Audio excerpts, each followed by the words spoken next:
Chapter 1303 Intent and Tao Harmony. Maybe Sun Junyo's future self intervened, Wang Wei thought. This was not out of the realm of impossible. She was a transcendent seed, so at a minimum, she has a high chance of reaching the same level as Maitreya and Supreme Unity. These two should have transcended the shackles of the river of time, meaning they can influence the past. It's only a matter of how much they can influence before facing a backlash. Her future self might have decided that I was not worth the headaches and chose to end this ill-fated companionship, Wang Wei analyzed. However, I'm not satisfied with this answer. Wang Wei was not underestimating Sun Junyao or looking down on her. His intuition told him he had not found the crux of the issue. Wang Wei raised his eyebrow. He deduced countless possibilities, but none gave him an answer, and he was satisfied. My problem is that I don't know much about Sun Junyao. In that case, let's use her from the alternate timeline as a reference. He focused on his alternate timeline's memory.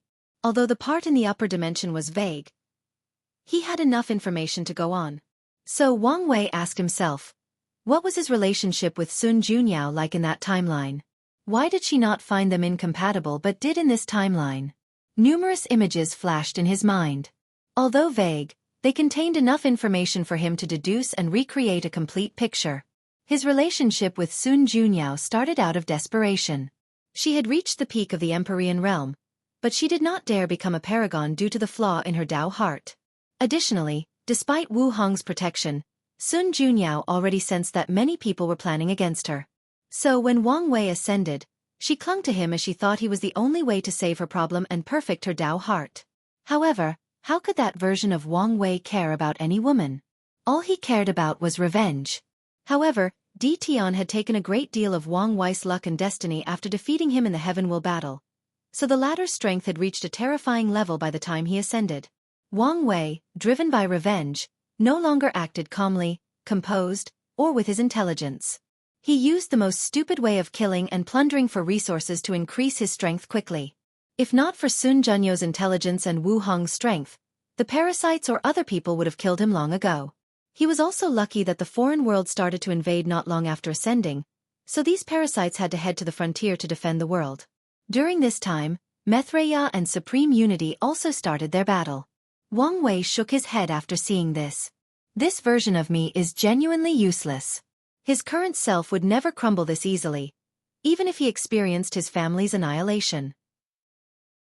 He knows how powerful and heaven-defying powerful cultivators are, so he would dedicate himself to reaching higher levels to revive them. As for revenge against Di Tian, there were so many other ways, mainly from the sect. That version despised, even hated, the upper dimension sect for allowing his sect's destruction. However, Wang Wei understood they could not do anything. The sect's ancestors were in limbo, meaning they could not even send a projection to help. Additionally, Maitreya and Supreme Unity still looked harmonious during that time, meaning everyone believed they were the enemies. In such a situation, it would be impossible for the ancestor to act. Wang Wei believed that even if they had some potent method to interfere with Limbo, the other people would stop them. The destruction of the lower dimensions Tao opening sect would severely impact the luck of the upper dimensions. With how severe the competition between the 13 overlords was, they would not waste such an opportunity. The D clan is only a top paragon lineage without a primal, Wang Wei thought. All that bastard had to do was to use the upper sect's guilt of being unable to help to convince them to annihilate Di Tian at all cost. And even if he wanted to kill the latter himself, he could have used the resources from the sect to increase his strength quickly. They would have gladly cultivated him at all costs to make up for the fact they allowed their ancestral land to be destroyed. Wang Wei frowned. The more he analyzed his alternate self, the more stupid he realized that bastard was. He understood being overwhelmed by vengeance, but there is such a thing as calm fury. Why must he use the riskiest and stupidest method if he wanted to be alone and plunder resources? Couldn't he have plotted the entire world from the shadows to get the resources he wanted? The Supreme Outlaw trial was more beneficial to me than I thought, Wang Wei concluded. The trial forced him to master his emotions, understand his true self, control his weaknesses, and change his way of thinking and acting. So the trial's purpose is not just to determine a person's worthiness to wield certain Daos, but also a method of molding these Dao lords and overlords into the monster they were, Wang Wei analyzed. Grand Daos relationship with these monsters has always been like that.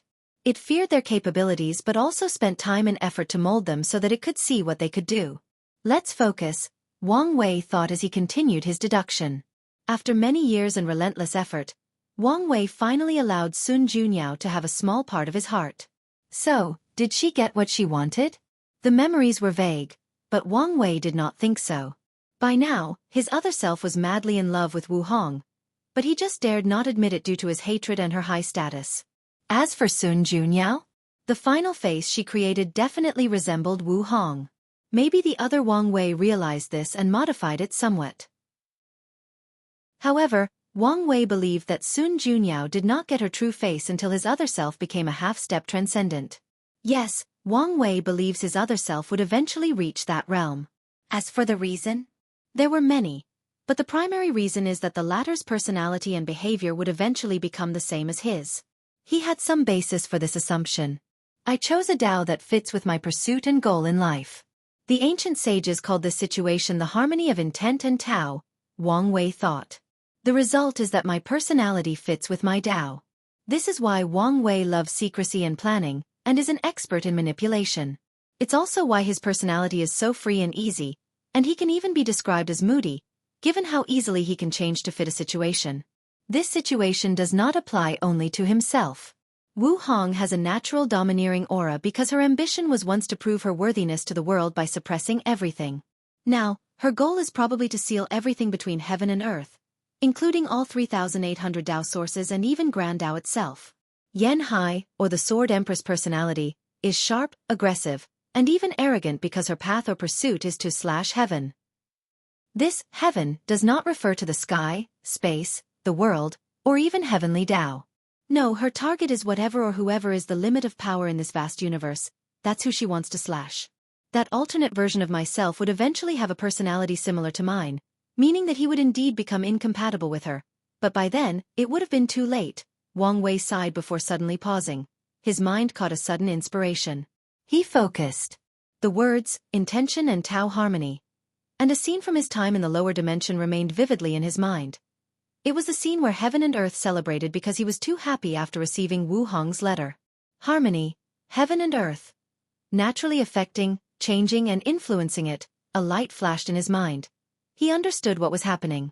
Assuming that he's correct and his future self reaches a realm comparable to Grand Tao, and his pursuit of absolute freedom has not changed, what happened to Sun Junyao was due to his influence. A being of his level is so powerful that he can naturally influence the entire chaos universe, past and present, to help him achieve his goal. Just like heaven and earth celebrated Wang Wei's happiness back then.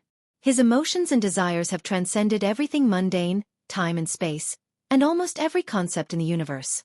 That version of Wang Wei is playing a chess game using the chaos universe, countless concepts, lives, and time and space as the board, but he doesn't have to actively make a move.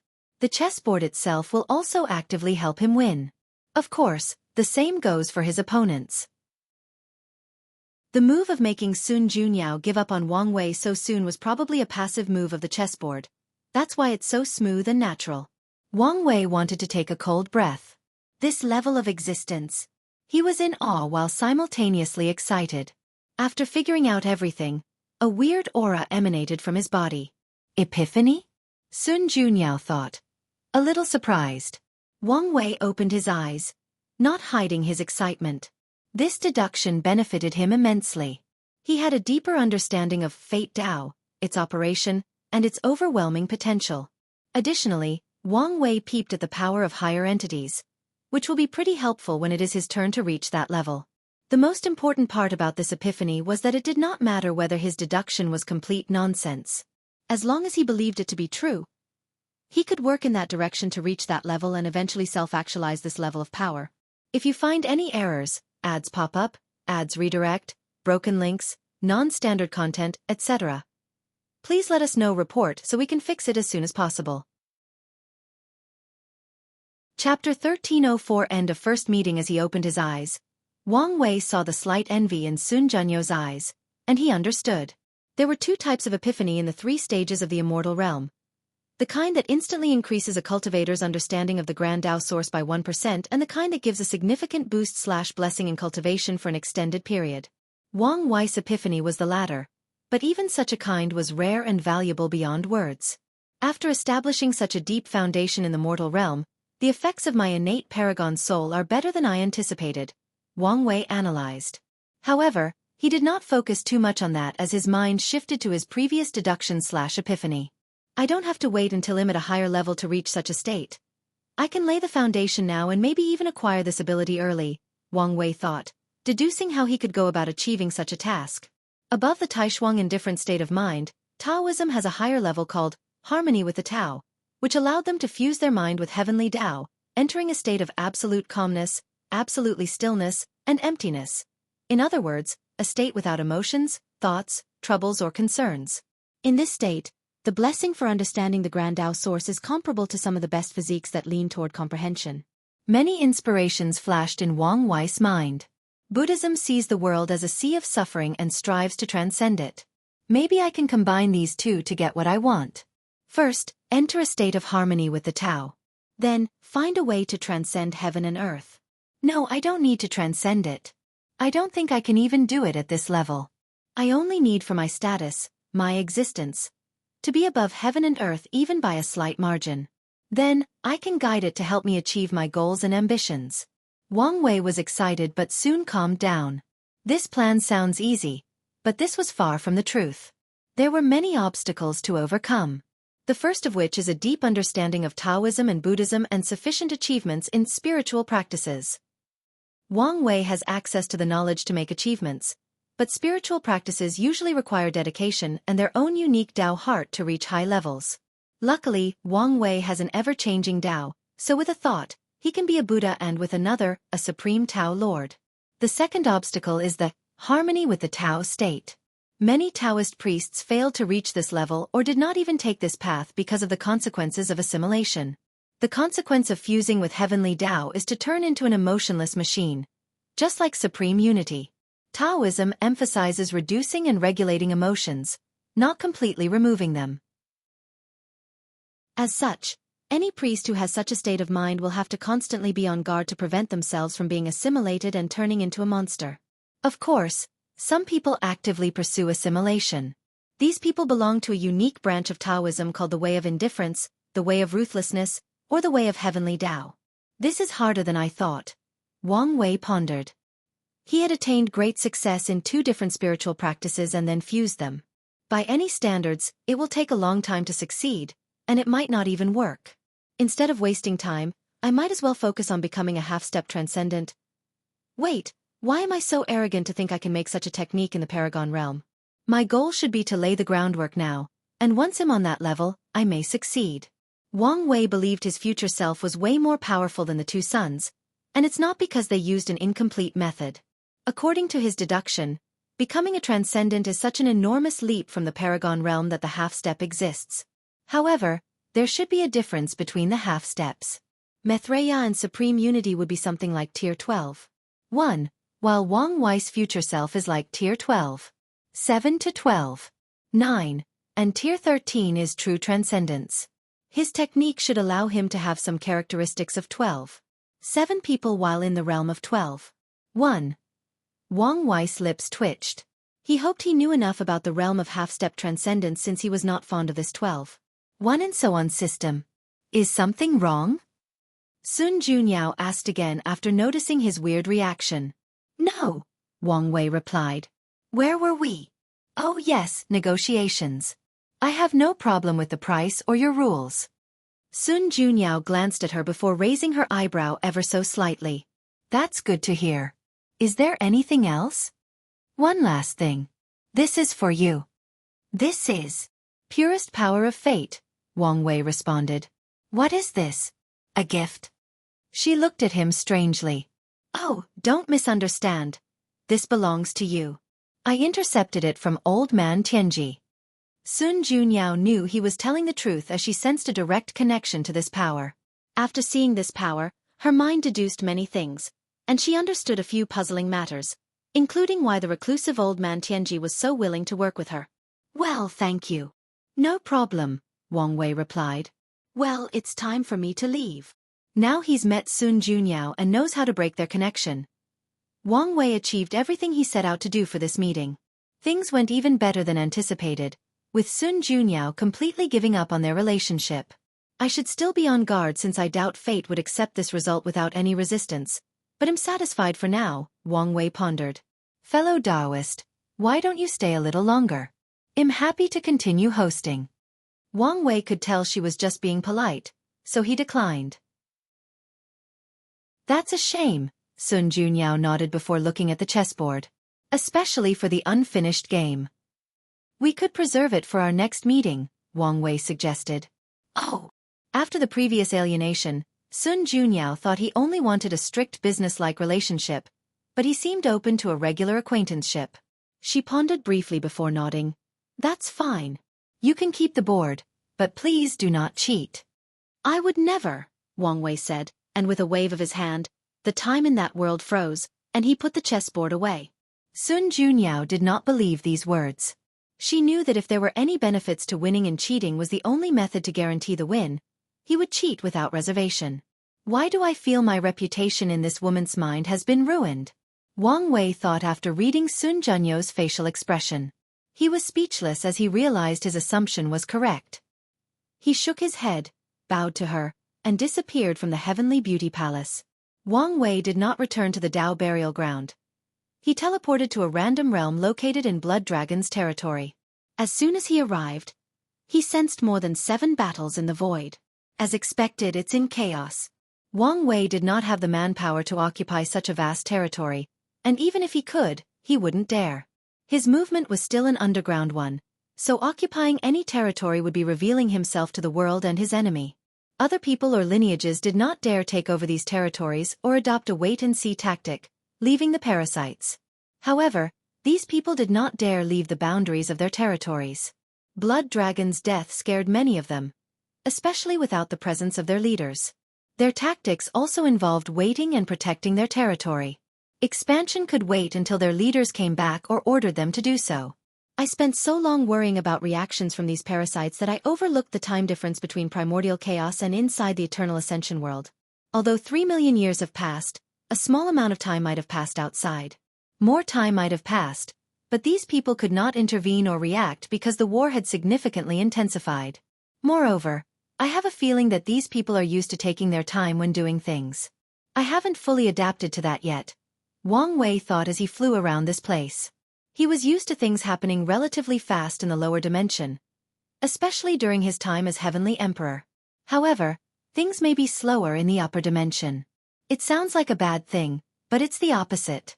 Taking more time to respond means taking more time to prepare for the response.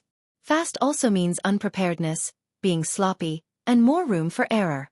Despite this, I have a feeling that Supreme Unity hasn't reacted because he's waiting for something. Wang Wei frowned. The question is what?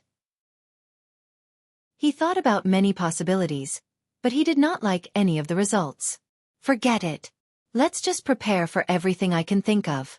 Anyways, I have nothing but time. If you find any errors, ads pop up, ads redirect, broken links, non-standard content, etc., please let us know. Report so we can fix it as soon as possible. Chapter 1305 Relief. Sun Junyao walked into a long corridor with a furrowed brow. A few palaces saw and quickly saluted, but she was too lost in her thought to notice. Soon, she arrived at her destination. Master, Xianxia quickly said. Are you all right? Sun Junyao finally woke up and smiled gently. What can happen to me? She walked to the slightly elevated podium and sat down, and her apprentice followed. The announcer, Sun Tong, appeared next to the two and served tea before sitting next to the palace lady. Xianxia controlled himself so he would not immediately ask 1,000 questions by slowly sipping his teeth. Palace Lord, what happened? What took you so long? For the most part we. Sun Junyao told him what happened but in too much detail. So by some twist of fate, he did you in a way, Sun Tong nodded, feeling relieved. She has said something similar to the Palace Lord for many years, but her words could never get through. However, she's happy that the latter finally awakens regardless of who helped her. What do you think of him? Sun Tong asked, and Xianxia perked up to listen. He's a scary man with immense power, talent, and a deep mind, Sun Junyao replied seriously. I understand why little D saw him as a rival. Xiao Tiandi rolled his eyes. He hated that nickname, but no matter what he tried, his master refused to stop calling him that. However, I recommend you prepare yourself, Sun Junyao said directly to him. Master, you don't think I'm good enough to compete with him? Xiao Tiandi asked, feeling he was looked down upon. Sun Junyao sighed. It's not a matter of whether you can compete. I know you have the talent. The issue is you're too late. He's way ahead of you, and if you want to catch up. Sun Junyao shook her. If it were the past, she might have said something about the finish line. After all, back then, everyone was stuck in the peak Paragon realm, so even Wang Wei reached that level. It was only a matter of time before Xiao Tiandi caught up. However, there was now a path ahead, meaning there were many uncertainties. Xiao Tiandi was quiet. One cruel truth about geniuses is that once you're surpassed, there is a chance you'll never catch up. After all, everybody is supremely talented, and everybody works hard. I won't give up. That's the spirit, but don't become obsessed with competing with him or let his existence become your heart demon, Sun Junyao reminded. I want. Sun Junyao nodded approval. She sipped her tea before asking Sun Tong, what has happened during my absence? That's it. What do you mean? Come one palace lord, Sun Tong said with shining eyes. You said it yourself. He's handsome, talented, powerful, and has a great background. On top of everything else, you two were ordained by fate. You forgot to mention his wife, Sun Junyao said. Minor detail. How is that minor? You know what, I won't even entertain your thoughts, Sun Junyao said. He's indeed an excellent man, but we are not compatible. Ever since Wang Wei left, she's been thinking about her decision, and the more she thought about it, the more relieved she felt. She sensed that she had avoided a catastrophe by avoiding that man. Is that so? In that case, it's for the best, Sun Tong nodded. She wanted the palace lord to find someone to spend her life with, but it also had to be the right person. She didn't mind if the person had other wives as long as they treated the lady with great sincerity. However, if she felt they were incompatible, there was no sense in pursuing such a companionship. Xiao Tiandi, quietly listening to this conversation and drinking his tea, felt a sense of relief after hearing these words, and his body relaxed. He did not want his master to get with Wang Wei, and it was not because the latter was his peer or due to the immoral emotions he recently developed. He wanted nothing more for her to find happiness, and had gladly accept it as long as someone could give it to her. However, he had already figured out that his master was not compatible with Wang Wei. His master has a flaw in her mental state, which is something that someone like Wang Wei can easily take advantage of. However, this was not his main concern. His primary worry was that his master had trust issues. Sun Junyao lived her life amidst wolves who wanted nothing but her body and beauty. Living in such an environment already made her weary of the people around her, but the straw that broke the camel was when she discovered her parents had sold her to the highest bidder. After learning this truth, Sun Junyao became discouraged at the world and mistrusted anyone who came close to her. She ran away from home and never met with her parents again. When her mother died, she did not show off, participate in the funeral, or even send words of condolence. When her father came to see her, asking to help revive her mother, she coldly refused. Luckily, Sun Junyao had Sun Tong, the maid who raised her, accompanied and protected her. No matter what she did or said to drive Sun Tong away, she remained steadfast in her loyalty and desire to protect her young lady. It's that unwavering dedication that melted Sun Junyo's heart, allowing her to have faith and trust people again. Although Sun Junyao was much better than when she was young, Xiao Tiandi knew his master needed someone who could sacrifice and truly open their heart to her, even if it was just to reassure her. Someone like Wang Wei, who has many secrets and countless thoughts, schemes and plans, cannot be 100% with their partner. Master, I'm glad you're okay, but I have some inspiration, so I'll go cultivate. Oh, all right. Xiao Tiandi bowed before walking out of the room. What's wrong with him? Sun Junyao asked. A light flashed in Sun Tong's eyes. He's been a little stressed lately, so he might need to relax a little. Is that so? Keep a close eye on him. We don't want him to regress to his old self. I don't think that will happen, but I will. Sun Junyao nodded. Anything noteworthy to report? 2 things, Sun Tong reported. The Tao opening sect responded that they agree with our proposition, but the summoning ceremony is more complex than they anticipated, so it may take a while before they finish their preparation. It's good news that they're willing to help us in the first place, Sun Junyao smiled. True, Sun Tong agreed. Regarding the second thing, it's about the world's changes since 3 million years ago. Xiao Tiandi stood in his cultivation room, looking at the sky in a daze, for hours without moving a muscle beside his face. What am I doing? How could I suddenly fall in love with my master? Oh, who am I kidding? I probably always loved her. He smiled wryly. Regardless of when it happens, it doesn't change the fact it's wrong. Due to the long and exaggerated lifespan, cultivators do not have so many rules and restrictions about their partners. So, unless they are from a religion like Buddhism, which altogether forbade relationships, Taoism, which takes master-disciple relationships seriously, and the literature way, which is strict on etiquette, most people will not care about a master marrying their disciple. On the contrary, this kind of union is rather common sense, as masters and disciples spend much time together and know each other intimately. This known fact is one of the contributing reasons, besides his talent, the parasite schemed against Xiao Tiandi to turn him into a waste. Of course, there are some hidden rules for these kinds of relationships, mainly that they are more acceptable if the people involved are in the immortal realms. Suppose one of the individuals involved is still immortal. In that case, there is a concern about lifespan and the power dynamic balance in their relationship. So many people will condemn these types of relationships. In fact, in cases like Xiao Tiandi, the people involved usually wait until they are in the same cultivation realm before revealing the information to the public. Should I just bottle up my emotions? It might be better that way. Master won't think less of me, and I won't tarnish her name and reputation, Xiao Tiandi thought, but his face contorted after feeling like this. No. If I continue like this, my state of mind might be affected. It's better to tell her the truth and face the consequences. Good or bad, he analyzed. However, it's best I wait until she finds her true self and face. That way, she can understand that my love is sincere. After deciding, Xiao Tiandi felt a heavy weight lifted from his shoulders. He did not know what the future held, but he knew his heart was at peace. If you find any errors, ads pop up, ads redirect, broken links, non-standard content, etc., please let us know. Report so we can fix it as soon as possible. Chapter 1306. The current situation. Wang Wei suddenly craved food after not eating for so long, so he searched for a place to grab something. However, with the current chaos, most places were destroyed or closed. He searched for a few seconds before finding a small restaurant. You're open. The waiter suddenly fell to the ground. The last thing he expected was someone to appear in his room suddenly. Then, his face paled as he realized something. Cultivator. He immediately stood up and kneeled on the ground. Sir, please spare my life.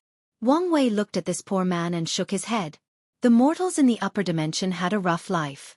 Although they can naturally live for over 1,000 years, their lives are as fragile as paper in this world ruled by gods, demons, and higher dimension life forms. Get up, Wang Wei said, and a magical force picked up the waiter from the floor. Is this your restaurant? This is. The waiter was incapable of forming a normal sentence, so Wang Wei waved his hand to release a golden light that immediately made his mind and spirit calm and at peace. Thank you, Lord, the waiter said. And to answer your question, this is indeed my restaurant. No one wants to work in these dangerous times, so I had to do it myself. Aren't you afraid? Wang Wei asked. The waiter sighed deeply. Of course I am. However, the money at home has run out, and I need to feed my family. I respect that. No matter how weak this man was, it was respectable that he put his life in trouble to feed his family. What's your name? Lord, my name is Hui Meng Wei. Wei? It seems our name has the same character. In some way, this is a kind of fate, Wang Wei smiled. Serve me your best dish, and if I'm happy, your fate will change from now on. Hui Meng Wei was shocked but was soon filled with excitement. No matter what this opportunity was, whether it was simply a monetary reward or a chance to walk the cultivation path, he knew his life would change for the better as long as he could please this lord. However, can I please this lord? Hui Meng Wei knew how high these cultivators' standards were, and his little restaurant was small, even in its heyday. This is not the time to hesitate. He rushed to the kitchen to prepare. Although he was the owner, Hui Meng Wei was once a cook and learned from his father. After inheriting the restaurant, he was more hands-off, but he's the one who created most of the menu, so his cooking was decent, at least by mortal standards. Wang Wei found an empty seat and started his work. A screen materialized before him, showing Wang Qi's frowning face less than 10 seconds later. What's wrong with you? Sect Master, you can't do this. What are you on about? Wang Wei asked. I've said it before. My loyalty lies with the madam. I will not accept or acknowledge anyone else.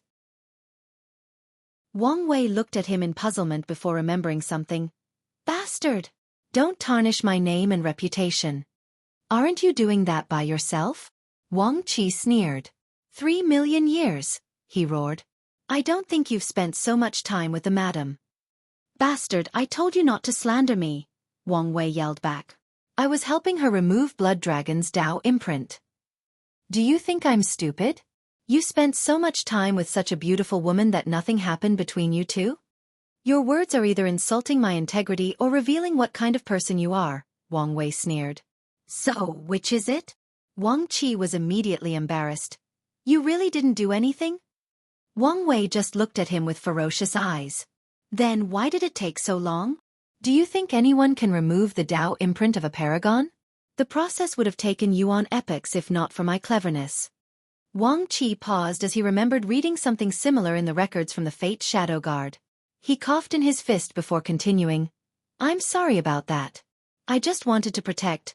I've tolerated you enough, Wang Wei cut him off. Once I return, I'll check your cultivation, and if I'm not satisfied, I'll punish you myself. Wang Qi smiled wryly. I understand. He sighed. It doesn't matter. As long as I can protect the madam's rights and future happiness, it doesn't matter if I suffer a little. Sect Master, are you not returning immediately? I plan to eat something, check on you before returning, Wang Wei said, his eyes still fierce. However, after seeing your reaction, I think I should see her and report to prevent others from slandering my name. Wang Qi coughed again. Sect Master, that happened so long ago. Why are you still focused on that? You're a great man, so show your broad-mindedness and don't be so petty. Wang Wei was immediately baffled. It hasn't even been 10 seconds. Since when was this bastard so shameless? However, since you've changed your itinerary, I recommend you also add visiting Emperor Kong, Wang Qi said. You missed the previous meeting, and although I've explained, it might be best to explain directly. You have a point, Wang Wei nodded. I should probably bring a small gift. Wang Qi agreed with these words. Since they were in the wrong by canceling the first meeting, it's normal to show sincerity by apologizing with a gift. What happened during my absence? Wang Wei asked. Where to begin? Wang Qi said. The professionals came running to use less than 100,000 years in their conversation. After suffering a little, they all thought they were suffering from luck backlash from Blood Dragon's death. Some of the people who refused to sign the contract even contacted us. Of course, I made them sign a more restrictive contract. Wang Wei nodded. These alchemists should be happy I gave them more than 100,000 years as a vacation. The Puppet Demon's workshop is already in operation, Wang Qi continued. Everyone else is retreating and increasing their strength after acquiring so many resources. The Fate-Changing Hall is a similar situation. Your plan worked. Most of the resources from these loose cultivators' hands had to be returned to us since they only had the raw materials. However, there are some issues that you need to decide. What is it? Some loose cultivator professionals have taken some of our business by offering lower prices. I've been debating whether I should stop them or not. Wang Wei pondered. No need for that. There is a mixed bag among loose cultivators, so the quality of their professionals is less than ours, not to mention their low numbers. However, you can create false scenarios and spread rumors about these professionals cheating others and delivering faulty products. Wang Qi's eyes lit. One of the advantages of using the hall's own professionals is that they must guarantee their products and their reputations. However, suppose someone chooses the unofficial path and hires one of those loose cultivators. In that case, there are no guarantees, meaning it's easy to take their operation down by ruining their already shaky reputation. These people are not stupid, so there is a chance they might deduce we are behind these sudden rumors, Wang Wei continued. To ensure no problem, choose one of the professionals with a terrible personality and blame it on him. As expected of you, Sect Master, Wang Qi praised. He destroyed these people's secret business with one move and removed all suspicions from themselves. No amount of bootlicking can save you, Wang Wei sneered. Anything else? Internally, there is nothing else to report, Wang Qi explained. But a few noteworthy things happened outside. Firstly, the sect sent news that the trial would take longer than anticipated. If they take too long, I might not need it by the time they're ready, Wang Wei frowned. It probably won't take that long. At the very least, you can use it to deal with the Paragon Realm bottleneck, Wang Qi reassured. You may be right. Continue. The rebellion was not happy with us, probably envious of our wealth. However, they said nothing out loud but asked us to sell them information. Did you agree? Of course, after all, they are now our own. Oh. Red Mask has taken over most of the lower and middle level officers. The rebellion is basically ours, except for a few groups. That's good to hear, Wang Wei's eyes shine. What's the situation with the upper echelons? We don't have enough people? Didn't Red Mask tell me she was confident she could take over the Blood Dragon's information network? And she did, but we only got 70% of them. That's excellent for such a short period, Wang Wei said. But 70% should be a lot of people. These parasites have an extensive network.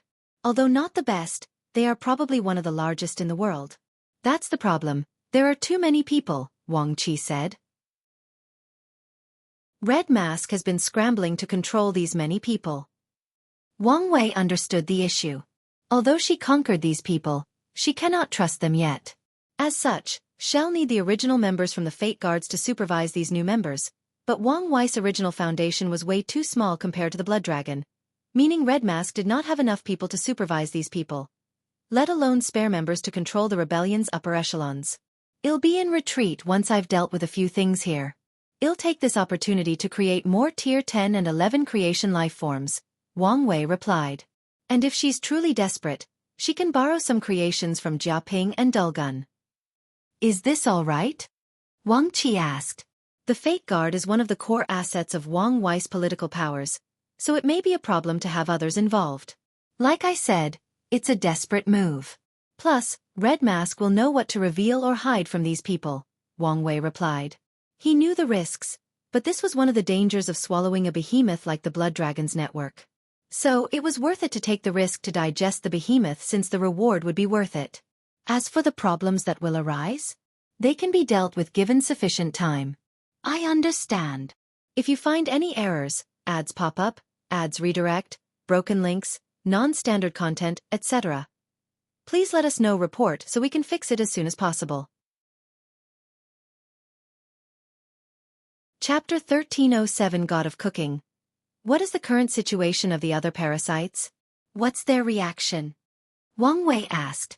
Things are becoming complicated, Wang Qi replied seriously. There are signs that the fights between the two suns might reach here. A battle between Buddhism and Taoism? Tell me what happened. Wang Wei frowned. It started with the disappearances of a few renowned Taoist priests and eminent monks, but about 15,000 years ago, these two had a direct confrontation over a small source stone mine. Do you think someone is manipulating these events? Red Mask had the same thought, but after investigation, we found no mastermind. However, we found a few people secretly fanning the flame. Did we join in the fanning?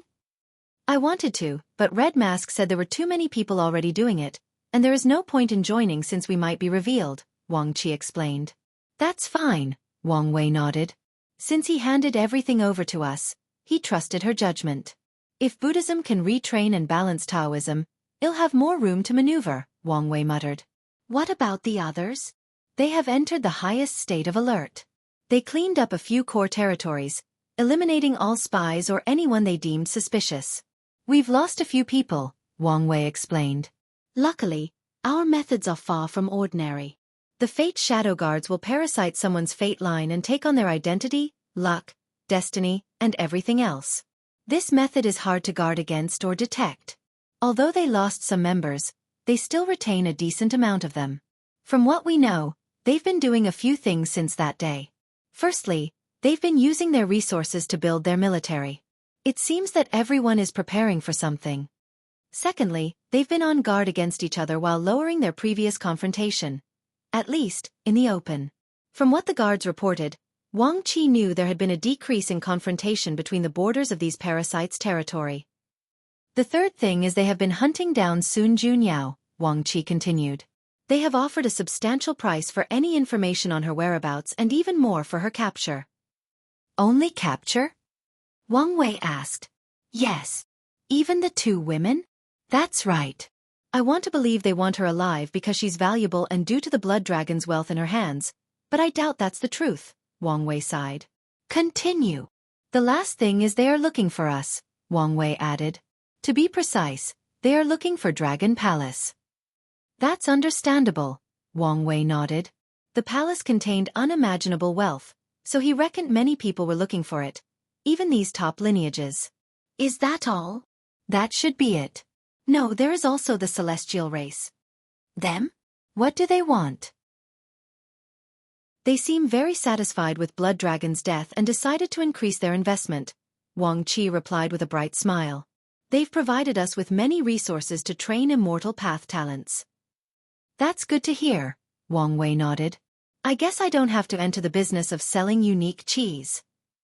He can easily enter that line of work with his spirit flower ability. However, Wang Wei's original target was the rebellion and a means of amassing wealth.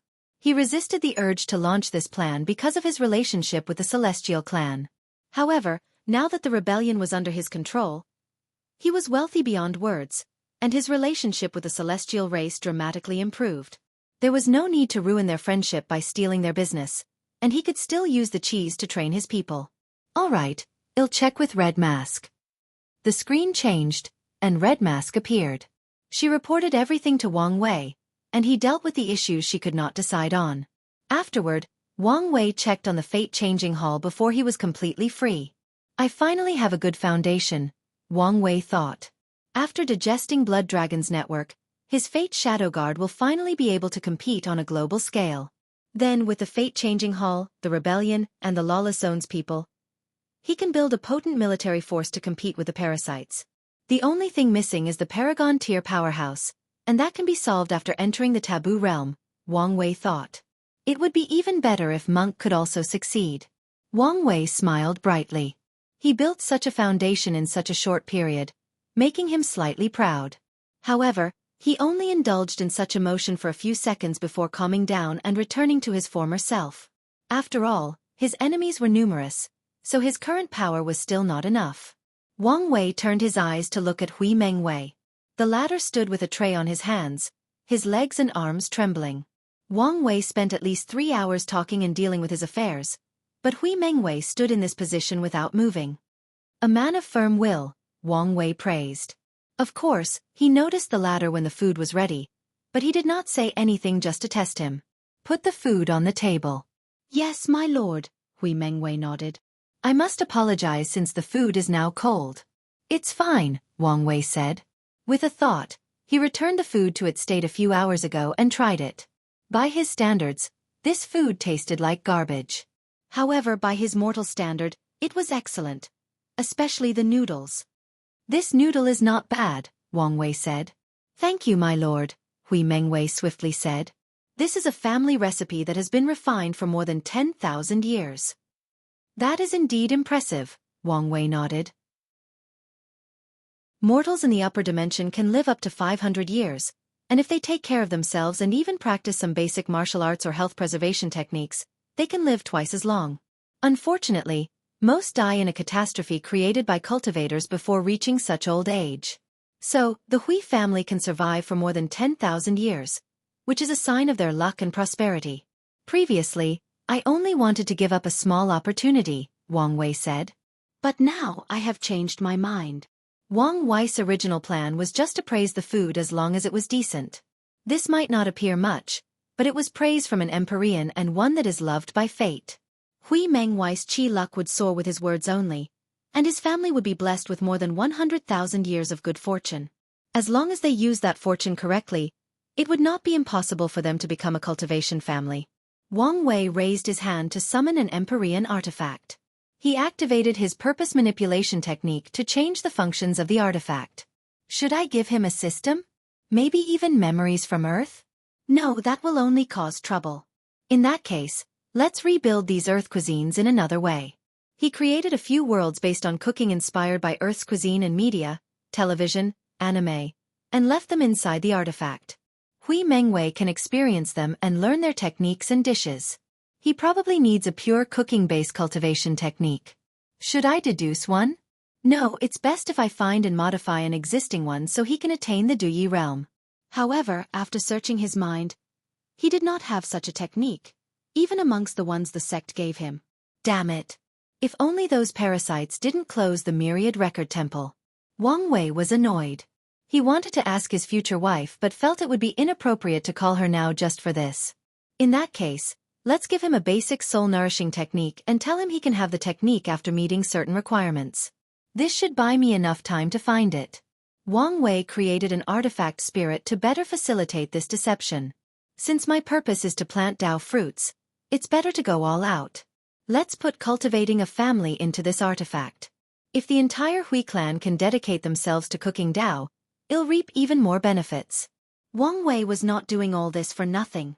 His future wife despised him for not having better cooking skills, so how could he accept that? However, Wang Wei knows he'll probably be busy for a while, meaning he won't have time to be studying the art of cooking. So, he decided to have someone else do it to reap the benefit. Hui Mengwei was lucky. The last part is the heaven will. Should I leave him one or allow him to compete fairly for one? Wang Wei pondered. A good cook must also be powerful to hunt certain materials.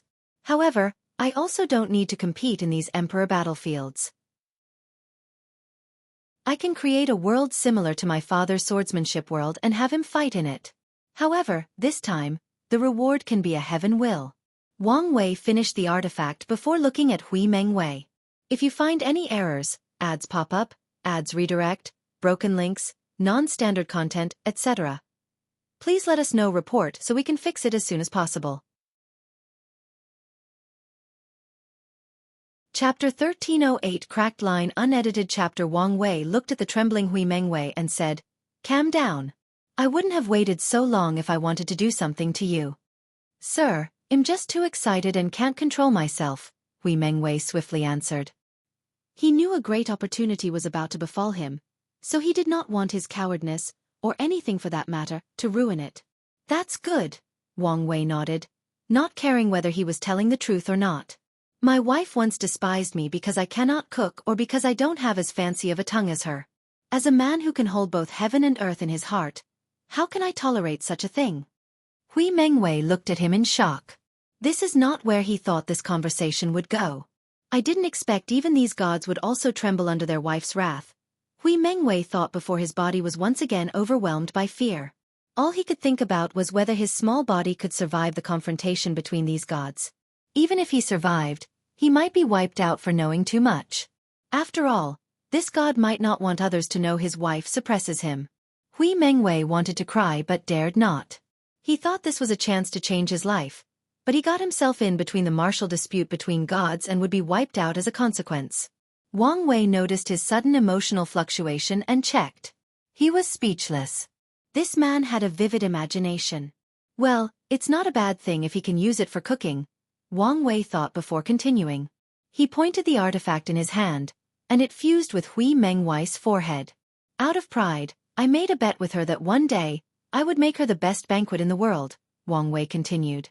"I must keep my promise, but am also busy. The Tao of cooking is profound, and if I only study it half-heartedly, I don't know when I'll be able to fulfill the bet." Wang Wei had a half-smile on the corner of his mouth as he glanced at Hui Mengwei. "This is where you come in. I've granted you an artifact that will train you to be the best cook in the world. I want you to build a clan based on the Tao of cooking, creating the best and most unique recipes in the world, and I'll come to get them. Do you understand?" "Lord," Hui Mengwei said, immediately kneeling on the ground, "I will go through fire and thunder to complete your mission." "Good. I hope you remember your words," Wang Wei nodded, deciding not to restrain Hui Mengwei or his family in any way. This can be considered a test for him. If his family can continue their mission and serve Wang Wei faithfully after acquiring a significant amount of power, then it will be fine. If they let the power get to their heads and deny their mission, Wang Wei will just eliminate them and choose someone else. He waved his hand, teleporting Hui Mengwei home. The latter was confused about what had happened until he realized where he was. Truly the method of immortals, Hui Mengwei commented in envy. However, he soon regained his bearing as he understood he might have such power in the future. Hui Mengwei did not immediately leave this room but took this opportunity to communicate with the artifact in his mind. The conversation lasted for over an hour, and Hui Mengwei had a strange expression once he opened his eyes. Wang Wei laughed after seeing this. Boy, how can you build a cooking clan with only one wife and 2 children? You should thank me. That's right. Hui Mengwei's first mission was to select more wives and concubines to increase the Hui clan's population. Wang Wei was correct when he said the latter should thank him since he left enough resources in the artifact to turn Hui Mengwei and his descendants into great talents. He even instructed the artifact spirit to embed law fragments associated with the Tao of cooking into Hui Mengwei's first 33 heirs, granting them acquired physiques. Wang Wei stopped observing, but he suddenly remembered something. Didn't I promise that silly little girl to find her master? I remember Blood Dragon took him away, but I don't think he was part of the personals we killed or captured. Wang Wei frowned. No need to think so much about it. Blood Dragon should have records of what he did with it. I'll find out when I read through all the information from his network. Before then, let's put her talent to use. He pointed to the void to create a master-student karmic relationship between the little girl and Hui Mengwei. She's about to prove the world, so her safety would be somewhat guaranteed, Wang Wei muttered. He granted the silly little girl a heaven will but did not let her immediately use it since he wanted to increase her chances of becoming an eternal. Luckily, he discovered that although Chen Jilan was silly due to being sheltered by her master, her cultivation talent was extraordinary. It wouldn't take much for her to become an eternal emperor. Wang Wei's eyes focused in the distance to the 7 people fighting without restraint. Suppress. His voice echoed between heaven and earth, shocking everyone in the realm. A terrifying pressure sent these people crashing into the ground from the sky. From now on, this is my territory, and fighting is prohibited. This voice frightened mortals, and the other cultivators quickly admitted their fault. This was an excellent place for Hui Mengwei to lay a foundation, so Wang Wei eliminated the unstable factors for him. Wang Wei condensed some of his chaos flame and fused it with this territory as a deterrence. He then changed the secrets of heaven and earth. Anyone who tries to investigate the powerhouse that has taken over this place will only find the source to be this chaos flame that has gained sentience, and it has nothing to do with Wang Wei, the destined one. Boy, look how much effort I've taken to ensure your growth and prosperity. Don't make me waste my efforts, Wang Wei thought before disappearing from this place. Where should I go next? He thought. He should have gone directly to see his future wife and explained. But I feel doing this would make me look even more guilty, even though I didn't do anything. Wang Wei was entangled. He wanted to explain but didn't want to appear too desperate, as if he had done something wrong. He sighed. No matter what world, dating is never easy. He waved his hand to send 2 talismans, one for his future wife to tell her of his arrival and the other to Emperor Kong. Ultimately, Wang Wei chose to see Emperor Kong first before meeting her. After all, he didn't do anything wrong. I should also show some sincerity, but it can't be too obvious. Wang Wei's eyes changed, and he saw his karmic lines. All these lines never touched his body due to the karma unbound body, leaving only one attached to him like an unmovable leech. Wang Wei materialized a sword and used his father's Absolute Cut Sutra to cut off this karmic line. The effect was 10% better. Father's technique is truly unique, especially regarding attack potency, Wang Wei commented as he looked at the cracked karmic line. Unfortunately, he could not completely sever the causal link, but it was good enough that it cracked. She should understand my sincerity. Wang Wei's destination was the Holy Academy realm, where Emperor Kong established the main branch of the Emperor Enlightening Academy. This entire realm was countless times larger than the lower dimension and was a grand city. This should be the outer area? Wang Wei thought as he walked through this vast city. There were no mortals in this place, only cultivators. The concentration of energy in this area is excellent, considering it's the weakest part of the city. However, there seems to be something else in the air. Wang Wei sensed his environment as he walked. Eliminating resentment, restless thoughts, calming the soul, and an understanding boost for cultivators below Tier 10. This should be a righteous chi array. Emperor Kong's foundation is more profound than I anticipated. It's one thing to use this kind of array for a few selected areas for talented students, but something else to use it on such a large scale for everyone to use. From what Wang Wei knows, the outer area is for guests and people waiting for the academy to recruit members. Yet, such an environment is already top-notch, so he could wait to see the inner and central areas. While Wang Wei was observing everything, someone flew with incredible speed and landed before. He was surprised since there were flying restrictions even in this outer area, but he understood as soon as he saw who it was. If you find any errors, ads pop up, ads redirect, broken links, non-standard content, etc., please let us know. Report so we can fix it as soon as possible. Chapter 1309. The Academy. Wang Wei looked at the young man before him dressed in a blue literary robe, giving a free and easy atmosphere as if he were an ambitious scholar who wanted to measure the world with his feet. He compared it with the sage-like, elderly man in his memory. Headmaster Bai Han? No, I should call you young Master Bai Han, Wang Wei said calmly. Bai Han looked at him, a complex feeling flashing in his mind. At one time, this person was his junior and someone he saw as a threat. But now, the latter became his father's peer.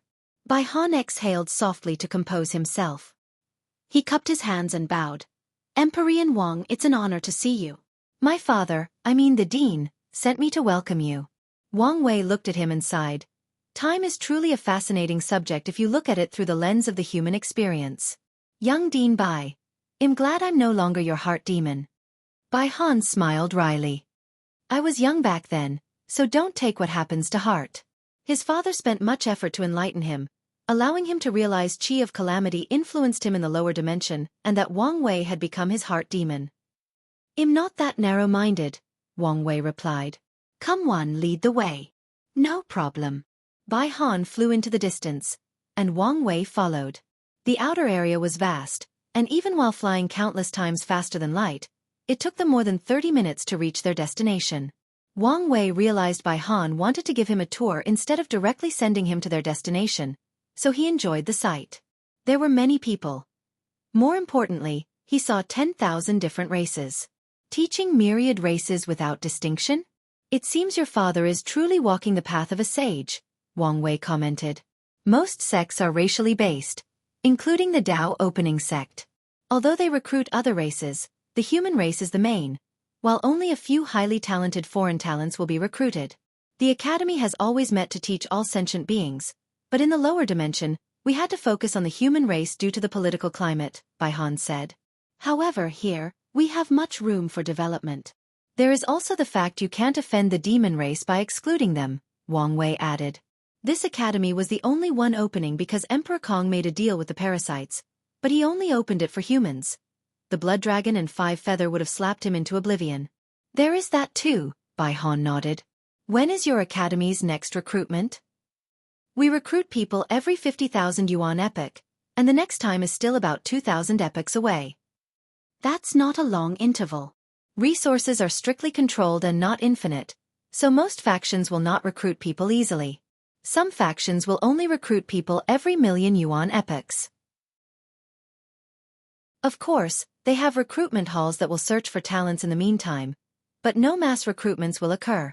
We promise to train a few elites for the moons, so we must recruit more consistently than others, Bai Han explained. Wang Wei nodded. They soon reached their destination. Wang Wei saw another part of the city in the distance, but he knew this was just a mirage. Then, like the academy in the lower dimension, Bai Han activated a token, and they entered another world where the inner area was located. The first thing Wang Wei saw were countless towers. They were everywhere in this enormous city, and there were many of them, at least 10,000. He also noticed that each tower contained a unique aura or charm. What are those? Wang Wei asked. The different schools, Bai Han explained. The academy's philosophy is to teach based on a person's talent or ability, so the dean divided the teaching into different schools. There is the School of Alchemy and School of Array that teaches profession. The School of Heart focuses on training the Dao heart. The School of Willpower teaches people with high willpower but low talent. The School of Enlightenment teaches people with high understanding but terrible physical qualities. The School of Combat for people with fighting talent, and so on. This method is excellent for teaching middle to lower talents, But it's not enough to teach top geniuses, Wang Wei commented. Any unparalleled emperor will have their expertise, but they must also excel at many other things, especially regarding Dao heart, willpower, soul, etc. They cannot have any flaws. That's what the central area is for, Bai Han explained. If someone shows talent in many categories, they will be observed and tested for a period before entering the academy's core for training. I see, Wang Wei nodded as he continued flying. He observed everything, including the towers. Is that a devil cultivator? That's right, Bai Han nodded calmly. You guys even accept these people? Wait, why does he feel so weird? I can sense his resentment, but he has no negative karma. Him? He's from the school of Righteous Devil. Righteous Devil? I see. You feed the devil cultivators the flesh, blood, and souls of creation lives instead of regular people. That way, their bodies are still full of resentment, but heavenly Tao does not acknowledge the karma of killing these creation lives. Your father is indeed a genius. As much as we would like to claim the idea for such a thing, but it wasn't his, Bai Han explained. His father told him he had this idea after annihilating a weak Empyrean lineage. Their ancestor was a devil Empyrean, but he did not want his descendants to suffer the same hardship as him. Simultaneously, the man was proud of his supreme magic technique and used this method to help them. Your father wants to teach all sentient beings. Doesn't creation lives count? The existence of this school seems to contradict that. We will teach anyone who comes, but how to teach is something else, Bai Han explained. Truth be told, the school of Righteous Devil exists only to give hope to the desperate. The people with extremely low talent, willpower, and understanding do not meet the requirements of the other schools. However, even so, their school is the most infamous, has the most risks and has the highest restrictions. Only people with terrible talent who wish to embark on the cultivation path no matter what will enter. Bai Han shook his head. The people of that school are easily influenced by the resentment around them, turning them into madmen or allowing their killing nature to take over and commit true sins. As such, the people in that school are closely monitored, and their teachers have strict requirements for training their state of mind and Tao heart. Leaving hope for the desperate? Indeed a sentiment for a broad-minded sage, Wang Wei praised. The Tao opening sect only cultivates elites, so there is no way for them to have such a branch in their midst. However, the nature of the academy is different, so it made sense that Emperor Kong would do this. Have there been any great emperors born in that school? There have been a few, and one legendary one that also became an Empyrean, Bai Han said with some pride. From the records, he knew many people disagreed with his father's decision to establish that school until a few unparalleled figures appeared, especially Empyrean 9 Death. Oh, a legend? That's right, Bai Han nodded. The other devils used their determination to break the limit of their talents, and then with the Academy's resources, slowly caught up to their peers and even proved the Tao. 5 of the 7 became Eternals, and the remaining 2 were pseudo-Eternios. However, these people eventually changed their path. They can no longer be counted as devil cultivators. Some of them even completely denied their origin.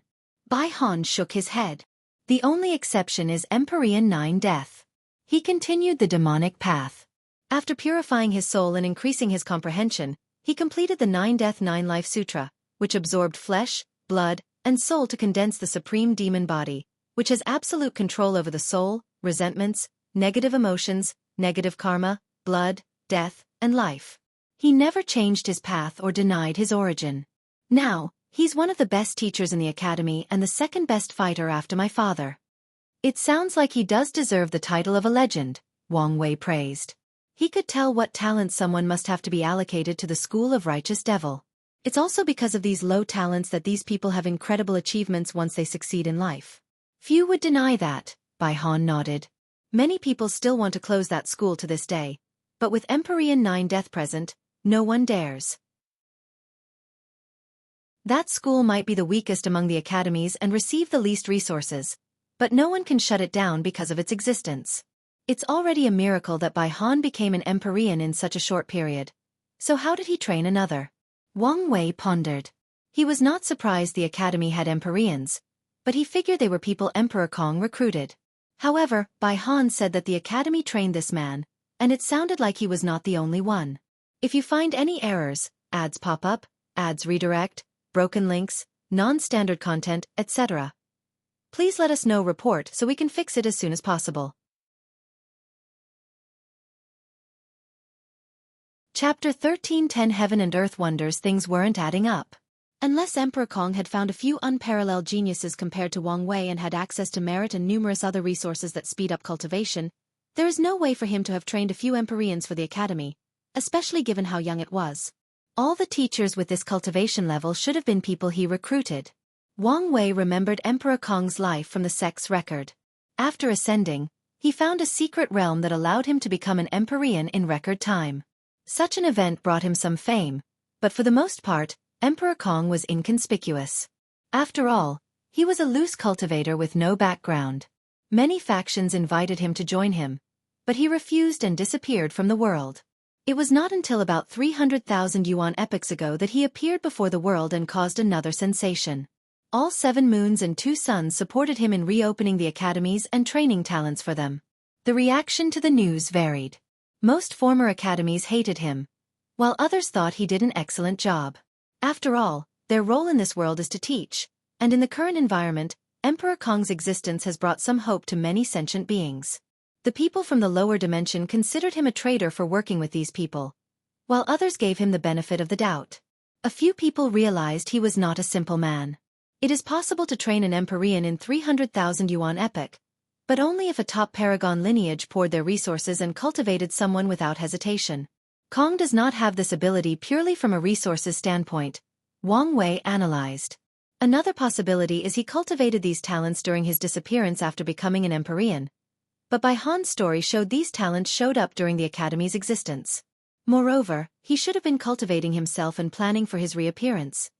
Where would he have time to train other talents? Where would he have the resources to spare to cultivate other Empyreans? The only explanation is time artifact, but is it that good? Heaven and earth are fair. The Emperor Path and Tao Path skipped countless steps by using the Heaven Will to gain access directly to the Grand Tao source, so there must be a way to balance them. Grand Tao makes it extremely challenging and time-consuming to understand the Tao laws and restricts the effectiveness of time formation. By my calculations, Emperor Kong's time artifact would be better than one created by a peak paragon of time Tao. When he used it, the effect was even better than the ones created by a primal paragon. Wang Wei was suddenly caught in an inspiration. Artifact that broke the limit. Effects reducing after use. A bright light flashed in Wang Wei's eyes. No way. This bastard wasn't lucky enough to find a wonder of heaven and earth.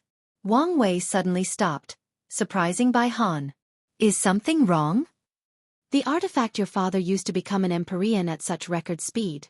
It wasn't a wonder of heaven and earth by any chance, right?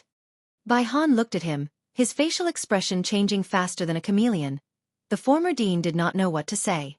By your reaction, I guess I'm right, Wang Wei replied. Damn it, why is this man so lucky? He was truly envious. Throughout the Chaos universe, artifacts are ranked based on what cultivation realm they have the most effect on. Supreme Innate and Supreme Chaos artifacts affects rank 11 and 12, and it's the same for Empyrean and Paragon artifacts. This rule also applies to Tao and Immortal artifacts. Their primary difference is how they are created and their innate characteristics. Innate artifacts are mostly created by heaven and earth, with a few refined by earth and heaven primarchs. Meanwhile, Emperor Tao artifacts are mostly created by Empyreans and Paragons, with a few born from the Grand Tao source itself. The former is less potent than the latter. However, they compensate for it by putting less strain on the user's mind and soul. Additionally, innate artifacts cannot corrode a person's Tao like Emperor Tao artifacts. Although Empyrean, Paragons, Earth, and Heavenly Primarch can create many fabulous things with their powers, their abilities paled in comparison to the wonders of heaven and earth. For anything to have the title of wonder, it must meet one requirement. Break Grand Tao's inherent rules or limitations. An example would be Emperor Kong's artifact/secret realm. It broke the restrictions on how much time acceleration is allowed in the universe, allowing him to become an Empyrean in record time. Another example would be the Yin-Yang land that appeared during the Golden Age. According to historical records, many factions fought for that wonder, including the overlords, and it even appeared that a worldwide war was about to happen.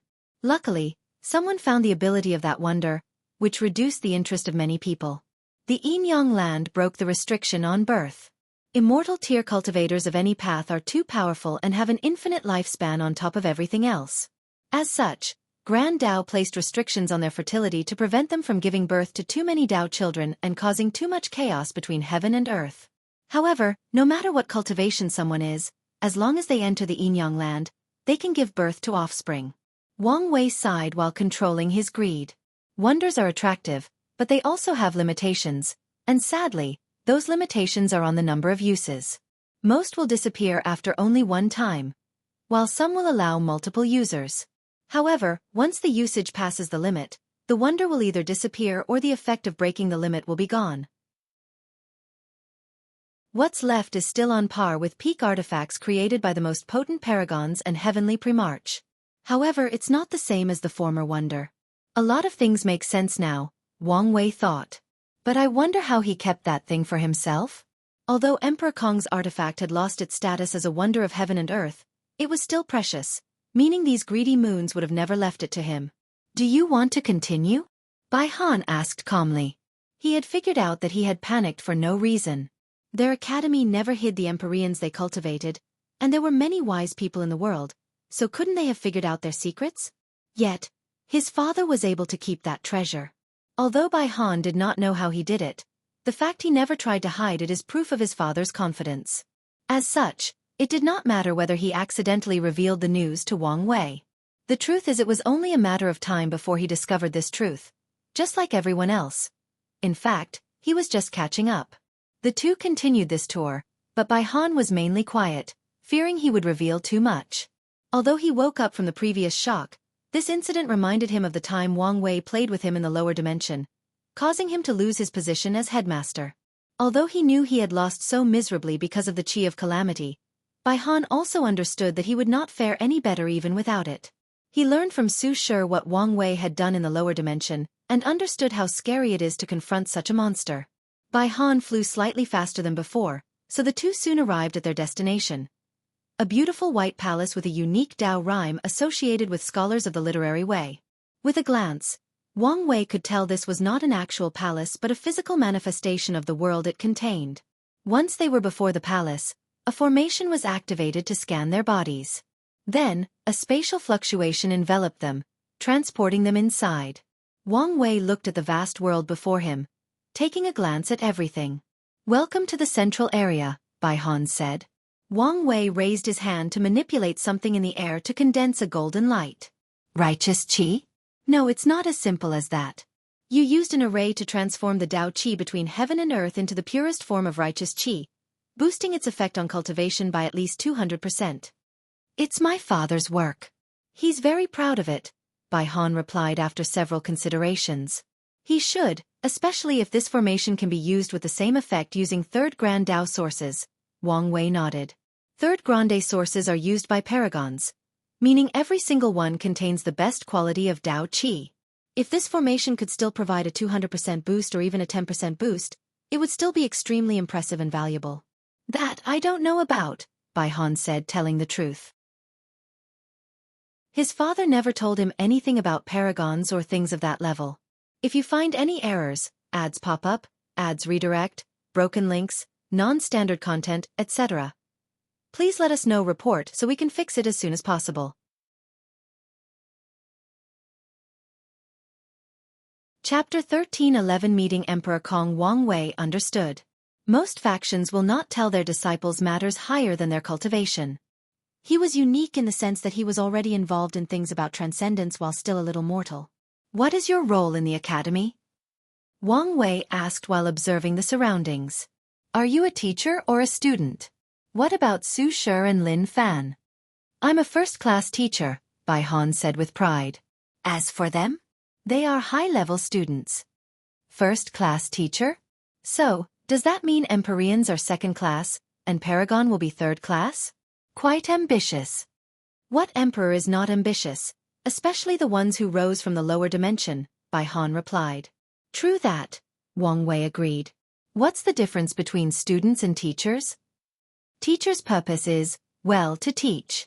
Students are trained to be elders or guardians of the academy. They are the protectors and main fighting force. Does that mean students are the academy's future goon and the teachers are future deans? Wang Wei asked in a strange tone. Of course not. Bai Han immediately denied it. According to my father's rules, students can become teachers, and teachers can revert their status to students. The resources available to them are the same. The main difference between them is their focus. Students focus on their cultivation without worrying about training others or giving lectures. However, they must also take missions to contribute to the academy. Meanwhile, teachers cultivate by training others. Wang Wei understood the system. The literary way can increase its strength by cultivating students. As long as their students have specific achievements, let's say, proving the Tao and becoming emperor, they can receive feedback that can dramatically increase their strength and cultivation realm in proportion to how much they contributed to their student success. It's not impossible for someone with low talent but is an excellent teacher to use the literary way to prove the Tao with a heaven will, but they must contribute immensely to their student success or train multiple students and have a net positive influence in their accomplishment. Are there any requirements to become a teacher? Wang Wei. Yes, and there are a few, with the primary ones being that all teachers must condense their righteous qi or cultivate an auxiliary technique with the same effect. That's a wise move, Wang Wei praised. Righteous qi can give birth to literary talents, which vary based on the scholar's path. However, since the academy took the teaching path, all their condensed talents are biased toward that area. As such, it's normal for the academy's teacher to have skills that can help their students. A perfect example is Lin Fan's former teacher, who had the talent to create the ideal training plan for his students. There is also Bai Han's talent called preaching, which can drastically increase a person's understanding after listening to his sermon. Wang Wei chatted with Bai Han as he observed the environment.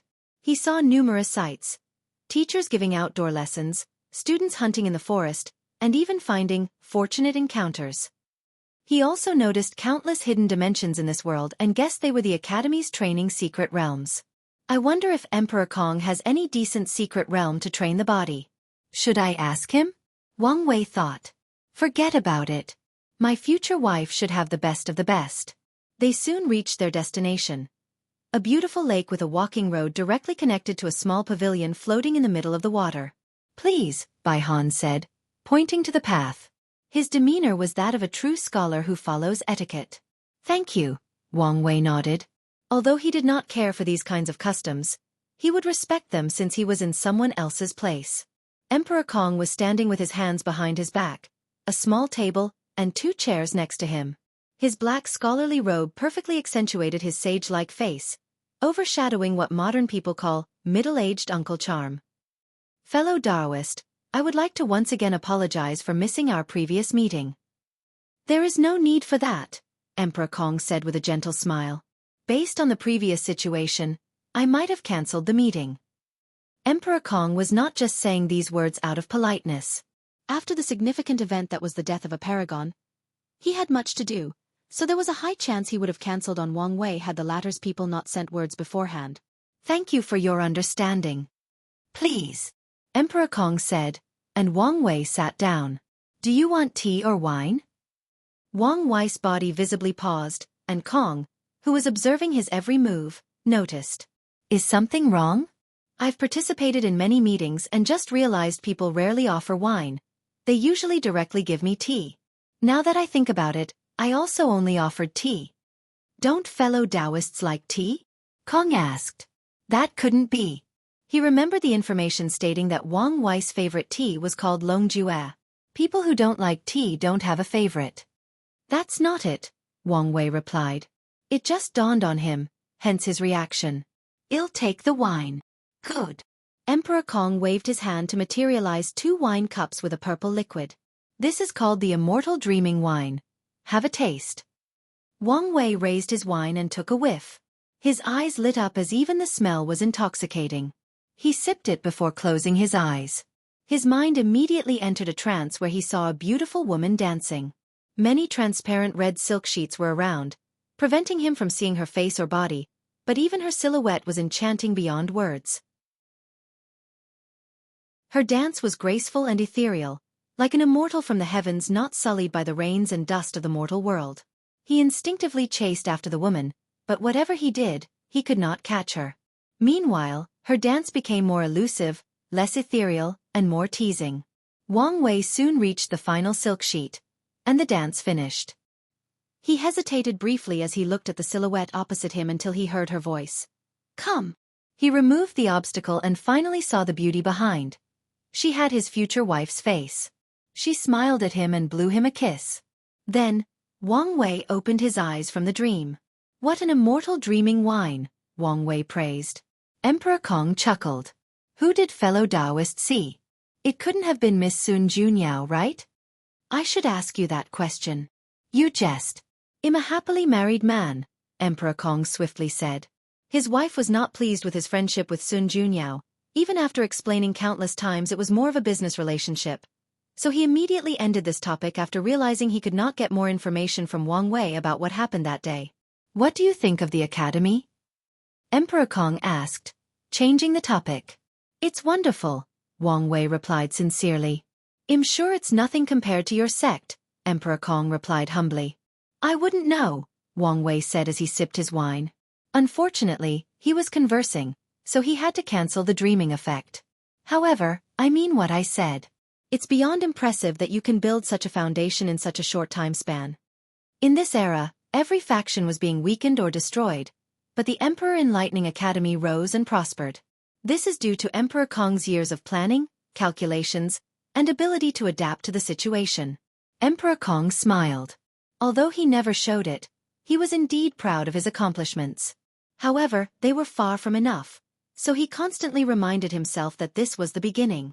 While you're here, I'll take this opportunity to thank you. For what? For Su Shi, Lin Fan, and everything you did in the lower dimension, Emperor Kong explained. The rise of the lower dimension sect brought me tremendous luck blessing, and your presence even saved our academy. Oh! Wang Wei understood the first part, but he had no idea what Emperor Kong meant by the latter. These people were unhappy with the prosperity of the academy, so they were planning on suppressing me, Emperor Kong explained calmly. However, they soon were distracted by your presence to the point they'd forgotten. Then, before I had to do anything, the world changed drastically, and they entered the frontier. That's just a manifestation of your great destiny. Wang Wei did not take credit for this as he did nothing to deserve it. Even if you don't accept this karma, I must still repay you for the others, Emperor Kong replied calmly. Su Shi and Lin Fan became the foundation of his academy, so the help Wang Wei provided to them formed a deep karmic debt. Kong understood the negative effect of not paying karmic debts, especially to a master of karma Dao. He did not want anything to affect the academy's luck, so even if Wang Wei did not say anything or acknowledge it, he would find a way to repay the favor. That's fine by me, Wang Wei nodded. If you find any errors, ads pop up, ads redirect, broken links, non-standard content, etc., please let us know report so we can fix it as soon as possible. Chapter 13:12 Do you plan to do it? Many people owe Wang Wei's karma, and he often goes out of his way to help people with the mindset of them owing a debt, which he plans to ask for repayment for one day. His mindset around this kind of thing is he'll do it to prepare for the future, but it doesn't matter if he never uses them. He sipped his wine, savoring the taste. He calmly looked at the beautiful lake, including the rainbow in the distance. By the way, why not change the academy's name to Empyrean Enlightening Academy? Do you want to keep the name forever? Or do you want to wait until you are qualified to call it Paragon Enlightening Academy? Paragon Enlightening? Emperor Kong muttered. That's a wonderful name, isn't it? Wang Wei glanced at him. Why do you sound like you're not satisfied enough? Wang Wei squinted. Could it be you're ambitious enough to want to take the name Dao Enlightening Academy? Emperor Kong waved his hand. I'm not that brave or stupid. He knew if he used the word Dao without being worthy, his sect's luck would instantly be ruined, leading to its eventual destruction. According to what Emperor Kong knows, only 2 factions have ever bore the title of Dao throughout the eternal Ascension world's history. The first is from an era so long ago that it has been lost to history, and the other is the Dao Opening Sect. However, the Dao Opening Sect did not dare take this name before doing great meritorious service to heaven and earth during the Devil Catastrophe. Before that, it was only called the Myriad Origin Sect.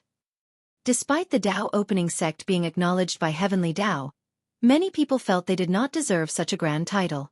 It was not a problem in the lower dimension, but their virtue could not support that name even after what they did during the war.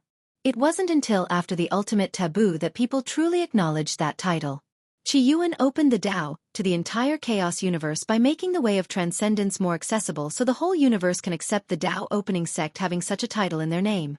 So, what is it then? Wang Wei asked. Paragon is not the limit of cultivation, is it?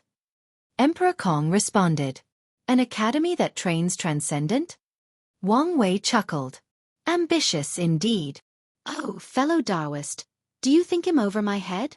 Emperor Kong asked. I'll be frank, Wang Wei said after taking another sip.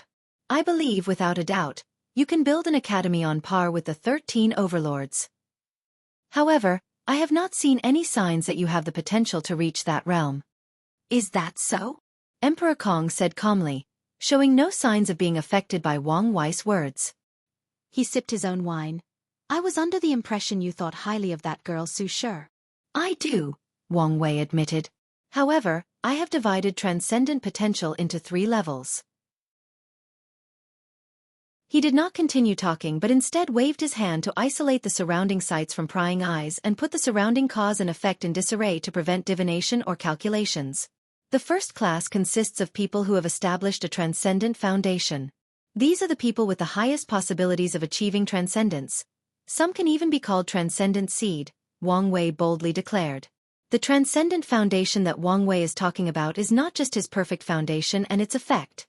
He's talking about people who have at least achieved the 9-extremity foundation and entered the taboo realm in at least one of the 3 immortal realms or have some of the essence of transcendence like Sun Junyao. These people have a much higher chance of achieving half-step transcendence than everyone else. In that category, Wang Wei considered himself the best because of all his achievements like Mortal Emperor, 10th Supremacy Foundation, becoming a Heavenly Emperor, and linking an entire era to his existence. All these things have contributed to his transcendent foundation. Transcendent foundation? Emperor Kong asked with a serious look. However, Wang Wei only smiled but did not answer. The second category is the people talented and intelligent enough to create a method of transcendence, Wang Wei continued. There is a vast difference in this level as well. Some people only have a vague idea, some are already working on turning this idea into a reality, and ultimately, only a few will succeed. Emperor Kong swallowed the wine. The third level? He did not ask Wang Wei to elaborate further since he knew he wouldn't get much of an answer. The final level is where I placed you, Su Shi, and Lin Fan, Wang Wei explained. This level belongs to people who have the talent to achieve transcendence only if they receive an already made and completed technique. Wang Wei can already predict how brutal the path of transcendence will be. Countless geniuses who used to be the shining stars of the chaos universe will realize their incompetence and insignificance before that barrier called transcendence. To be fair, you 3 masters and disciples have the potential to establish a transcendent foundation, if you know the requirements, Wang Wei continued. Additionally, I don't know enough about you to determine whether you can be classified in the second category. Emperor Kong calmly refilled his cup. Although he looked calm on the surface, his mind was experiencing great turmoil. Was Wang Wei lying? This was Emperor Kong's thought after hearing these words. He had his reasons for thinking such a thing. Firstly, this is something that Wang Wei would do, lie to further his goal. And what would those goals be? It's evident to Emperor Kong based on how he dangled information about transcendence over him like a hunter using a carrot to lure a rabbit from their hiding hole. However, certain things made him doubt his judgment. As soon as Wang Wei uttered the words, transcendent foundation, the first thing he thought of was Sun Junyao. Perfection has always been a taboo in the world, and most people who pursue this path usually end up miserable. But what was it a taboo? Emperor Kong was wise enough to link Grand Taoist ban on perfection to its connection to the transcendent path. So, he immediately thought that Sun Junyao might belong to a unique individual in Wang Wei's first category. Numerous thoughts flashed in Emperor Kong's mind. He analyzed all the information he knew about transcendence and re-evaluated them based on Wang Wei's words. Sadly, he realized he knew too little. Emperor Kong sighed deeply. Our foundation is too shallow. He suddenly realized how much weaker his academy's foundation was compared to these top lineages, who have cultivated countless peak paragons who have already started their journey toward the next realm. He instantly removed all his pride in building the academy to such a level. Although he always reminded himself that he had a long way to go, today's events showed how true these words were. Emperor Kong decided to take Wang Wei's bait. He knew he might have to pay a steep price, but getting his hands on such a valuable piece of information would be worth it. Fellow Taoist, he stopped as he realized Wang Wei was looking into the sky, and he finally sensed a mysterious aura, so he also raised his head. It seems I've said too much, and you're too weak to get involved in matters of this level, Wang Wei said calmly. Even with his preventive measures, he could only say so much. It's also possible that he could say so much because he took the previous measures. It seems so, Emperor Kong said, again feeling his insignificance. He sipped his wine and closed his eyes for a few minutes. Once he opened them, he had already adjusted his mindset. Wang Wei secretly nodded in acknowledgement. Although he purposely suppressed Emperor Kong's arrogance to control the rhythm of their conversation and ensure things favored him during later negotiations, he still appreciated how fast the latter readjusted and controlled his emotions. Fellow Taoist, is this the main reason you visited? Of course not, Wang Wei replied. My main goal is to ask you whether you're interested or plan on killing one of those parasites. If so, we can work together, or at the very least, come to an agreement so we don't target the same person. Killing a paragon? Emperor Kong uttered with squinted eyes. This is not something that anyone can do. Wang Wei looked at him and shook his head internally. He had many praises for Emperor Kong, but he also had one criticism. He talked like a scholar. He was never direct. His words were always ambiguous with any interpretations, and he stated his thoughts in a roundabout manner. Wang Wei did not know whether he talked like this with everyone or a tactic he used to deal with him. Regardless, it did not matter. He was now bored with it. Be direct and tell me what you're thinking, he said. If you find any errors, ads pop up, ads redirect, broken links, non-standard content, etc., please let us know. Report so we can fix it as soon as possible.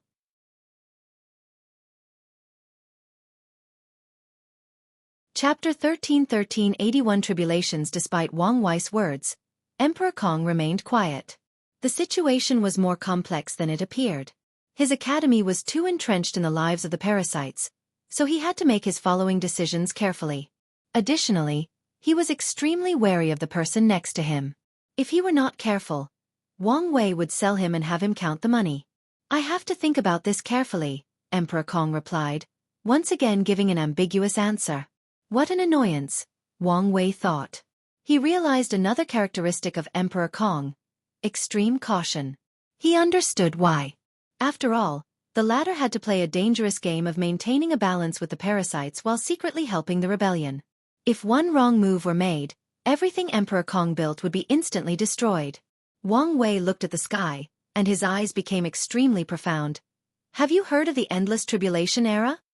Yes, it's the era before the golden era, Emperor Kong replied. Time Eater almost erased this world's history. He even used his chronospirit to block the river of time to prevent certain capable people from peeking at the past. Of course, such a method does not affect these top lineages, but it did disrupt everything and everyone else. I heard that era is our world's version of the Null Era, with civilization restarting, Emperor Kong added. He spent a lot of time and effort, and with Sun Jianyo's help, he acquired much knowledge of the world's history. However, Emperor Kong's effort went as far back as the Golden Era, and he knew little about what came before. All sentient beings with intelligence have one thing in common: the desire for improvement or evolution, Wang Wei stated calmly. No one can escape this fact, including Grand Dao. He sipped his wine and emptied the cup. Emperor Kong waved his hand to refill it, breaking etiquette since he should have used a teapot. However, he did not care about that since he had a feeling Wang Wei was about to reveal some outlandish information again. Heavenly Dao also wishes to improve, and it happened in that era, Wang Wei continued. In the lower generation, during my generation, Heavenly Dao skipped your son's time to bring all the luck and destiny of that generation to mine, creating a prosperous era. Meanwhile, true Heavenly Dao did something even more extreme. 81 Tribulations, Wang Wei stated with shining eyes. During each tribulation, the eternal Ascension world was ravaged by war, famine, and countless catastrophes. But each time they survived, civilization rebuilt itself, and the world's luck reached a new peak. Emperor Kong listened attentively while drinking. He compared what Wang Wei said with the information that he had, deducing what he said was the truth, what his motive was, and so on. Do you know what the final tribulation was? Wang Wei asked. Emperor Kong pondered briefly. The innate acquire war. You would think so, but no, Wang Wei shook his head. That war was the 80th tribulation and ended that era. Afterward, the human race became the protagonist of heaven and earth, and the eternal Ascension world became one of the many worlds where acquired life is in the dominant position. It can also be said the world determines its position in the eternal battle between fiend gods, paragons, and heavenly primarchs. Wang Wei moisturized his throat. After the war, the world's luck reached an unprecedented height and entered the Golden Era. In some previous eras, it was common for the total number of paragon to be less than 3 digits.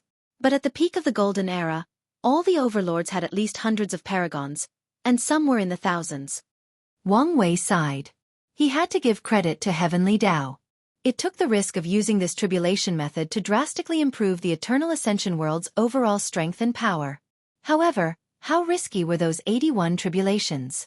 If any of them went wrong, the world's cultivation civilization would be destroyed and have to restart. The Eternal Ascension world might have spent countless eras trying to recuperate from the devastation. During the Golden Era, many extraordinary talents rose up, Wang Wei continued.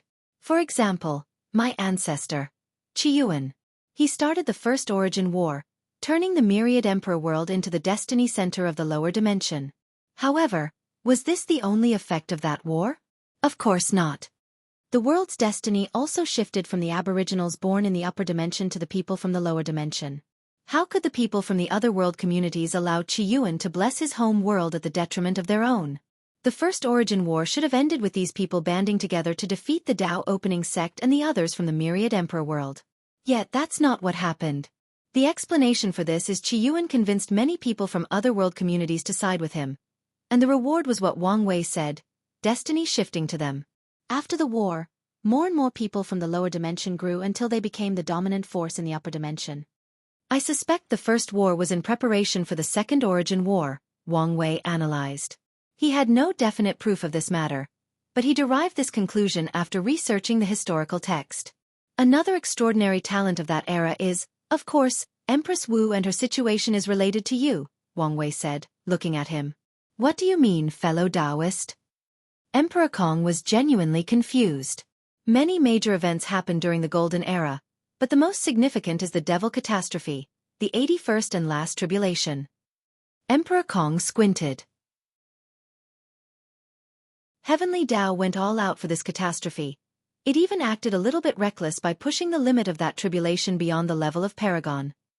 Emperor Kong immediately remembered some of the rumors he had heard about the devil primogenitor, and his squinted eyes became even smaller. Heavenly Tao's risks paid off. The Golden Era survived the last tribulation, and the world's luck reached another unprecedented height.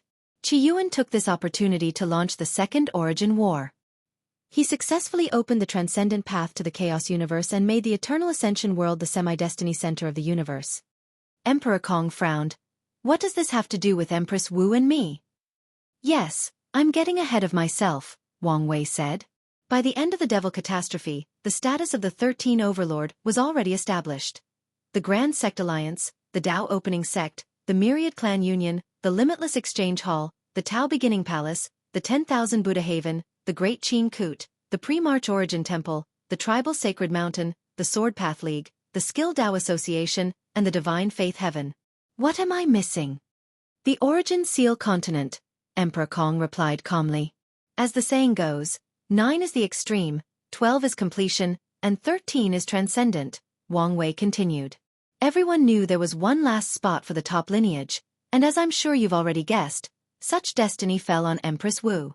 With unparalleled talent, she built the Origin Seal Continent and became the last overlord. Wang Wei sighed. She's a wonderful woman, isn't she? She's probably the strongest of all the primals in that era in terms of direct combat. However, her lineage is slightly better than that of Limitless Exchange Hall in terms of the number of primal strength. In terms of foundation, such as the number of paragons, empyreans, and middle-level cultivators, she's undoubtedly the weakest. You can guess the reason, right? She's too young, and her foundation is the weakest, Emperor Kong replied with a sigh. That's right, Wang Wei nodded. Her rise was only during the middle to late stage of the Golden Era. No matter how wonderful she is, it could not change this fact. Wang Wei looked at the sky, especially the sun. There used to be 7 moons and 2 suns in the sky, but they were now gone. Heavenly Tao has already planned everything, Wang Wei said with a deep voice. It knew Qiyuan's methods could only summon these inferior, banned and flawed methods of becoming half-step transcendence. Ban? Who can ban these methods? Emperor Kong thought, his heart shaking. Why am I so stupid? Of course it's Grand Tao. So, that's why that event became the ultimate taboo. Heavenly Tao knew how prideful these people from the Golden Generation were, so how could they accept such flawed methods? Wang Wei continued. So, it selected a few people. Emperor Kong's expression became serious, and looked at the bright sun. These people were supposed to be guardians and pathfinders. They were supposed to protect the world while the others recuperated from the damage of the ultimate taboo. When the time was right, everybody would work together to perfect the method and open a new era. Wang Wei was not spouting nonsense.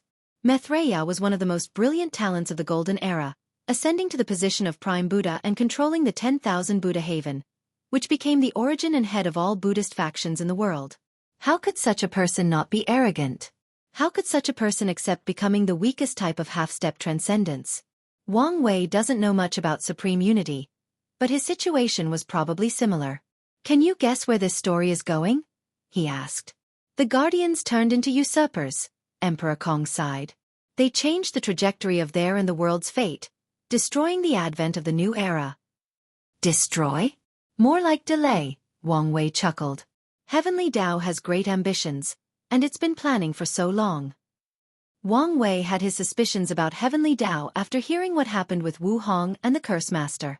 If my theory is correct, it's been planning for a few transcendent factions, he continued. Maybe not 13, but definitely more than 3. He looked at Emperor Kong. And am willing to bet the last spot went to you. Although Emperor Kong had some guesses about where this conversation was going, his body still trembled after hearing these words. He tried his best to control his emotions, but it was not so easy this time, so he had to sip his drink and use the alcohol's effect to calm down. If you find any errors, ads pop up, ads redirect, broken links, non-standard content, etc., please let us know. Report so we can fix it as soon as possible.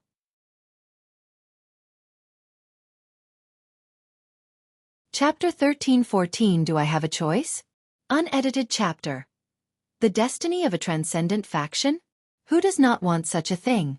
Destiny and luck are 2 of the supreme Tao, meaning that as long as Emperor Kong played his cards correctly and made no severe mistakes, he was destined for success.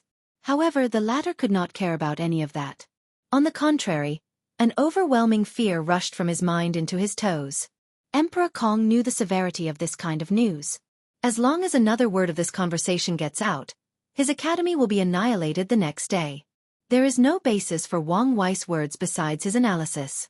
Of course, with enough effort, these top lineages can deduce whether he's telling the truth or spewing nonsense. However, it did not matter whether he was telling the truth. Some people would instead eliminate a potential threat to take the risk of being wrong. That's why Emperor Kong was sure his academy would not survive if anyone learned of this conversation. A deep killing intent flashed deep in his mind, but it dissipated with the same speed. Emperor Kong already knew he was not Wang Wei's match because his intuition immediately warned him of danger after thinking of silencing the latter. Additionally, he has already investigated and knew that Wang Wei had a method to battle a paragon's projection. The academy currently had no paragon arrays since he did not dare install one. That also meant he could not use any assistance to kill Wang Wei. Emperor Kong had a few hidden paragon artifacts and supreme chaos artifacts, but those probably won't do much, and they will also reveal his foundation to the parasites, thus accelerating the dissolution of their already thin partnership. And even if I could kill him, would I dare? Emperor Kong thought, lowering his shoulders as he slumped on his chair. Wang Wei was the darling of the Tao opening sect, so he knew the latter would not hesitate to eradicate him for killing a disciple with so much potential. Emperor Kong sipped his wine, feeling a little more defeated. This conversation has been a constant blow to his pride and arrogance. Fellow Taoist, it's not wise to say these things without any evidence to back them up, Emperor Kong said calmly, already regaining control of his emotions and mind. Are you saying I'm speaking nonsense? Wang Wei chuckled. Well, maybe you're correct. But there are signs to follow. Wang Wei groaned softly as he enjoyed the wine's taste. Even with the effect, this wine was top-notch due to its taste. If not for my appearance, the destiny to end this era should have been yours. Emperor Kong wanted to swear as this man had said another outrageous thing. Heavenly Dao's original plan was to use this destiny for you to destroy these parasites and plunder their resources to increase your academy's foundation.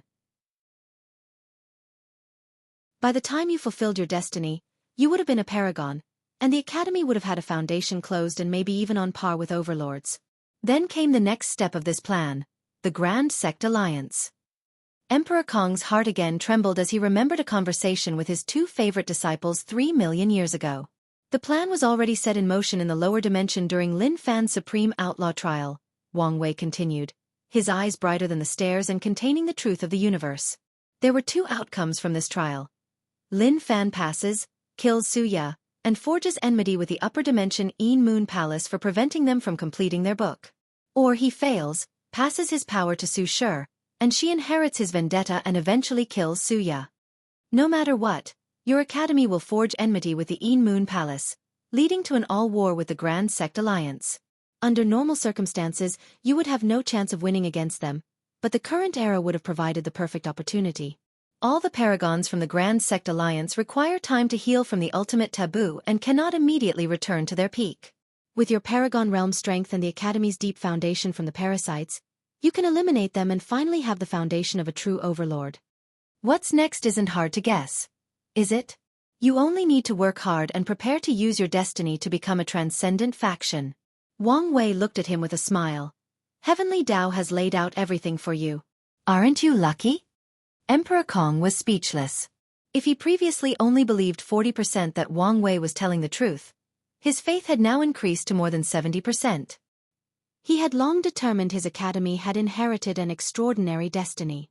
After the conversation with Su Shi and Lin Fan about Xuya and their hatred, Emperor Kong thought his destiny was about taking luck from one of the 13 overlords. However, he never considered eliminating the Grand Sect Alliance.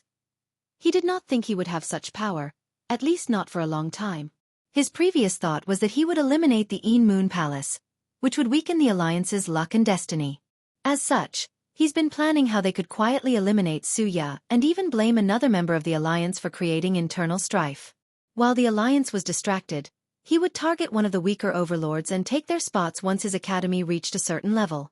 But now, Wang Wei told him he might have to fight the most powerful of the 13 directly. In fact, if you consider Lin Fan's subtle connection to the Chaos Demon Gods, your academy has, well, quite the exciting road ahead, Wang Wei chuckled, not hiding the schadenfreude in his voice. Honestly speaking, even if you don't take any of the things I said to heart, your academy's situation is in a terrible spot, Wang Wei continued. In the eyes of many people, you're considered a traitor, one of the oppressors. Your secret work with the rebellion and the resentment purification will buy you many points. Still, if you don't do something else, your academy's reputation will be tarnished by the time the new era arrives. Additionally, some people will still consider you a traitor. They'll use this as an excuse to further tarnish your name and reputation before rallying more people to eliminate you. Emperor Kong knew what people he was talking about, the former academies. All these people were forced to close their doors while he was the only one left open. Such an act already created countless resentment towards him.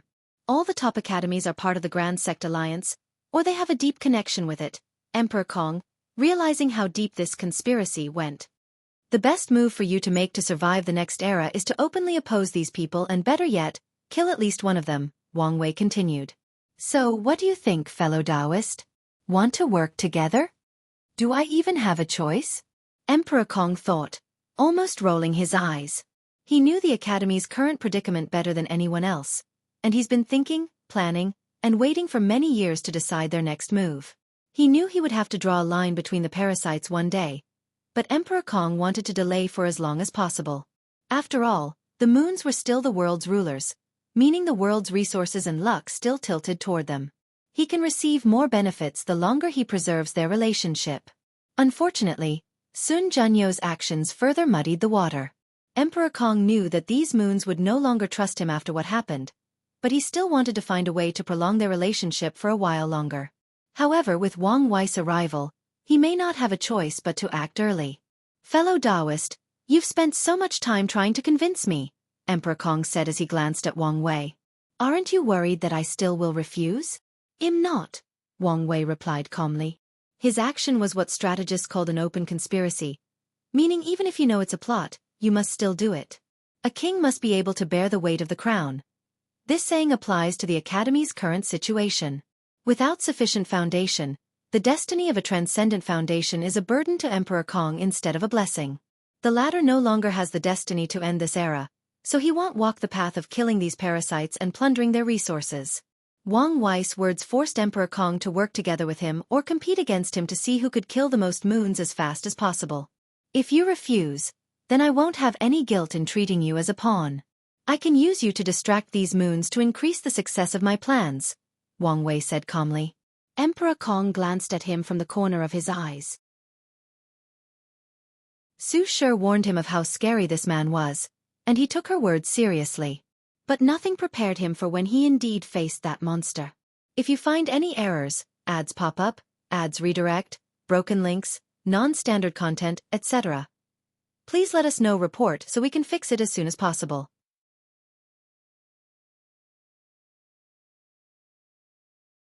Chapter 13-15 Partnership. Emperor Kong sighed. "Fellow Taoist, what do you have in mind?" Emperor Kong relented. Although he did not want to be entangled with this man, he knew he did not have much choice. Wang Wei smiled. "I don't know much about these people yet to formulate a plan, and a head-on battle is the worst plan possible." After analyzing Blood Dragon's death, Wang Wei realized how difficult it was to kill a paragon in a direct confrontation. The arrogant dragon would have survived if Sun Junyao had not been strategic and calculated for many variables, including longevity resources and Blood Dragon's Dao imprint location. His strength would have been drastically weakened, and he might have lost his position as one of the moons, but he would have survived. Wang Wei knew that it would be useless even if he could kill one of these people after entering the taboo realm. Instead, he needed to follow a similar path as Sun Junyao and slowly plan their death. "So what's the plan of this alliance?" Emperor Kong asked, almost rolling his eyes. "You're a scholar. Why are you so impatient?" Wang Wei replied. "I have predicted a few things on how these people will react to Blood Dragon's death and came up with a plan that is guaranteed to give us an advantage no matter what. However, this plan can only work once, and I need your help." He summoned a blueprint and showed it to Emperor Kong. "So that's why you wanted to work with me," Emperor Kong uttered after seeing the 4 pillars in the blueprint. "That's right, so what do you think?" "The formation can be improved," Emperor Kong commented before modifying the blueprint. "It seems one of your sub-Dao is Dao of Array, and your achievement is superb," Wang Wei commented. At a glance, he could tell that Emperor Kong used his Dao, transformation, as the philosophical core of his array path. He probably strives to achieve all transformation with his array Dao. He did not fuse array Dao into his transformation Dao but used it as a supplement. They worked together, forming the perfect synergy. That's a unique path, but what's the purpose of doing this? It would be better for Emperor Kong to fuse array Dao with his transformation Dao, making it more unique and flexible, yet he separated them. Is he trying to use the harmony between the two to turn the array Dao from sub-Dao to primary Dao? If that's true and he succeeds, I'll have to raise my evaluation of him. No one can have 2 primary Daos. Even Chaos Dao cultivators who comprehended many Daos will have 1 primary Dao. Chaos. However, if Emperor Kong's approach worked, he'd benefit immensely, including acquiring 2 Dao positions after becoming a peak paragon. Although Wang Wei doesn't know the actual value of these positions, he knew they would probably be crucial in the transcendent realm. Emperor Kong did not answer his words and continued with the blueprint. Once he finished, the success of their plan rose by 20%. "I'm glad I chose you as a partner," Wang Wei praised. Although he was going to ask his brilliant wife to help with his formation, now, he might not need to. Could Wu Hong further improve this formation? Of course. However, Emperor Kong's method has already reached the limit of their realm.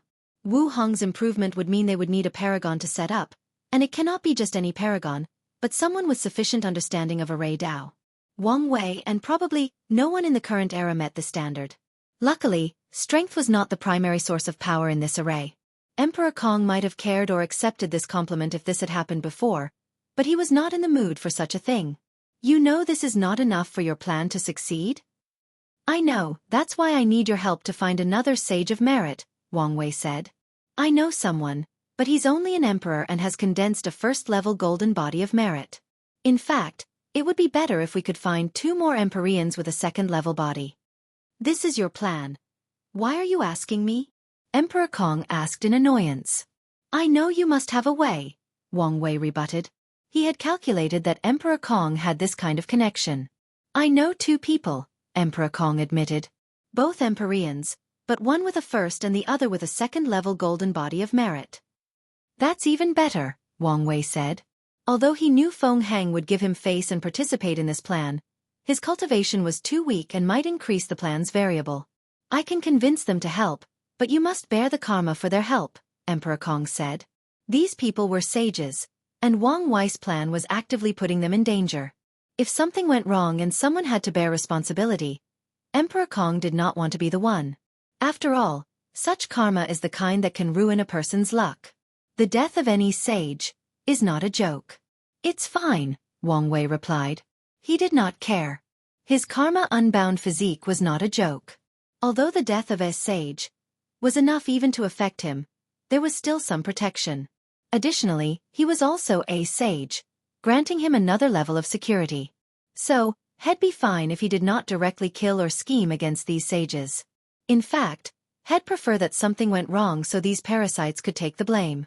Of course, he was not stupid enough to scheme in the back to ensure that happens. He knew when to mess around and when not to. Sages are a protection class, meaning Heavenly Tao does not mess around. Since Wang Wei was not sure to hide his actions under the latter's noise, he wouldn't do something so stupid. Emperor Kong looked at him. Is there anything else? Is this a hint that I'm no longer welcome? Wang Wei thought, his lips almost twitching. No, that's it for now. That's good. Emperor Kong nodded before handing him a talisman. Contact me if there is more. The sign that you're no longer welcome was written on this man's face, so Wang Wei could only sigh. Well, it's time to take my leave, Wang Wei said as he stood up. One last thing. Can fellow Taoist give me some more wine? Emperor Kong summoned a space ring that contained 10,000 large jars of the immortal dream wine. This wine did not affect cultivation and was classified as entertainment, making it not as valuable as one would think. Of course, not as valuable as comparing it to whom. Some poor Empyreans probably cannot buy more than 100 jars. Wang Wei took the space ring. Thank you, fellow Taoist, for entertaining me. Say hi to Su Shi and Lin Fan for me. Emperor Kong watched him and disappeared, and he used his divine sense to ensure he had left before returning to his palace. He sat alone in a dark room, a somber atmosphere enveloping his body. When was the last time I felt so powerless and ignorant? It was probably that time. Emperor Kong suddenly found himself lost in his memories. Who are you? Asked a young boy about 12 years old, looking at the elderly man before him, dressed in a black robe with a sage-like atmosphere and holding a ruler. The boy was using all the strength in his weak and thin body to prevent himself from falling on the floor or running away screaming. I will be your teacher from now on, said the elderly man. You can call me Master Shang. Are you a ghost? The young Kong Meng said, his face pale. Do you want to use my yang energy? I'm not a ghost, I'm the spirit of a saint artifact, Master Shang explained. Kong Meng finally calmed down after realizing he was not going to die. Saint artifact? Are you talking about the saints I've read about? Are they so magical? No, I'm talking about cultivators. Oh. Master Shang looked at this body. Anyone who heard about cultivation would be excited. But what's with this boy's response? What do you say? Boy Kongli, do you want to be my apprentice? Kongli became silent. Sir, the books say that a master chooses a student just as much as a student chooses a teacher. Master Shang smiled. He appreciated the young boy's demeanor. Those words are true, so if you have any concerns, you can ask me. Why me? Kongli did not think there was anything special about him. I've watched you in the past few years, Master Shang said. You have no money to learn how to read, so you secretly listen to Scholar Wang's lessons by climbing through the back walls. Your mind is sharp, and you quickly learn the characters, but had no money to buy paper and ink to practice calligraphy, so you used tree branches and practice in the dirt and sand. Due to your poor background, no one wants to take you as a disciple, but that did not dissuade you. You help scholars with their baggage, clean their houses, and repair their clothes and shoes just for an opportunity to learn. You save every penny you make, even forsaken meals, just to buy books. Those people looked at you with disdain, beat you up, cursed at you, and even spit at you, thinking your efforts were in vain and you would amount to nothing. But you never give up. Your desire to pursue knowledge and improve yourself is something many of the sages you've read about do not have. Those qualities are why I chose you. Kong Li had tears in his eyes. He was an orphan, and before dying, he promised his adopted mother that he would become a scholar to bring glory to their family. However, no one believed him. No one was willing to help or give him a chance. Even worse, no one acknowledges his efforts. Disciple Kong Li has seen the master. He knelt on the ground, bowing deeply. Good boy. Master Xiang waved his hand to lift him up. From now on, you're my disciple, and I'll give you the courtesy name Meng. I'll choose an auspicious day to properly worship heaven and earth so you can officially enter my school. If you find any errors, ads pop up, ads redirect, broken links, non-standard content, etc., please let us know report so we can fix it as soon as possible.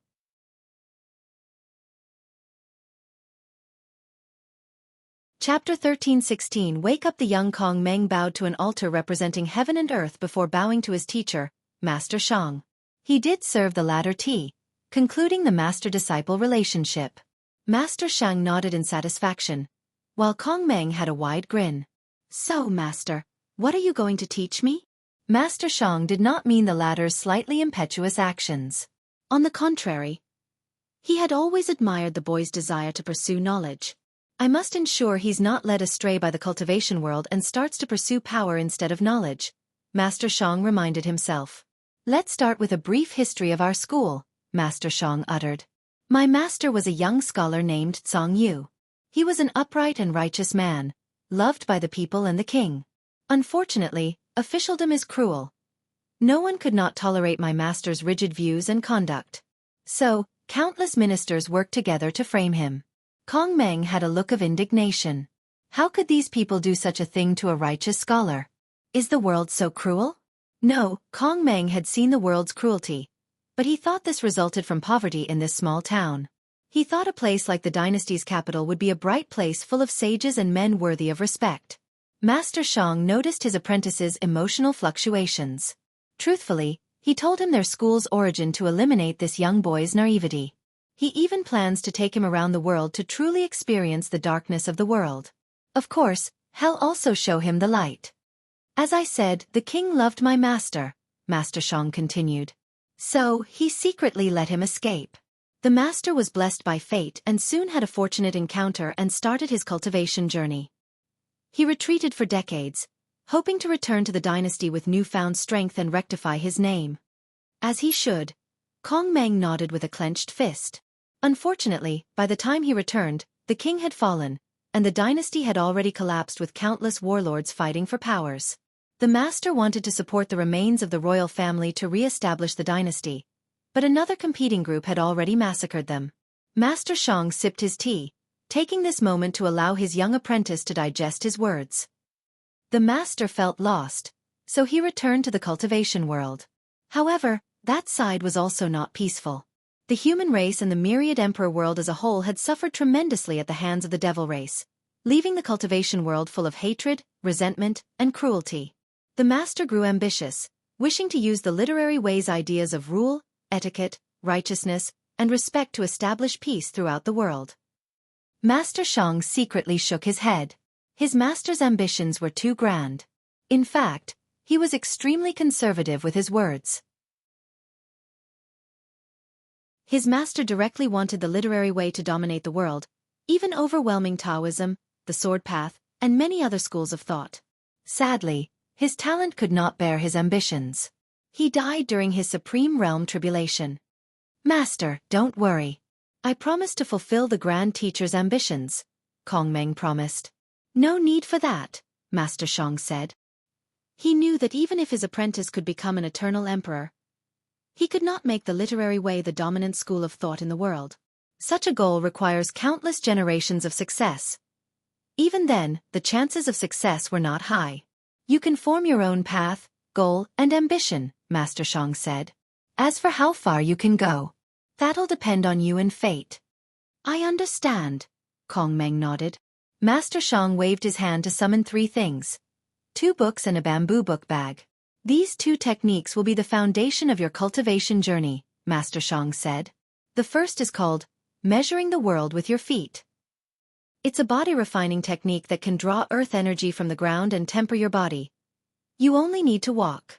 The more you walk, the more energy you can gather, and the more powerful your body will become. Sadly, it's incomplete, but maybe you can finish it. I'll try my best, Kong Meng nodded. The second one is related to this bamboo bag, Master Xiang continued. This technique is called the weight of knowledge. It's a unique technique of our literary school that combines cultivation with weapon refining. Master Xiang pointed at the book bag. The technique will allow you to fuse condensed righteous qi and fuse it with your origin qi. Additionally, it will also convert the power of knowledge into a tangible force to nourish the book bag. The more you know, the more powerful of a weapon the bag will become, and one day, you may use it as a proving Dao artifact or a luck-condensing artifact. Master Xiang saw the confusion in his young disciple's eyes, realizing the latter knew nothing about the cultivation world. First, remember these techniques, and we'll start training tomorrow. The next day, Master Xiang and Kong Meng started their journey. Kong Meng had the book bag on his back, reading a book while walking. He was also breathing in a strange manner as he walked, and if someone of decent cultivation observed him, they would have discovered his breathing was following a certain rhythm of the earth, allowing him to draw energy from it. Master, is there something you don't understand? It's hard for me to be walking, reading, breathing, and visualizing, Kong Meng said with a wry smile. He did not want to complain since this was a rare opportunity, but such a daunting task was too much for him. Master Xiang was slightly embarrassed. This was his first disciple, so he was not good at this kind of thing. Let's do this. While we're on the road, you focus on tempering your body. At night, when we rest, you can read, and before going to bed, you can visualize the sages. It would be best for you to condense your righteous qi as soon as possible. I can then teach you a method of dividing your mind. I'll try my best. Emperor Kong woke up from his memories and sighed. In his life, he has felt powerless 4 times. The first time was when he first met his wife and accidentally injured her. He tried to apologize, but she was not having it, making him feel powerless. The second time was after entering the Saint Realm. He became arrogant and tried to use righteous qi to purify the blood earth. His action resulted in an accident that almost eradicated Master Xiang.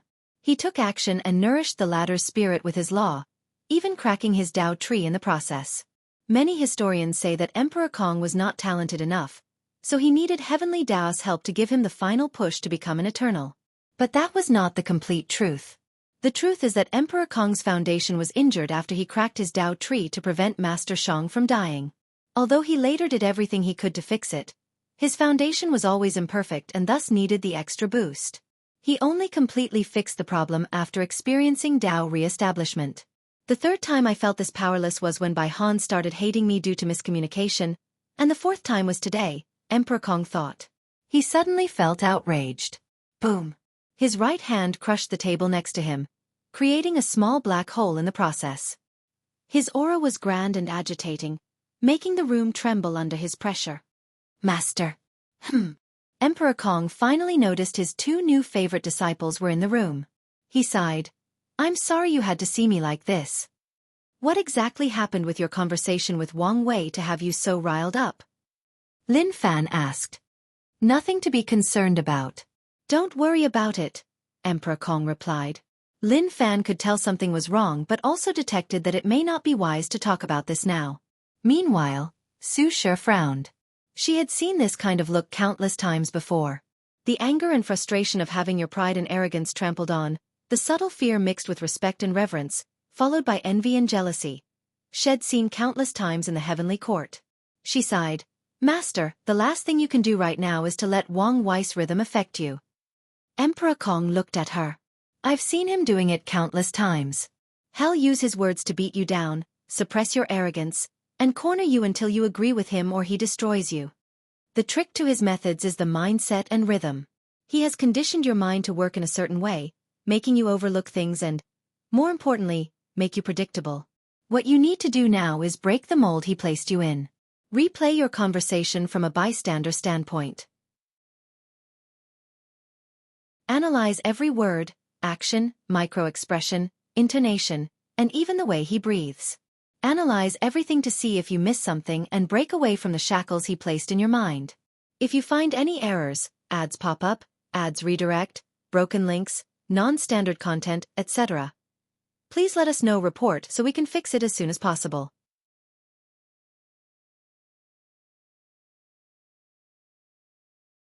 Chapter 13:17 Compensation. Emperor Kong felt a jolt in his mind after hearing these words. He felt embarrassed that his apprentice had to remind him, but he was glad she did. He exhaled deeply and nodded in approval to her before closing his eyes. Su Shi sighed in relief after seeing this. She knows how capable her master is. With his intelligence, he was more than capable of competing with Wang Wei. He might even win some battles. Since the lower dimension, she's been studying Tao overlords, trying to understand who they were and what made them so terrifying. The conclusion she deduced was the outlaw trial. On the surface, this trial was to test whether these people were worthy to wield these innately potent Daos, but that was far from the truth. However, Su Shi did not believe these words. The idea of wielding laws is only a bait grand Tao used to attract these overlords. Most of them are arrogant and prideful, thus usually choosing these super Daos. The core of the outlaw trial is to mold these people into the monster they are. Under the pressure of death and having no choice but to rely on their intelligence to survive, the Tao lords and overlords are slowly and methodically transformed into the ultimate schemers, strategizers, and manipulators as they fight for their lives in a chess game against heavenly Tao. To have the slightest chance at survival, they must be flawless. They must learn to think countless steps ahead, break the shackles in their minds, become capable of thinking outside the box, attain mastery over controlling their emotions, know their weaknesses, physically and mentally, and learn how to prevent others from taking advantage of their flaws.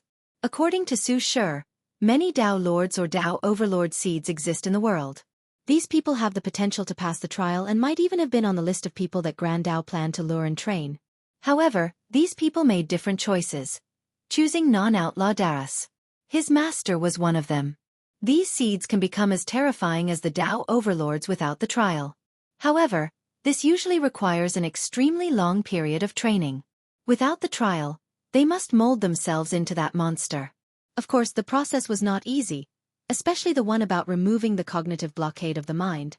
Most of these seeds might spend the rest of their lives without succeeding or barely succeeding. Compared to the direct advantage of passing the trial, the slow and steady approach was less effective. Lin Fan looked at his wife. He knew she was studying Wang Wei's behavior, but he did not expect her to know him so intimately. He gave her a look that said, "Why do you know so much about another man?" Su Shi rolled his eyes, so Lin Fan changed tactics. He used his facial expression to indicate to her that he was emotionally hurt and that she should heal his bruising heart. Unfortunately, he only received a pinch and a warning not to play around. However, Lin Fan could not be defeated so easily. He must make a big deal out of this. Was he jealous? Absolutely not. He knew what kind of person his wife was, so he trusted her. However, this was a rare opportunity for him to get some action, so he would not waste it. However, he also understood this was indeed not the best time and place, so he gave his wife one of those looks that only couples understood. He did not hide his intention. Su Shi replied with a look that said they would talk later, and Lin Fan chuckled internally. Since she did not give him a direct no, he had already won half of the battle. His future looked bright. Emperor Kong remained still for 3 days, and when he opened his eyes, they released an intense light brighter than a sunstorm. He had figured out what he had missed, what Wang Wei was planning. It all comes down to his greedy nature, Emperor Kong thought.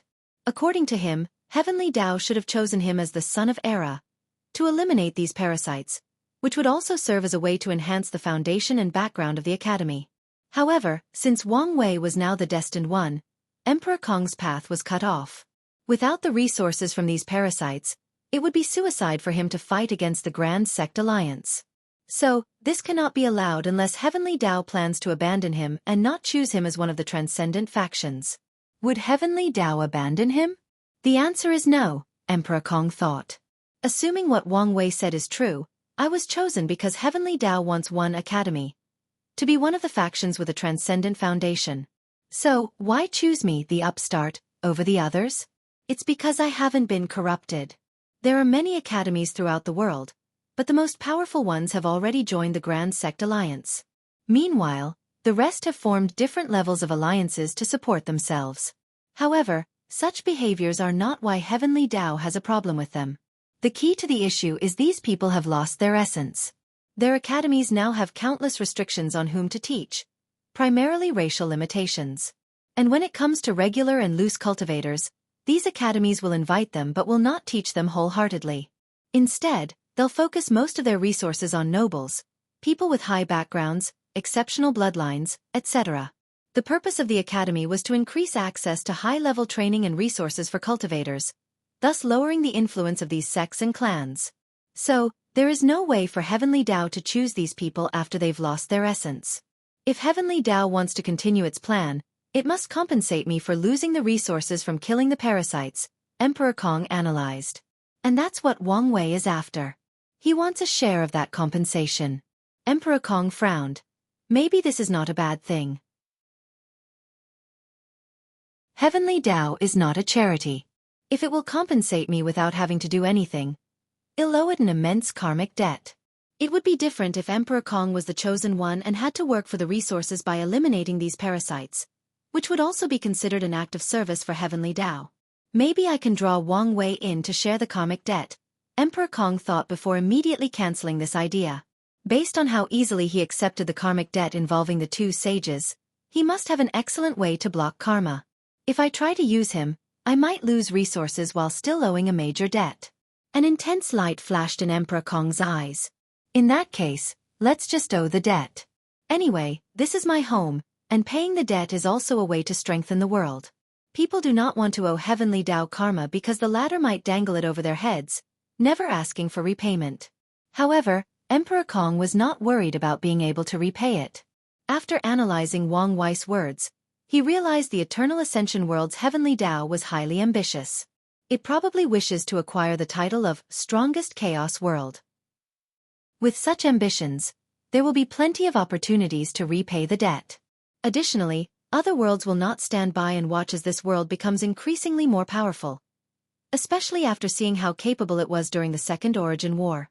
Emperor Kong looked in the distance and uttered, "A bright mirror can reflect anything, even the secrecy and hiddenness of fate." An intense righteous chi gathered above the academy to form an invisible mirror that shone its light on every corner of this enormous city. The mirror's light had a direct target, people's fate line. It observed and kept a watch on everything. A few people noticed this change, were shocked, and ready to defend themselves. However, after noticing the Dean's breath, they stopped themselves. After taking over Blood Dragon's territory, Wang Wei's Fate Shadow Guard should have expanded. This method should make it harder for them to infiltrate the academy, Emperor Kong thought. He then finally focused on his disciples. "Shire, thank you very much." Her words not only changed his mindset on how to deal with Wang Wei but also how to deal with other powerful opponents with high-level intellects. "Master, I'm only doing my job as a disciple." Emperor Kong smiled. "That's why you're my favorite." "Master," Lin Fan complained. "He used to be the favorite." "It's not like you didn't know this." Emperor Kong waved his hand before glancing at his son. "Why are you jittery?" Bai Han, complaining in his mind that he was the son and should be the favorite, woke up after hearing his father's words. Madame Shun came again. This time, she said she won't leave until you decide. Emperor Kong groaned softly. He had just dealt with one headache, but another arrived at his door. If you find any errors, ads pop up, ads redirect, broken links, non-standard content, etc., please let us know. Report so we can fix it as soon as possible.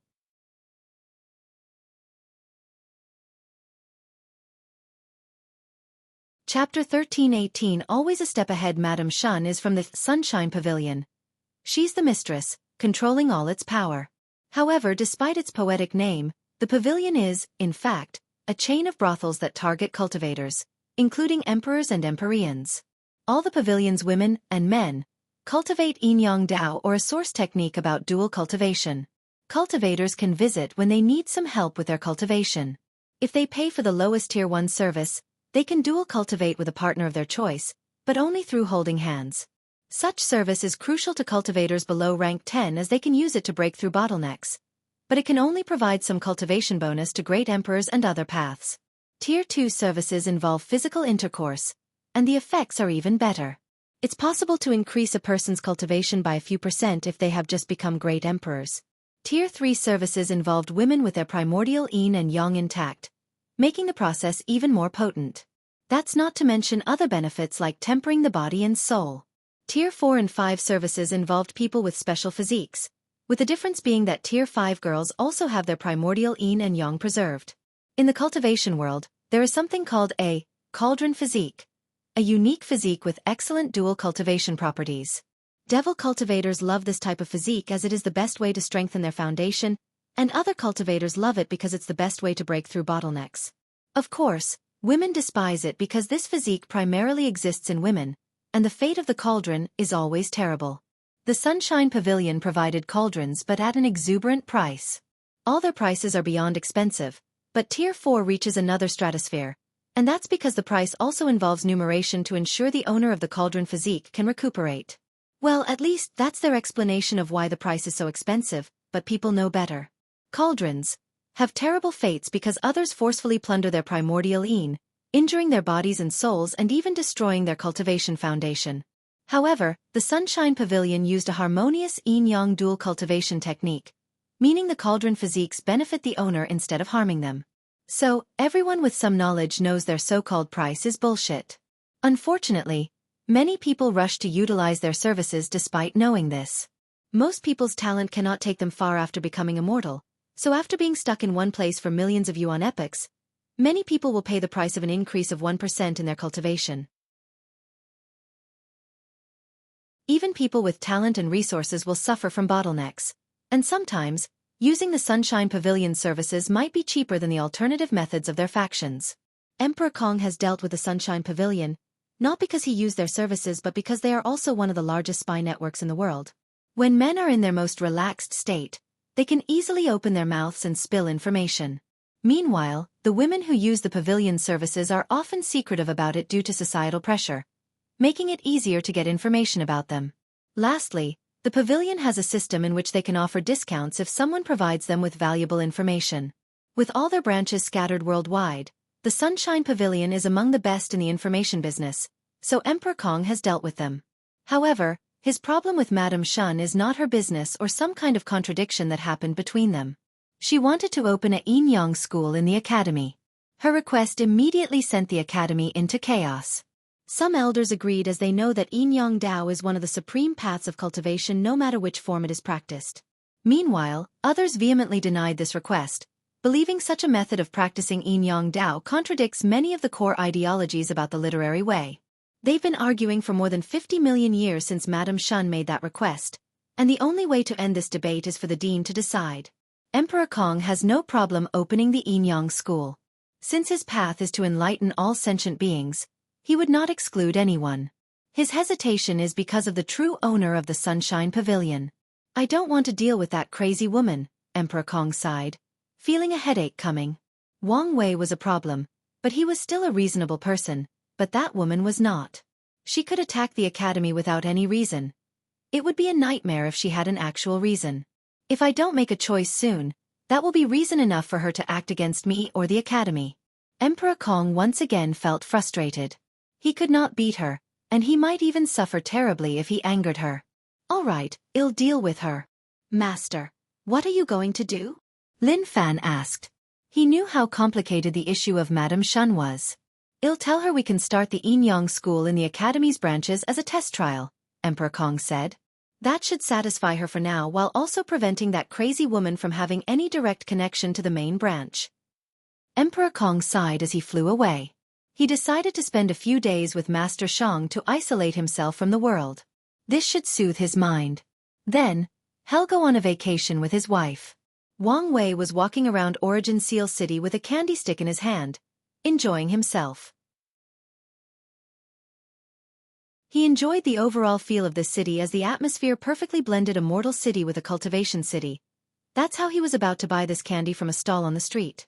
Moreover, he didn't know if it was because of his future wife's terrific standards. The food in this place was beyond excellent. Every restaurant he visited in the past few days had its own unique cuisine, techniques, and recipes. Wang Wei stopped as he suddenly sensed something. He looked in the distance, and his vision penetrated endless distance as he saw a bright mirror above the academy city. Have you figured it out? He shook his head. I'm starting to regret making friends with that little girl, Su Shi. Wang Wei did not mind despite his words since that's how most friendships in the cultivation world, especially relationships with people of different factions or lineages. The lineage's benefit must come above everything, including friendship. Not a bad move, old man, Wang Wei commented. However, this is not enough to stop me. He raised his hand to condense a few karmic threads, mainly Emperor Kong, Lin Fan, Su Shi, and the Lower Dimension Academy. Emperor Kong owed him much more karma than the latter admitted due to everything he did for the academy in the lower dimension. So what Wang Wei plans to do is to force him to repay that karma, or he will suffer a potent and immediate backlash that not only damages his soul but also affects his luck. And what's the best way to repay that karmic debt? Of course, it's from that compensation from heavenly Tao. Wang Wei manipulated the threads to do his bidding, ensuring Emperor Kong would not notice anything until he received the compensation.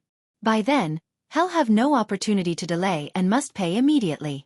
Heavenly Tao is planning for transcendent factions, but there must be a difference between them, Wang Wei sneered.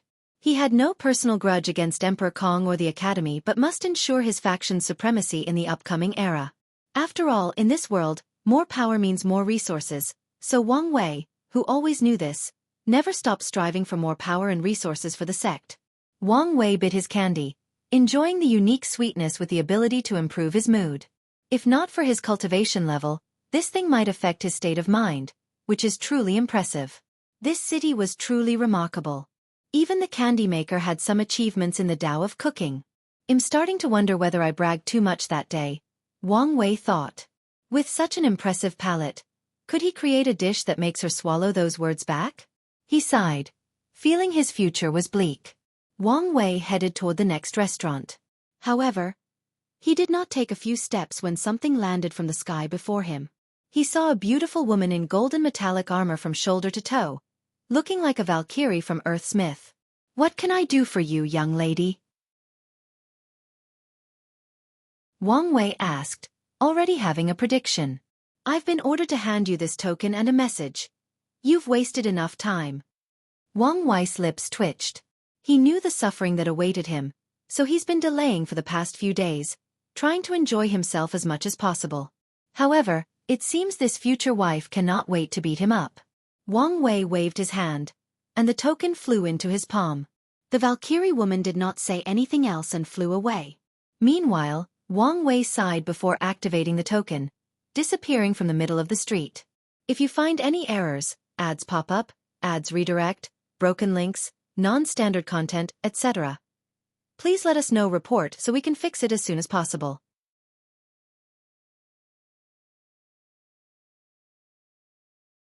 Chapter 1319 Arrange Marriage. Wang Wei floated above the air, looking at this new environment. Is this the Origin Seal continent? This place is odd. As soon as he stepped into this world, he found his mind clear, and inspiration about different Daos flashed in his mind. He scanned this place with his divine sense. In terms of size, this continent was approximately 100 times larger than the lower dimension, which is considered small by the upper dimension standard. It's extremely beneficial to cultivate in this place, but the reason for that is not an abundance of Dao Qi, Wang Wei muttered. The concentration of Dao Qi in this place was extraordinary, but it was not the main reason why it was so special. Wang Wei teleported to a forest nearby and started to play with the grass. No way, he muttered as he examined the trees, rivers, mountains, and animals. He then scanned the continent a second time, observing everything on a more profound level. What a brilliant method, he praised. Everything on this continent was made of runes. From the grass to the trees, the clouds, the rain, the air, volcanoes, the ocean. Everything was made from different runes, making this place the holy place for professionals. Just by observing a single tree in the Origin Seal continent, these people can gain a deep understanding of wood runes, vitality runes, life runes, and many more. Even the animals are composed of runes. Wang Wei studied. She used essence rune to create the body, qi rune to give the body the life energy and other energies for the body to function, and finally, the spirit rune created things like the mind, spirit, and soul. Such a method can be described as true creation, especially compared to the cheap grand mist wheel method. Wu Hong used her Dao to control other Daos, which in this case is creation Dao. With such a method, it's no wonder she could compete for status with the Skill Dao Association. Is this a microcosm of the eternal Ascension world? No, maybe the Chaos Universe? Wang Wei immediately checked after having this idea. His eyes saw a gray river that ran through every fabric of this continent. This river was something he was familiar with, yet it was also different. A river of fate created with runes, Wang Wei thought. It is common knowledge that runes is the language of Grand Dao. But it was after today that he realized what these words truly meant. Wang Wei checked, and as expected, he saw the river of time, a source chi space, heavenly Dao, and even primordial chaos, which surrounded this continent and served as a barrier or protection, and they were all created with runes. Wait, where is Samsara? Wang Wei muttered. He searched, and he found it. Did she steal power from the Yama kings? He could tell the Samsara of this continent was operating like any others.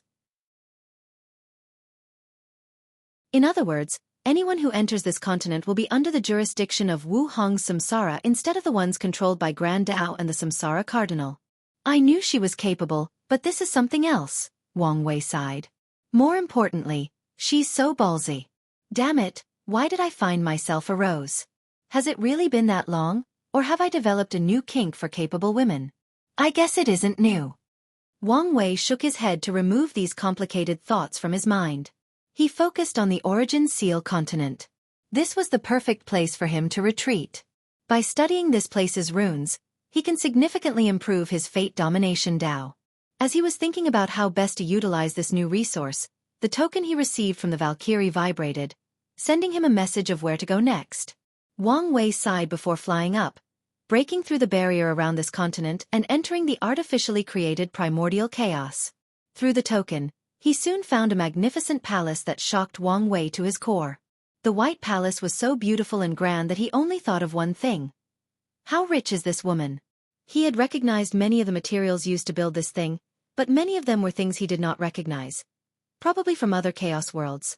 The palace itself is probably a paragon artifact, and the formation engraved on them gives me the goosebump, Wang Wei thought.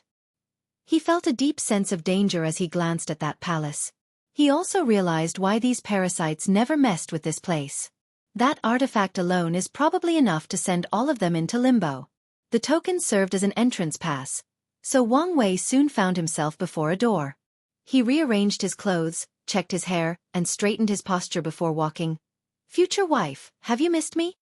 The room immediately entered a state of awkwardness. Wu Hong, who was somberly looking through the window, glanced at him for a few seconds before continuing her stargazing. Wang Wei's lips twitched. I didn't do anything, right? I even boldly but subtly showed her the state of my karmic line to prove my loyalty. He secretly sighed. Even dating back on Earth was not this hard. He walked next to her and also stargaze. The sight before him was indeed beautiful as it showed the birth of a universe with all its stars, planets, galaxies, and many cosmic wonders. Then, the universe dies before restarting. The entire process takes place in just a few minutes.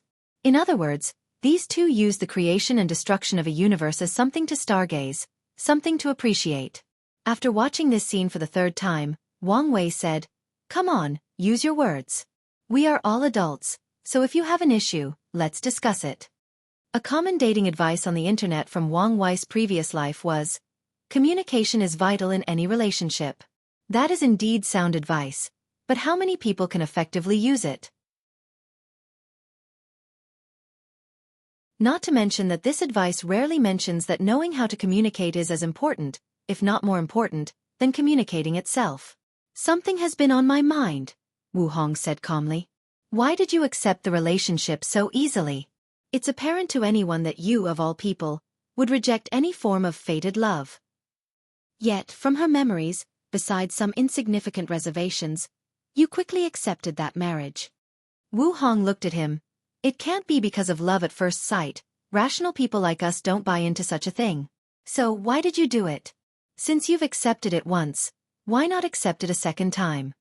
That's an interesting question and one I've thought about a lot before, Wang Wei replied. And the answer is much simpler than you think. Before the Supreme Outlaw trial, my relationship was pretty good.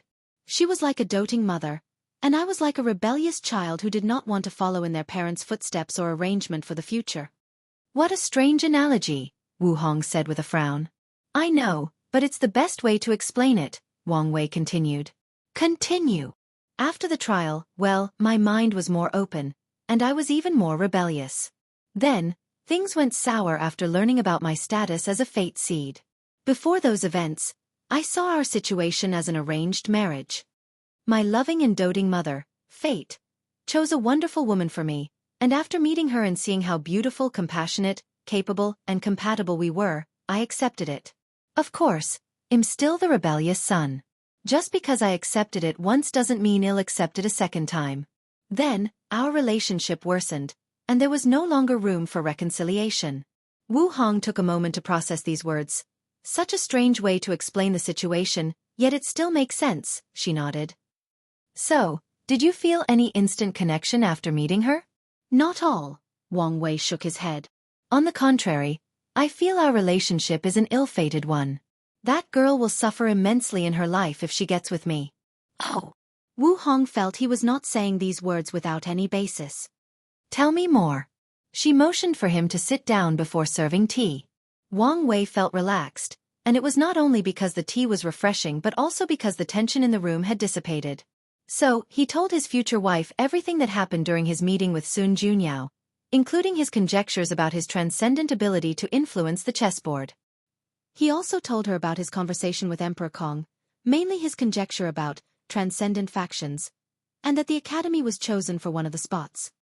What do you think? About what specifically? Wu Hong asked. He had said many things, and some she needed time to digest. Let's start with recruiting Sun Junyao, Wang Wei answered. If you find any errors, ads pop up, ads redirect, broken links, non-standard content, etc. Please let us know. Report so we can fix it as soon as possible.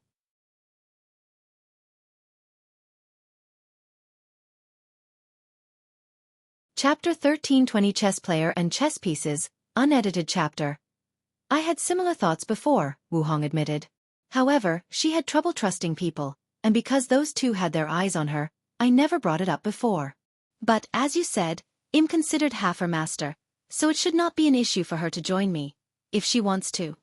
Although Sun Junyao had the potential to enter the next realm, Wu Hong would not force her or use emotional manipulation to trick her into her faction.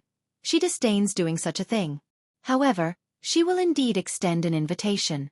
A promise of the perfect foundation method should increase your chances, Wang Wei nodded. However, do you think the path of perfection is truly the best for her? Ha! What's with the sudden change? The last time they talked, they agreed that the path of perfection was, well, perfect for Sun Junyao. I've been thinking about this since our conversation, Wang Wei said. People often believe that perfection is a taboo because it is the quickest and easiest way to transcend, and it's also a way to tap into grand Taoist power. But what if things were not so simple?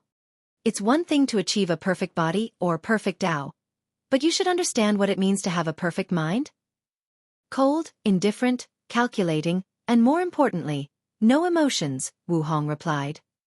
Yes, in the path of perfection, human emotions are a liability, so people on this path will either eliminate it or suppress it to the lowest level possible, Wang Wei nodded. However, these people are also the most ruthless. They will do anything to achieve their goals and have no bottom line. Wang Wei considered himself a ruthless person, and his path of absolute freedom required him to have no moral restrictions. However, there are certain things he would never do, for example, forcing himself on someone else. He just needs to know he has the power to do it without any mortal guilt without doing it. These people don't care about friends, families, and loved ones. Everything can be abandoned for their pursuit of the Tao. It's fine if something like Grand Tao or Heavenly Tao, who is the consciousness that controls the rules of reality, but if cultivators had a similar mindset, they will turn heaven and earth upside down, maybe even destroy it to achieve their goals. Wu Hong finished and her eyes lit up. That's why it's a taboo. Grand Tao wants people to achieve transcendence, but he doesn't want them to do it in an extreme manner that may endanger the chaos universe. Exactly. Wu Hong sighed. I understand Grand Tao's point of view, but the path of transcendence is already difficult to traverse. On top of everything else, rules limit how we operate. That's why, in the end, cultivators will revolt against heaven and earth. Wang Wei did not say Grand Tao but implied it. The two of them became quiet for a few seconds. This short conversation revealed the trend of the entire chaos universe. Peak paragons will not accept there are certain things they cannot do to reach the pinnacle of the world, and this is even more so for half-step transcendence. Considering that their strength means the rules no longer limit them, it's foreseeable how much chaos the world will be plunged into as Grand Tao tries to suppress and restrict these people, and they try to fight back. Let's not talk about that for now, Wu Hong said. She sensed that their conversation might soon be sensed and be warned. However, without the path of perfection, Sun Jianghu's future will not be as bright. Then, a look of realization dawned on her as she glanced at Wang Wei. Yin Yang, your Tao also included freedom, so she can follow your example and walk the path of imperfect perfection. That's a path with more potential. No, better yet, the path, emotional perfection. Emotional perfection? In that case, she would need to change her Tao to 6 emotions 7 desires or focus on spiritual practice. That's not a problem, Wu Hong answered. Once she perfects her state of mind, she'll realize her copy Tao is not the best fit for her. I'll then suggest she switches her primary Tao. Wang Wei nodded. Switching primary Tao is a dangerous thing since the cultivator will need to reforge their Tao imprints, change their Tao body and awakening, transform their soul, and lastly, their cultivation realm might drop, unless they cultivate a sub-Tao to the same level of their primary Tao before switching. Well, we've laid a path for her, but it's up to her whether she chooses to walk on it, Wang Wei said. No matter how much they plan or how extraordinary their ideas are, it's up to Sun Jianghu to decide. That's true. Let's not talk about her anymore. What do you think about Emperor Kong? Wang Wei asked. He's indeed a lucky individual, Wu Hong admitted, not hiding her jealousy like Wang Wei. Oh, you never found a wonder of heaven and earth? Wang Wei figured if someone were lucky enough to get such a thing, it would have been his future wife. Only 2 appeared during the previous era, and they were all before I ascended, Wu Hong explained. And I've never found anything during my travels. Well, I did find a few who have already been used, but as you know, those are no longer wonders. What happened to those 2? Wang Wei asked. Although he had read the historical records, he still asked since she might have known more than the sect had given him. A few people used the first one to give birth to Tao children, while the other disappeared. No one knows who took it and even what it did. Do you think the Dusk Emperor took it? Wang Wei asked with bright eyes. You think that's how they became a boundless without following the eternal path? That's one of the most feasible explanations. You may be right that they used a wonder, but it was definitely not that one, Wu Hong explained. They didn't tell you? I thought you guys were friends. Do you tell your friends all your deepest secrets? Wu Hong rebutted. True, Wang Wei nodded. However, he suddenly felt that the Dusk Emperor did not use a wonder.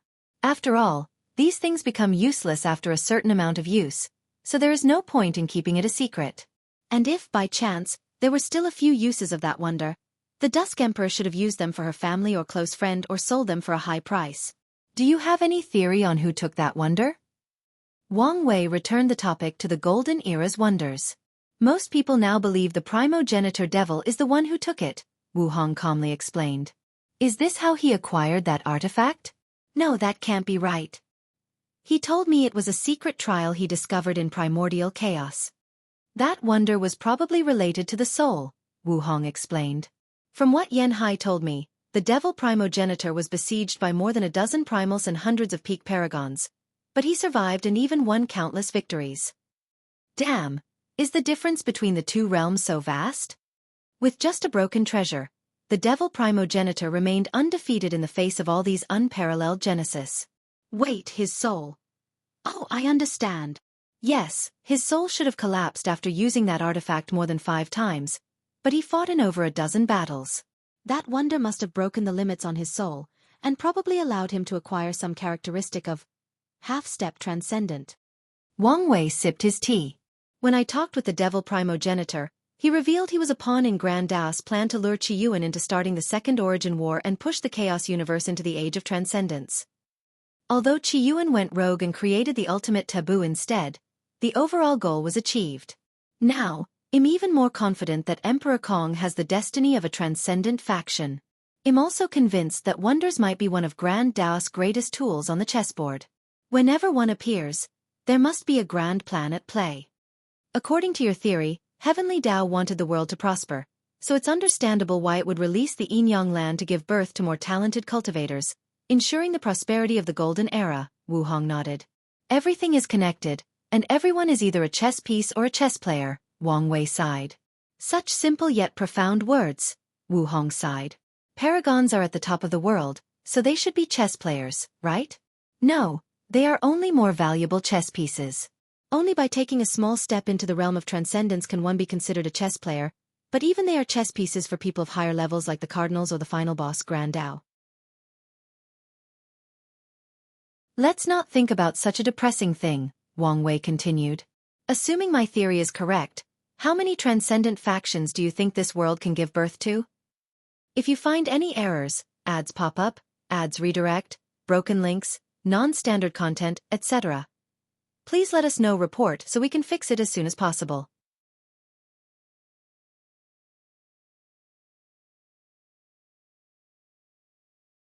Chapter 1321 Transcendent Faction Analysis, Unedited Chapter 7, and if you add those two, a total of 9, Wu Hong replied without hesitation. So much. You underestimate what it means to be half the universe's destiny center, Wu Hong calmly explained. Had we truly become the center, it would probably be enough to cultivate 33 factions, and I'm talking about factions, not individuals. A faction can have multiple half-step transcendents. For example, if Sun Junyao joins the Origin Seal continent, they'll have at least 2. Meanwhile, the Dao opening sect is full of talents capable of reaching that realm, and with all of Wang Wei's ideas, they have a bright future ahead. 9 factions, Wang Wei uttered. Buddhism and Taoism already have a spot.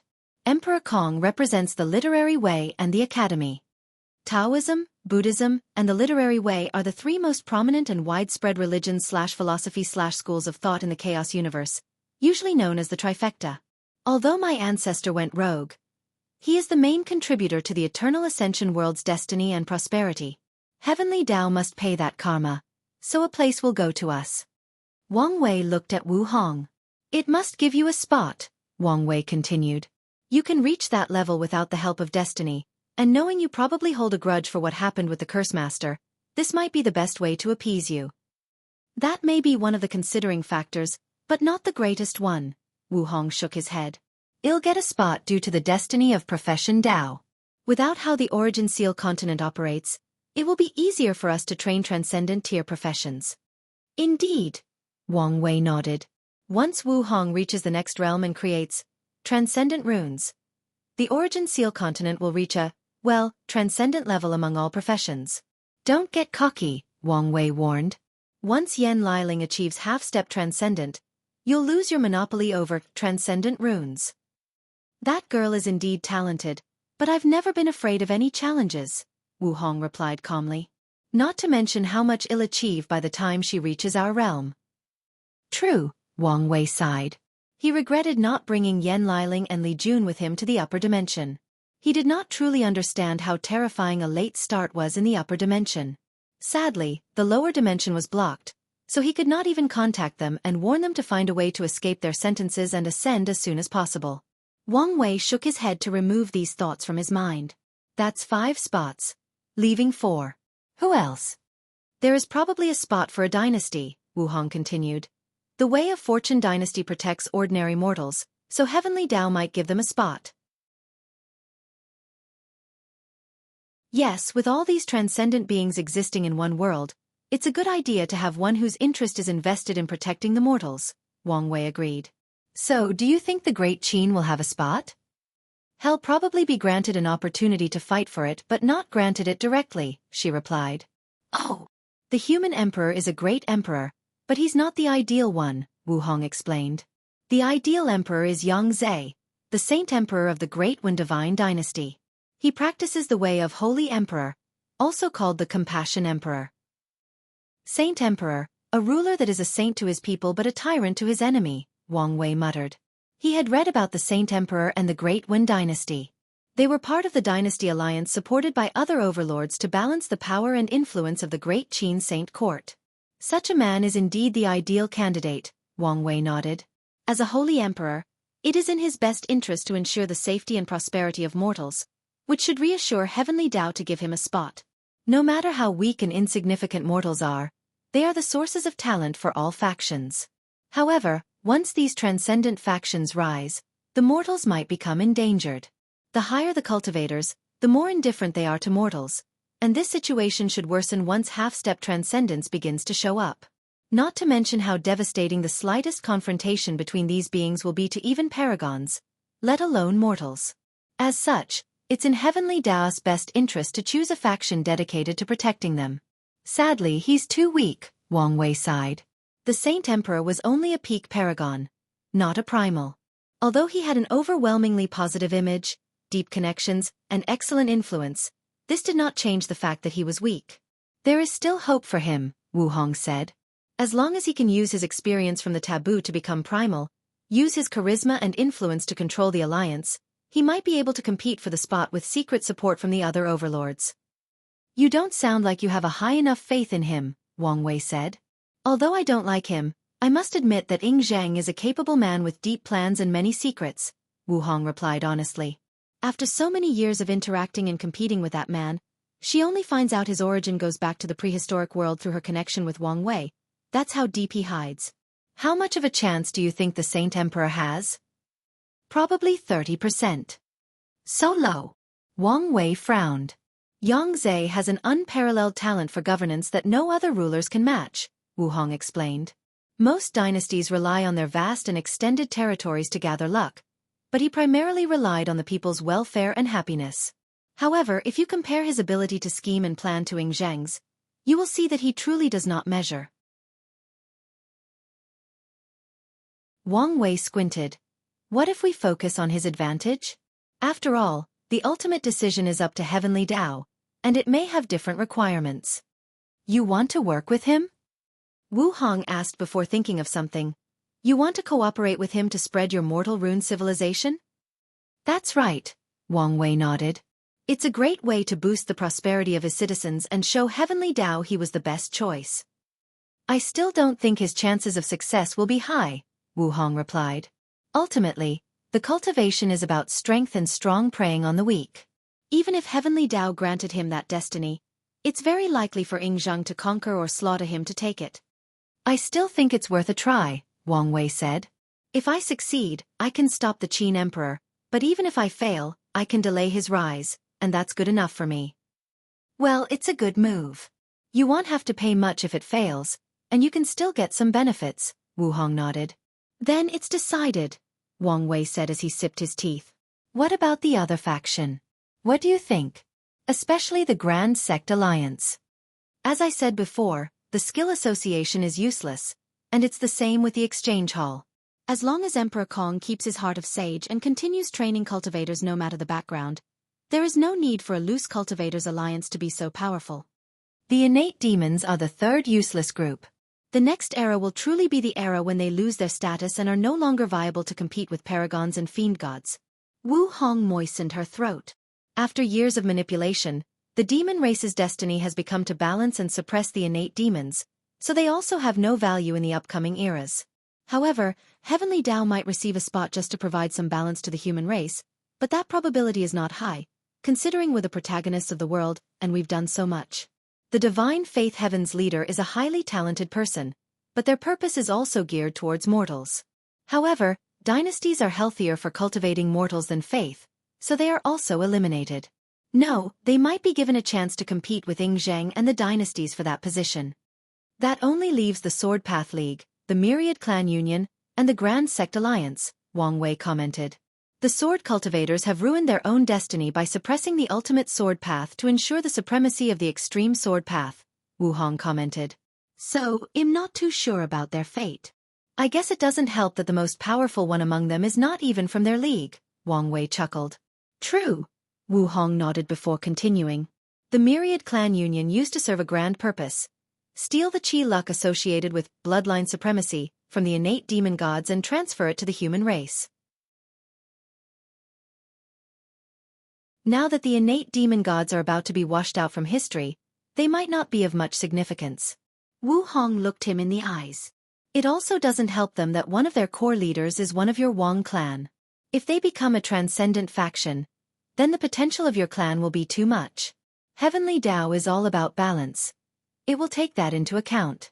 If you find any errors, ads pop up, ads redirect, broken links, non-standard content, etc., please let us know. Report so we can fix it as soon as possible.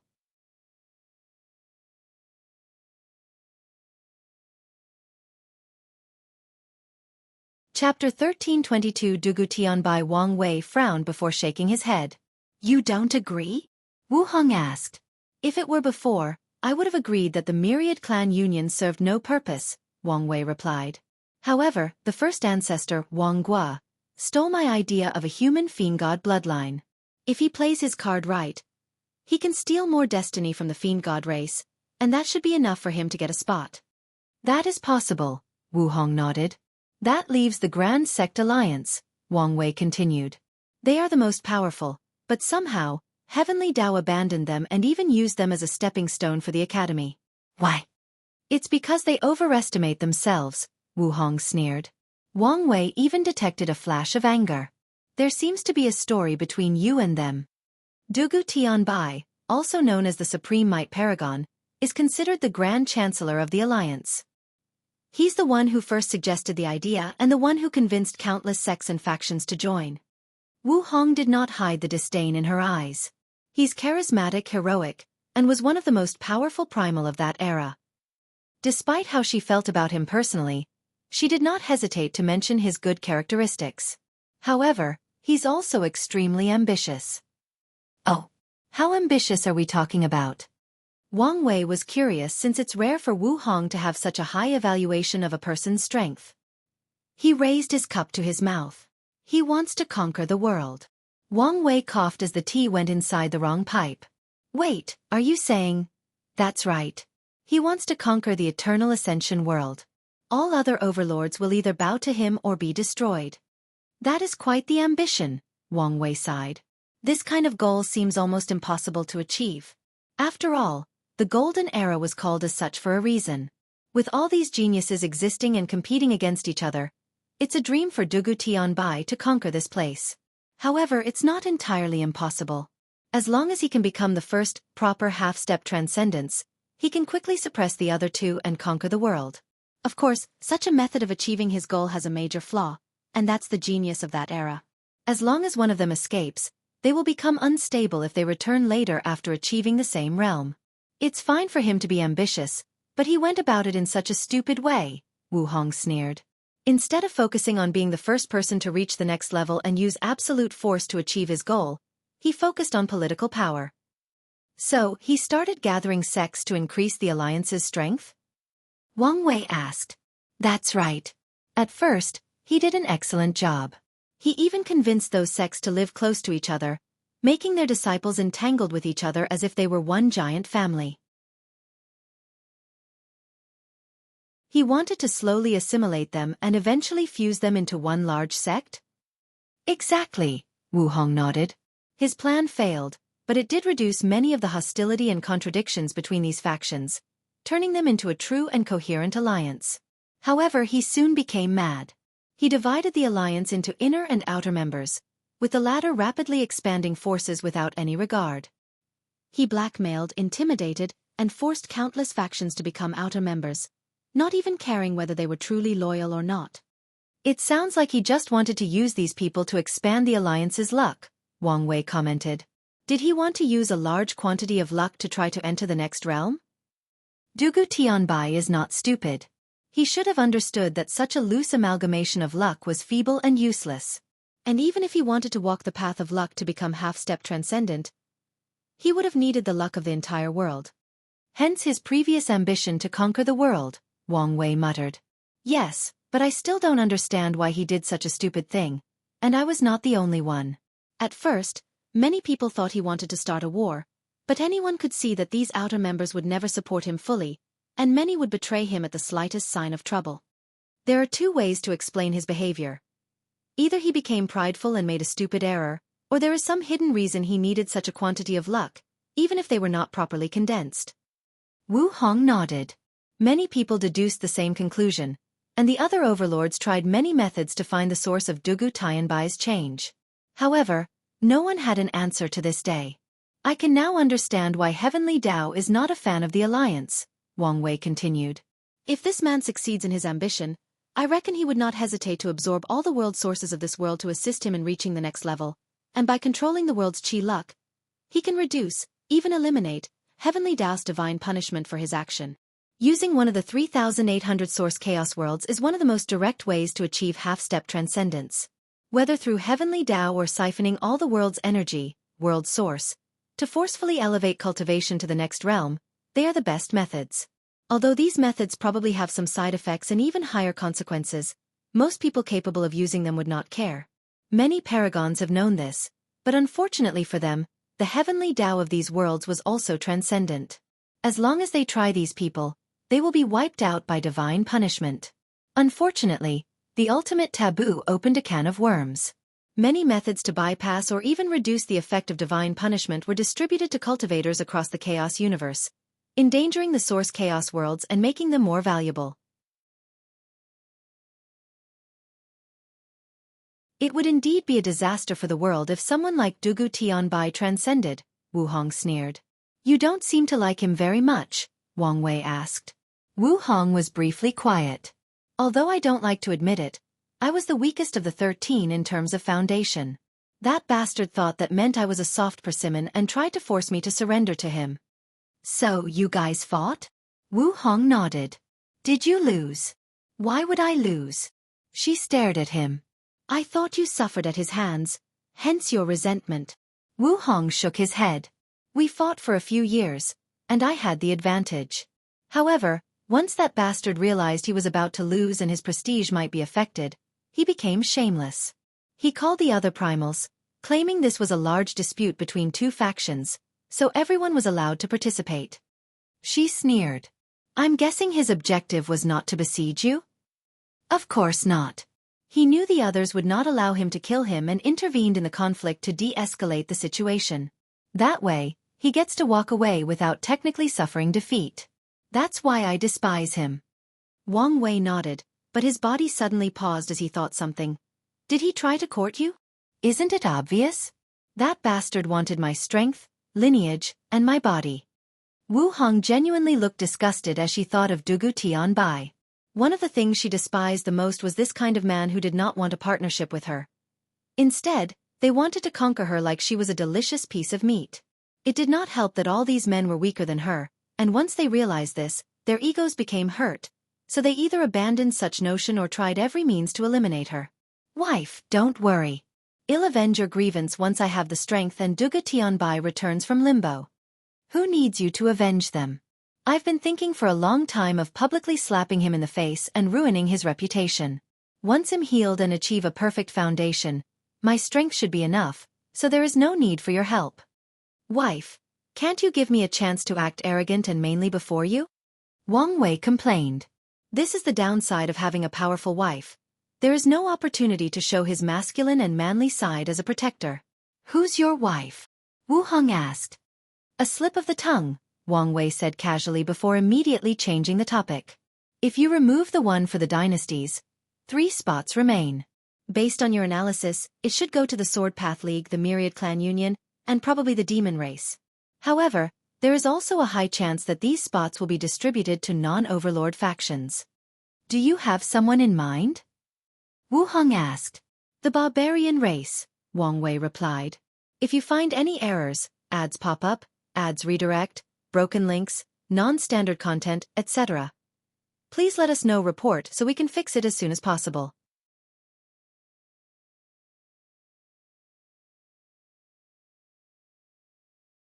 Chapter 1323. A more complex situation. Wu Hong nodded.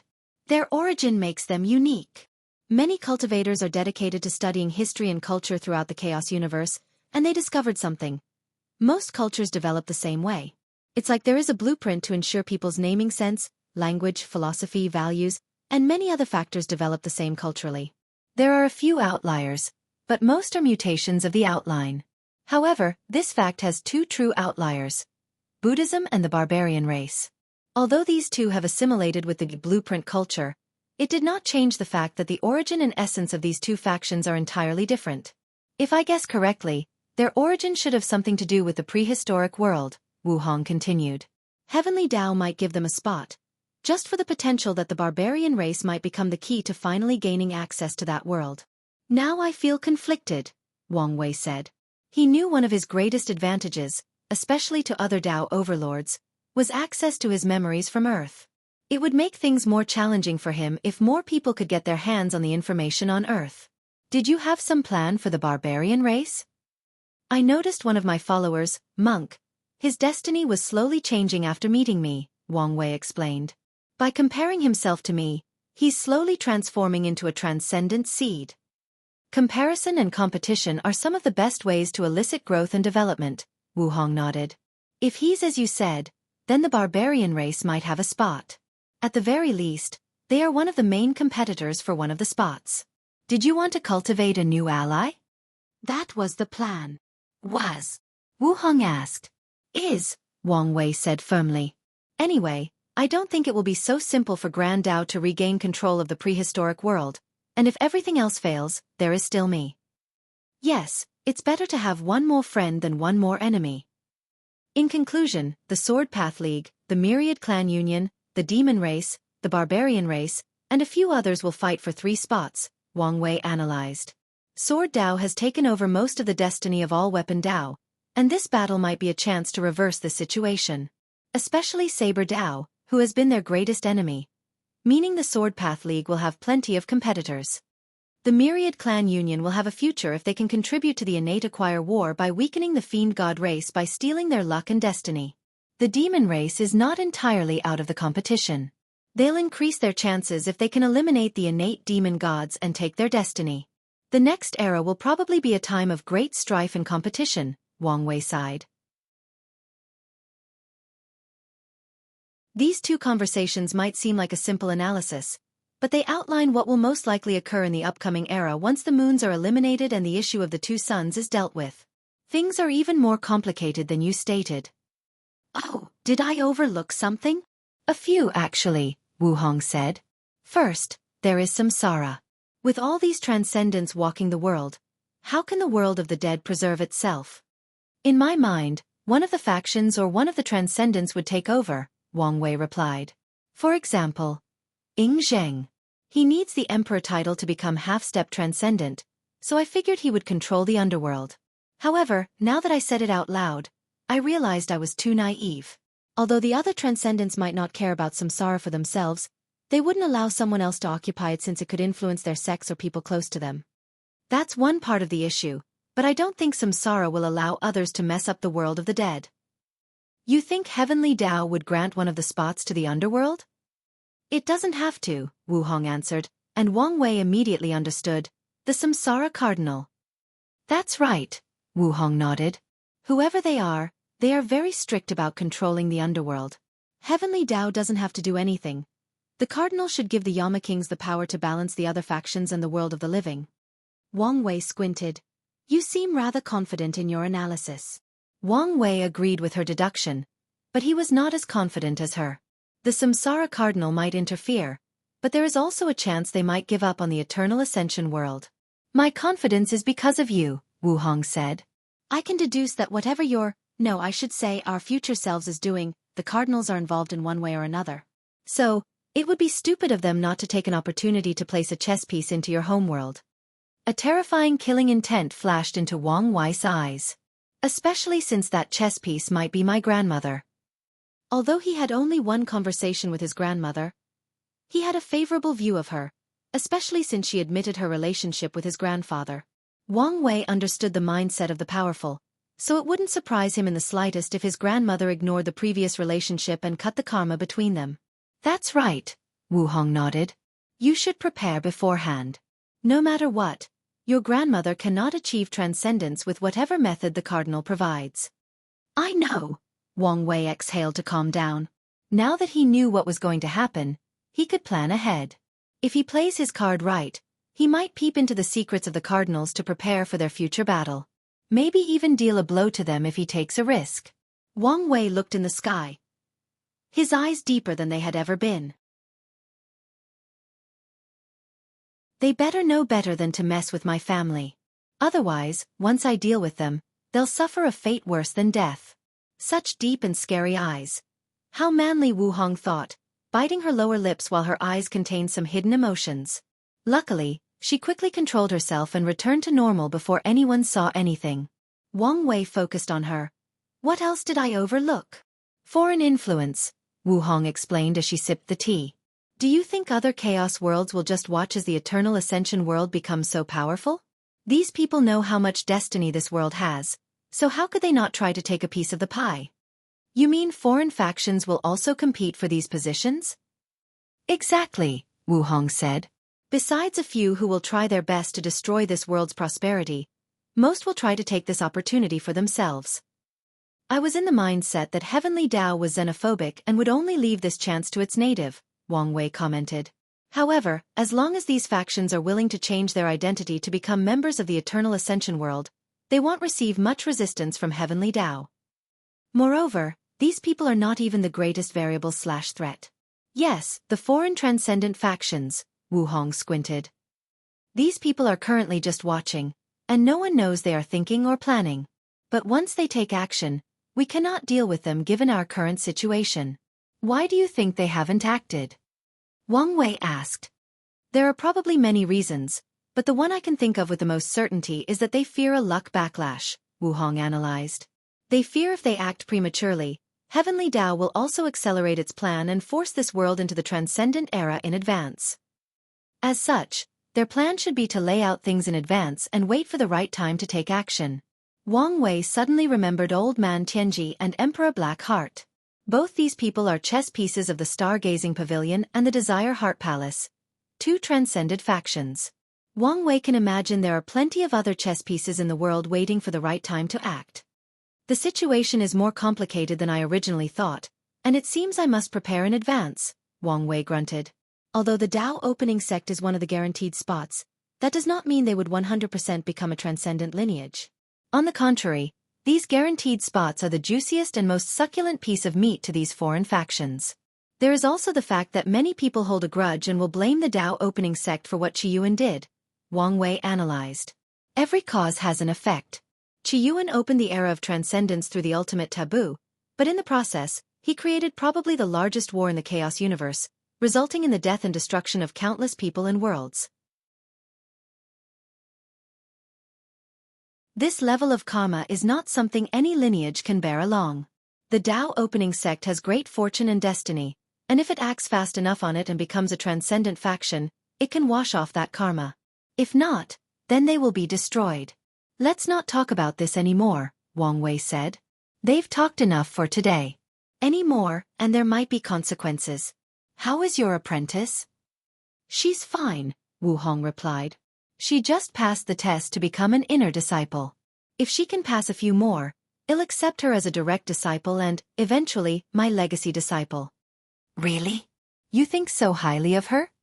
A legacy disciple means that Hong Meiling would be the next ruler of the Origin Seal continent. She doesn't have that high of an aptitude for runes and such, but she has great managerial talents, Wu Hong explained. I've wanted to find someone to take over managing this place while I become a free elder/ancestor, and she might be the one. That's good to hear. As a founder of a top lineage, she must move from being the face of the faction to someone behind the scenes. Most overlords have experienced such a process, and the Origin Seal continent could be said to be behind. Of course, it's probably because Wu Hong has too high of standards for her successor. Well, enough wasting time, Wu Hong said. Let's start with your training. If you find any errors, ads pop up, ads redirect, broken links, non-standard content, etc., Please let us know report so we can fix it as soon as possible.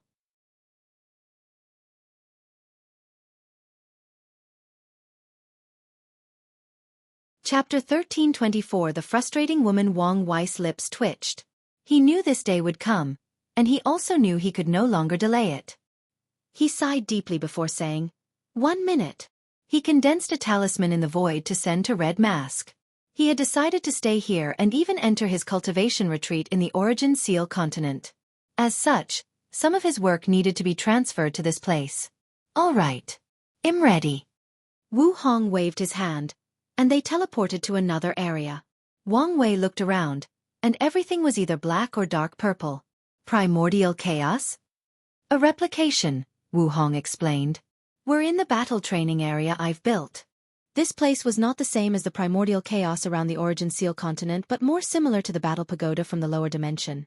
To prevent you from complaining that I bully you, my cultivation will be the same, she uttered, and her aura changed. Wu Hong's cultivation dropped to 80% Grand Dao Source, her fleshy body to the adult fiend god realm and the third heaven, and her soul was that of a paragon. Wang Wei noticed that even her willpower was the same quantity as him. Of course, despite how level the playing field looked, Wang Wei did not believe for a second he was on par with her. After all, Wu Hong's comprehension of the Dao had reached the end, and she still had all her fighting experience. So, the battle would never be fair unless she sealed these memories. However, that was unnecessary since such an act would defeat the purpose of this training. Are you ready? She asked, and Wang Wei nodded. Then let's start. They rushed toward each other, showing their aggressive nature. Wang Wei had no hesitation as he punched her in the face. However, his attack failed as the terrifying force behind him was immediately sealed once it reached close to Wu Hong, who proceeded to slap him. Wang Wei evaded. However, this attack was fake, bypassing his intuition and ability to see the future. Luckily, his reaction was excellent, so when the hand was about to touch his face, he exploded his head as a form of attack. Wang Wei's cruelness surprised Wu Hong slightly, but she immediately regained her focus. She was about to use this opportunity to continue her attack when she detected something. A time attack. To be precise, an attack from the past. Her years of experience allowed her to understand what had happened. Wang Wei did not just blow his head. He used his time Dao to send some of his blood to a few seconds in the past before growing a body/clone from that drop of blood. The clone then attacked Wu Hong across space-time. Wu Hong did not move to look at the source of the attack. A rune appeared above her head, sealing the surrounding space-time continuum. However, her previous momentum was gone, and Wang Wei had enough time to regrow his head. Or so he thought.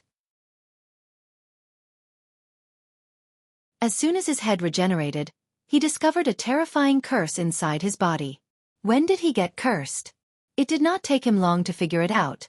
The blood clone. He did not know when, but Wu Hong had used that clone from the past as a medium to curse him. He reacted by using his yin-yang Dao to change the curse into a benediction. Of course, his primary problem is not the curse but the subtle true will inside. If not for that power, his natural immunity would have eliminated that curse on its own. While Wang Wei was dealing with internal troubles, he still had external problems as well. Wu Hong suddenly appeared before him, and her body moved like a graceful swan as she used a somersault kick. Wang Wei crossed his arms to block, but as soon as he came into contact with her, he found his terrifying strength and resilience drastically weakening. Crack! The bones in his arms, which were powerful enough to serve as pillars to hold together an entire world bigger than the lower dimension, cracked under the force of that kick. Her true will application is even better than mine, Wang Wei thought. He tried his best to prevent Wu Hong's true will from entering his body and permanently injuring him. Wu Hong's attack was a two-hit kicking combo, so she followed it with a second kick. However, Wang Wei knew he could not block that second attack, so he opened his mouth to blow. Fated destruction, wind of annihilation. With this attack, Wang Wei not only used his Fate Dao to utilize Destruction Dao, he also included a bit of Destruction Dao from his Sub-Dao. A terrifying black wind with the power to reduce everything to ash emanated from his mouth. Sadly, it was useless. The black wind extinguished itself once it reached Wu Hong's foot. Luckily, Wang Wei never planned for this attack to work. The black wind's primary purpose was to distract his opponent, and the other was to tear apart the surrounding void, allowing him to teleport away from that devastating kick.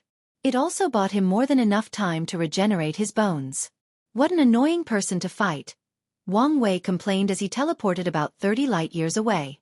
She builds a perfect domain around her with her sealing Dao. Anything that comes close will be instantly sealed without her even having to act.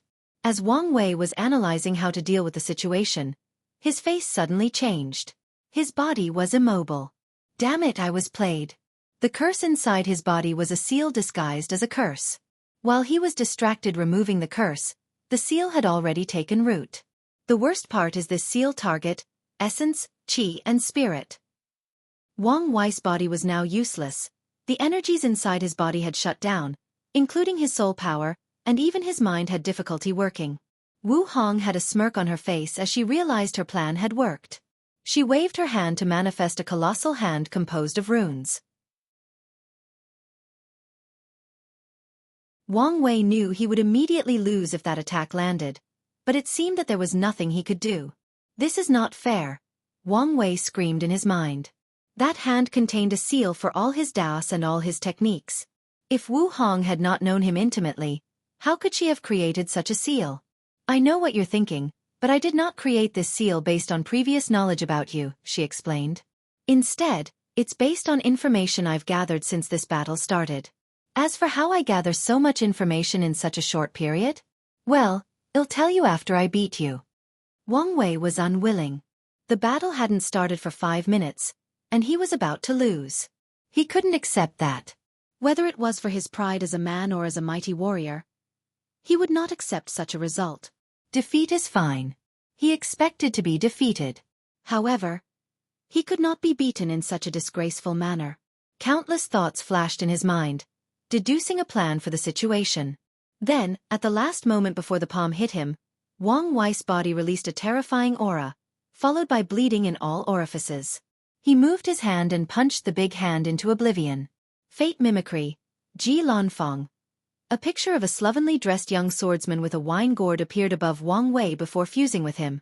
His aura then changed from a supreme being who plays with fate on a whim to an almighty that embodies the concept of absolute speed. Wang Wei's tattered and bloody body appeared before Wu Hong and punched. An exploding sound echoed in the void, followed by her right hand exploding. Wang Wei was so fast that even her potent and passive domain could not react in time to seal his strength. However, her eyes were calm. Interesting. He knew he could not defeat me with his existing techniques, so he created one, she calmly analyzed.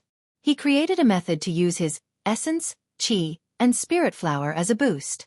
Previously, Wang Wei only used the abilities of these flowers, but now, he was using them themselves to boost his essence, qi, and spirit.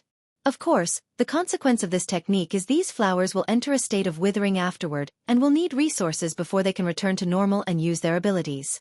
Wang Wei raised his hand for a second punch, but he immediately discovered, to his horror, his speed was dramatically slower than before. She sealed my speed? When? How? Divination revealed the answer. She used the karma of him destroying her arms to seal his speed. With a thought, Wang Wei removed that karmic connection. Sadly, this was more than enough time for Wu Hong. She teleported away from him while building a domain around her with countless methods to seal his speed. Wang Wei's lips twitched as he noticed more than 100 million different methods of sealing his speed, and those were the ones he could recognize. Has anyone ever told you that fighting you is frustrating? Wang Wei complained. I've built a reputation for that, Wu Hong calmly replied.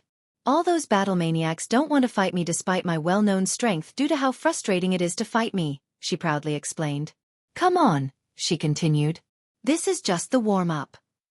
If you find any errors, ads pop up, ads redirect, broken links, non-standard content, etc., please let us know report so we can fix it as soon as possible.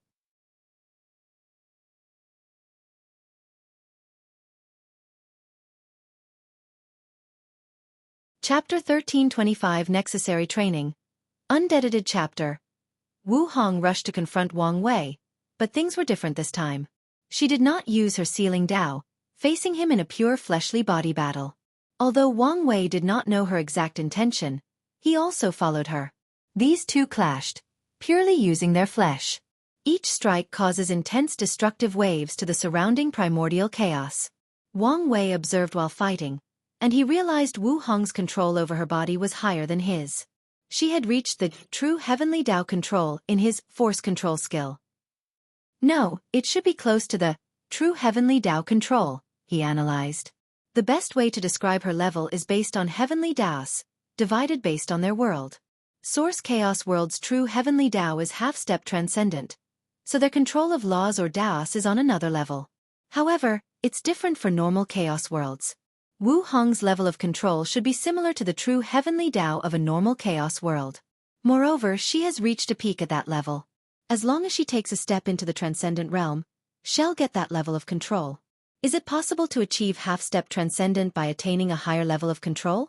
For example, if a paragon's control of the law reaches the level of a Source Chaos World's true heavenly Tao? After mulling it over, Wang Wei realized this path was feasible and fell under the category of achieving transcendence through skills. This idea is good, but how exactly could someone reach that level? Unless they could have direct access to a Source World's heavenly Tao and its operation of the law. So, a technique that can obverse the operation of the rules of heaven and earth? Such a technique is easy and challenging to create. If heavenly Tao does not care, then this path is feasible. But if heavenly Tao does not want anyone to peep at their core secrets, then this path is a dead end. An alternate method would be to observe countless true heavenly Taos from non-source chaos worlds. Depending on the world, any paragon can overwhelm the heavenly Tao of a non-source chaos worlds, meaning this approach is more feasible. However, the chances of success are lower, and it also takes a lot of time to deduce how the source world's true heavenly Tao operates from observing the non-source world's true heavenly Tao. You're distracted, Wu Hong suddenly said before she punched Wang Wei into oblivion. Damn it, why is your body so strong? Wang Wei complained as he regenerated. What body refining technique did you cultivate? Heaven and Earth Body. The Body Ancestors technique? That's right. When I was in the Divine Body realm, I found one of the prototypes he left in the world as a fortunate encounter and completed it with my Seal Dao, Wu Hong explained. Doesn't that thing require using worlds to cultivate? I found a destroyed Greater Thousand World and used it for my cultivation. What about after you ascended? Did you cultivate another technique? There was no need, Wu Hong explained. This place has countless destroyed worlds and dimensions for me to use. I only need to seal them into my body and use them to temper my flesh. Later, after becoming a paragon and traveling through primordial chaos, I found a chaos world that had just been born and absorbed it. How come you seem luckier than me? Wang Wei complained. You may be the son of fate, but I'm the darling of luck, Wu Hong proudly sneered. Wang Wei wanted to complain.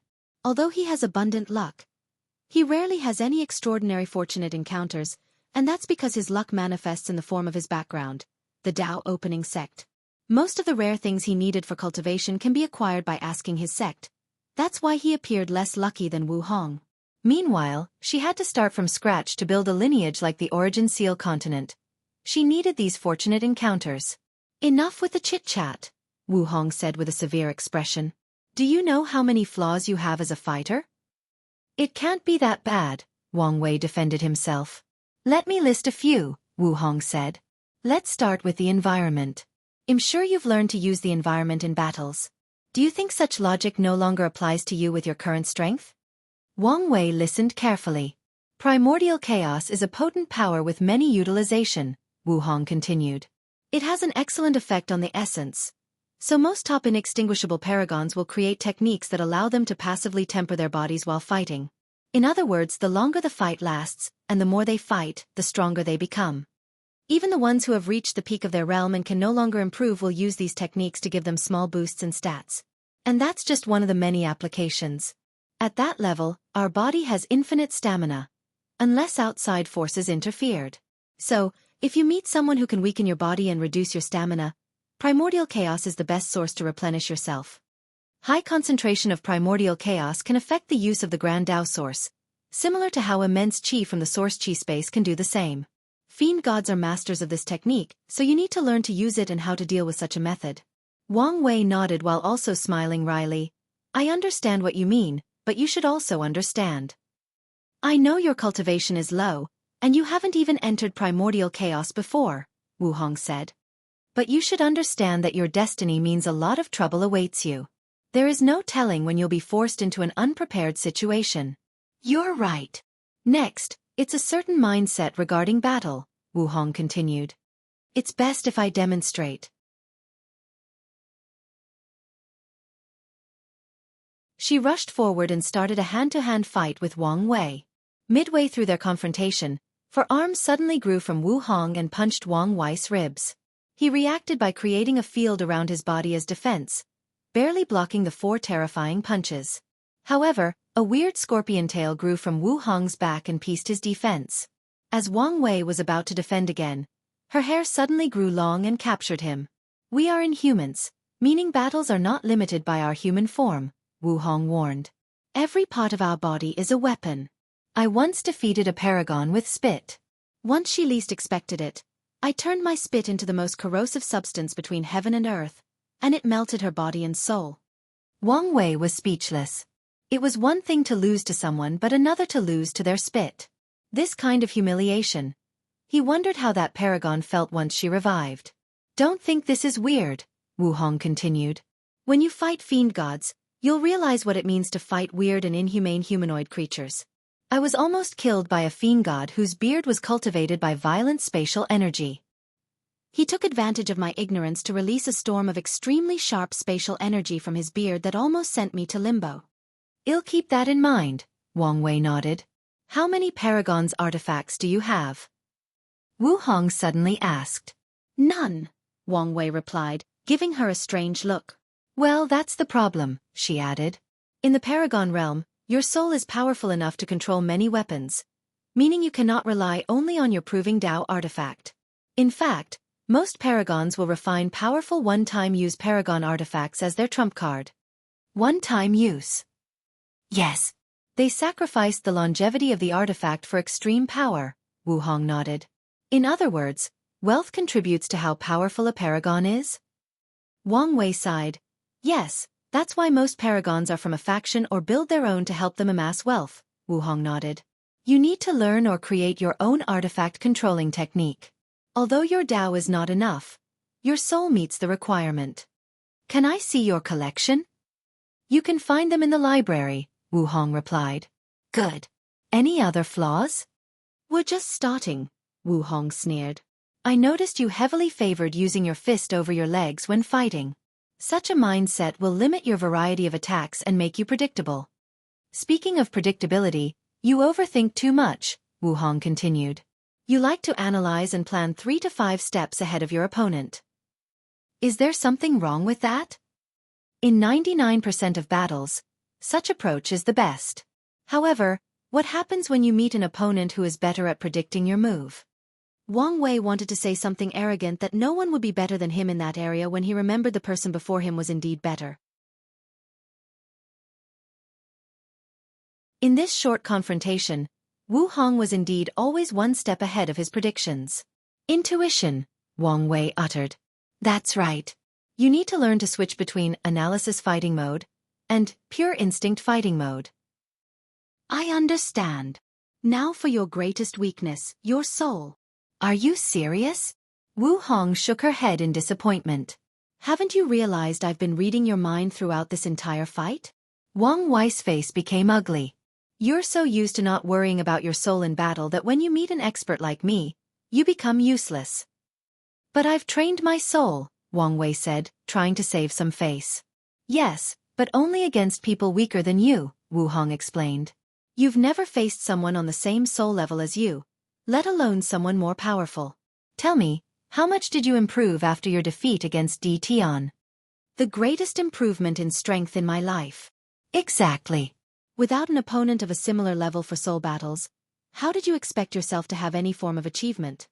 In Wu Hong's eyes, Wang Wei's soul accomplishments are good, but that's it. When it comes to an expert of her level, there are too many people who can see the flaw in his lack of soul battle experience. If you find any errors, ads pop up, ads redirect, broken links, non-standard content, etc. Please let us know report so we can fix it as soon as possible.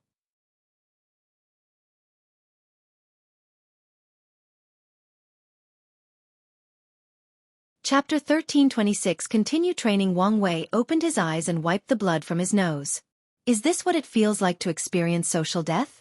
He wanted nothing more than to crawl into a wall and hide, which says a lot, given his thick skin. Unfortunately, there was nothing he could do about it. He failed the illusion again. All his life, he had never feared any mental or illusion attacks, no matter how intricate they were. However, today, he had the biggest wake-up call of his life. Wu Hong played with his mind like a toddler facing an adult. His so-called paragon soul or terrifying willpower means nothing to someone so adept at wielding the mind and new to consider his willpower when manipulating him. Don't beat yourself, Wu Hong said. Now that you know your weakness, you can compensate for it. Plus, you've been improving at an alarming rate. She was worried that Wang Wei had already formed certain habits so that it would be difficult for him to adapt and learn new ways to fight with the soul.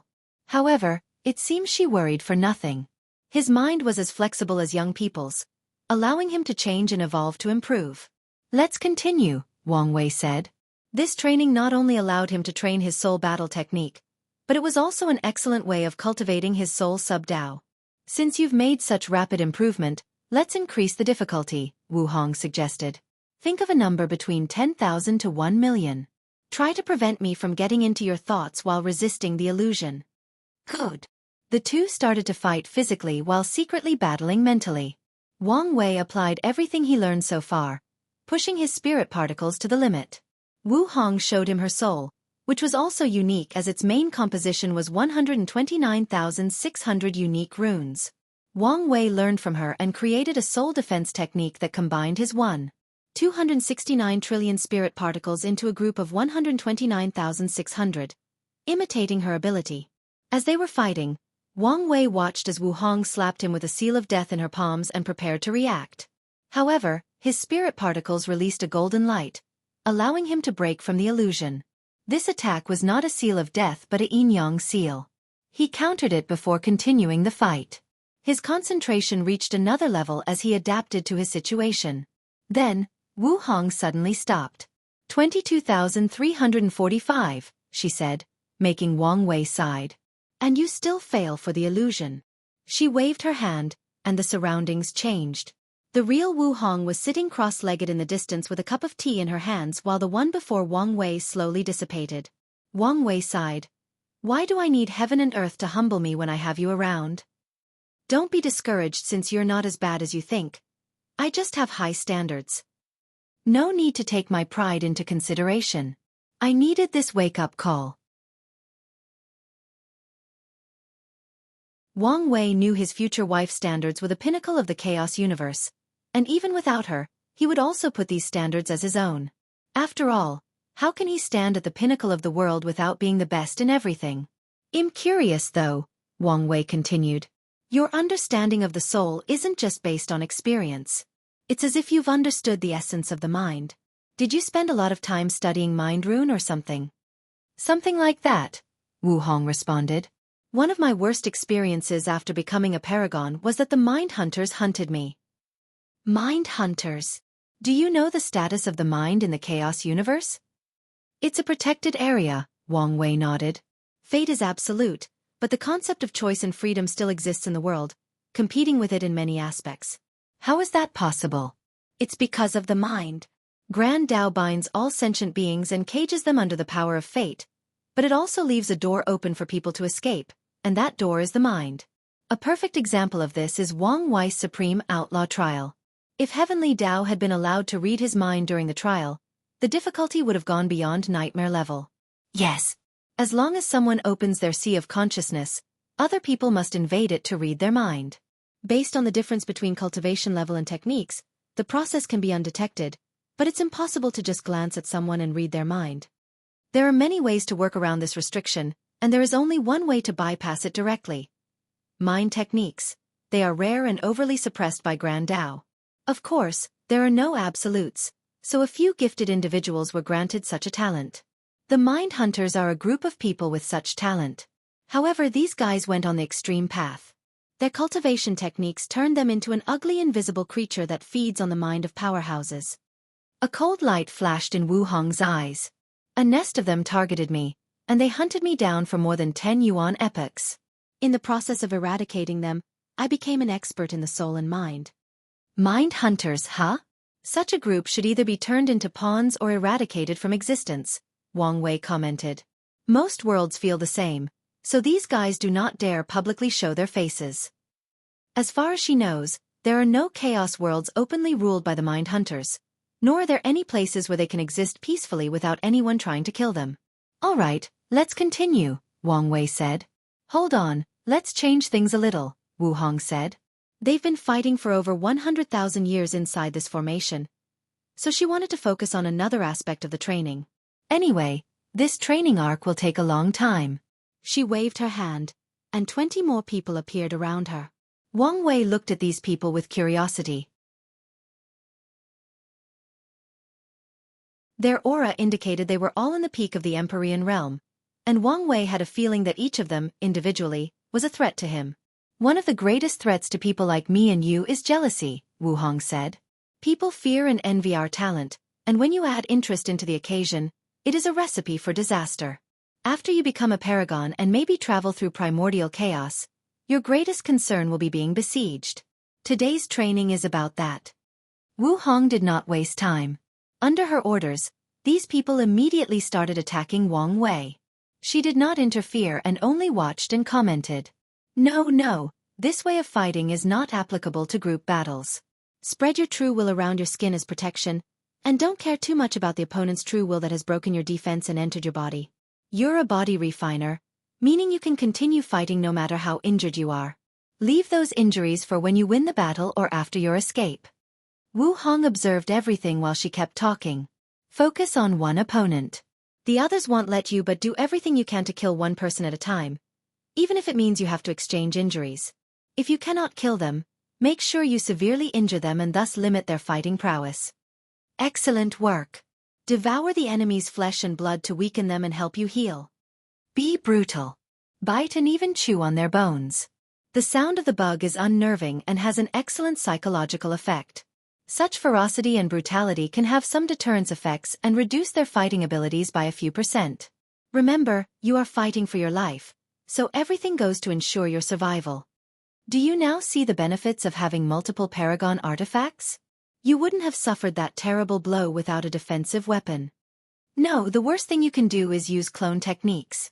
Most powerhouses are arrogant, and their minds are conditioned to rely on themselves, so they will not use clone techniques. But if you do, you'll remind them. The enemies are 20, and you are alone. When everybody uses clone techniques, wouldn't you be overwhelmed? Didn't you just learn about soul and mind techniques? Play with their mind and emotions, make them crumble from within. You see that guy that just revived himself? None of that would have happened had you used the primordial restriction force. Oh, I forgot, you probably don't know what that is. It's the high-end version of no-life talisman. Using primordial chaos as a medium, your true will can access the primordial will and temporarily combine with it to form a special power. It allows you to bypass someone's longevity resources and send them directly to limbo. You should read about it in the library. I know what you're thinking, and the answer is no, you cannot use this method anywhere else but primordial chaos. Stop being distracted and focus. No, I did not read your mind. I can guess what you think. If you find any errors, ads pop up, ads redirect, broken links, non-standard content, etc., please let us know. Report so we can fix it as soon as possible.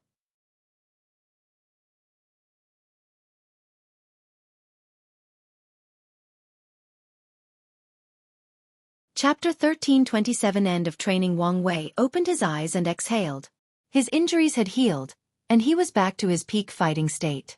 Being surrounded was indeed a different type of battle, and he learned a lot. Back in the lower dimension, he did not care if people surrounded him since he was so powerful that he could slaughter the entire dimension if everyone tried to kill him together. The only experience he had with this kind of battle was when he faced Old Man Nether and all his creation life forms, and he suffered due to the sheer amount of opponents. But that experience paled compared to this battle since he was now facing a team of elite cultivators. Wang Wei looked at Wu Hong. What's next? Well, do it again, she replied. But this time, your opponent will work together and use formation. Wang Wei immediately became serious. The previous battle was already challenging, but if those people worked together and were perfectly in sync, the difficulty level would have more than tripled. All right.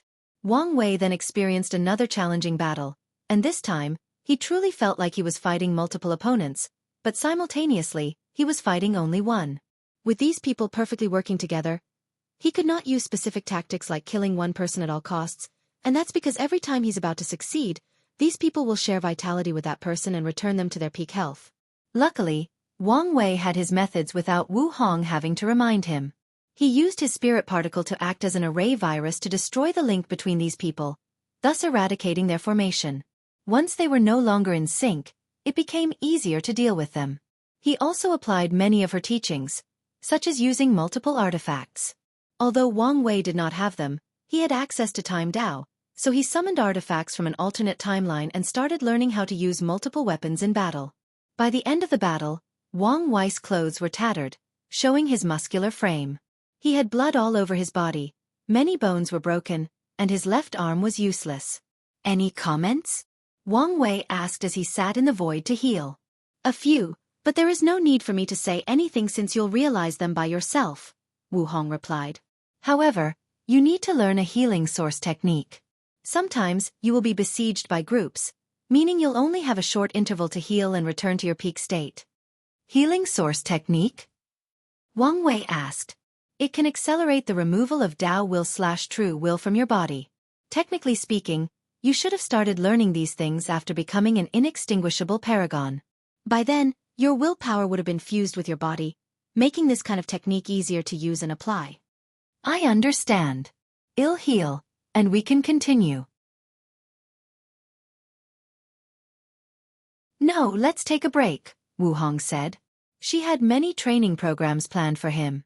For example, there were many types of fights in the group battle category alone. Wang Wei just faced the most basic formation, but in her life, she has experienced a few different types of besieging with the group using weirs and inexplicable formations. Two of the strangest ones were the Mind Hunters, who almost turned her mad. Another group used a formation that forcibly corroded her body and slowly turned her into an octopus-like creature during the fight. Even after winning that battle, Wu Hong had difficulty reverting that transformation. Is something wrong? Wang Wei asked. I realize one of your greatest shortcomings is your lack of knowledge. So, spend time in my library to catch up, and then, well, continue. Besides the obvious flaw of his soul, Wang Wei's weakness stems from the fact he's too young and advanced. He's only an Empyrean, but all his enemies are paragons that have lived for heaven knows how long. He must learn things he would have to learn after becoming a paragon to ensure he has a fighting chance against his opponents. He must also adapt to fighting in that realm in advance to prevent him from losing and dying. You may have a point, Wang Wei nodded. Here, Wu Hong gave him a token. This should give you unrestrained access to the library. She left afterward while Wang Wei focused on recuperating. After returning to his normal state, he condensed a new black robe. He did not immediately enter the library but returned to his room. Yes, he had his own room in this palace. After returning, Wang Wei looked around and smirked. Is this considering moving in together, or just a visit to each other's home? Well, I guess it doesn't matter. No matter the results, they represented progress in their relationship. Wang Wei waved his hand, and a talisman in the room flew into his palms. Red Mask came here and left the information he wanted, so Wang Wei checked to ensure there were no problems. He raised his finger to force out a single drop of blood that instantly condensed into a clone. You know what to do? I do, nodded the clone. Although training, Wang Wei did not forget what trouble awaited him in the outside world. He needed to start preparing to deal with the parasites, and the best method was to know as much as possible about them. Luckily for him, these people treated each other as competitors/enemies. The Blood Dragon had millions of people gathering news and analyzing these people. Wang Wei will use this information to scheme their death. The main body teleported away. He found himself inside a large white room with rows of bookshelves that go for miles long. Books? I thought she would use information jade slips. However, Wang Wei realized he might have spoken too soon. All these books were here for the aesthetic alone. No matter how they looked, these books contained one page with a rune. After using his divine sense, the book's content would enter the reader's mind. Wang Wei secretly shook his head. This massive library had 4 floors, each bigger than the others. The lowest floor contained information about the mortal realm, the second floor involved the emperor realm, and so on. The things Wang Wei needs to learn are primarily on the fourth floor, Paragon realm, but he decided to stop on the third floor first. After entering the third floor, Wang Wei could not stop praising his future wife. The size of this floor alone was on par with the lower dimension, and what's more, the size did not exist simply for grandeur's sake. Every inch was filled with books, showing how vast knowledge she had accumulated in her life. He scanned the place before heading to the area about Grand Mist Wheel. One of the criticisms he received from his future wife was his wheel application. According to her, even by Empyrean standard, his utilization of the thing has not met her requirements, let alone reaching the level of competing in the Paragon realm. So, Wang Wei decided to start with the basics. As soon as Wang Wei took a book and started reading, he sensed his surroundings had changed. Time formation? How thoughtful. A bright smile flashed on his face before regaining his composure. Her actions reminded him that time was of the essence, so he needed to do things with a sense of urgency. Without hesitation, Wang Wei scattered all his 269 trillion spirit particles, each reading a book. Time passed, and Wang Wei spent 10 yuan epochs reading books from the third to the fourth floor. He even had to read a few books on the second floor. He had to leave the library but felt reluctant. He had only scratched the surface level regarding the number of books he read during this time. It was fascinating to improve every moment while also learning the secrets of heaven and earth.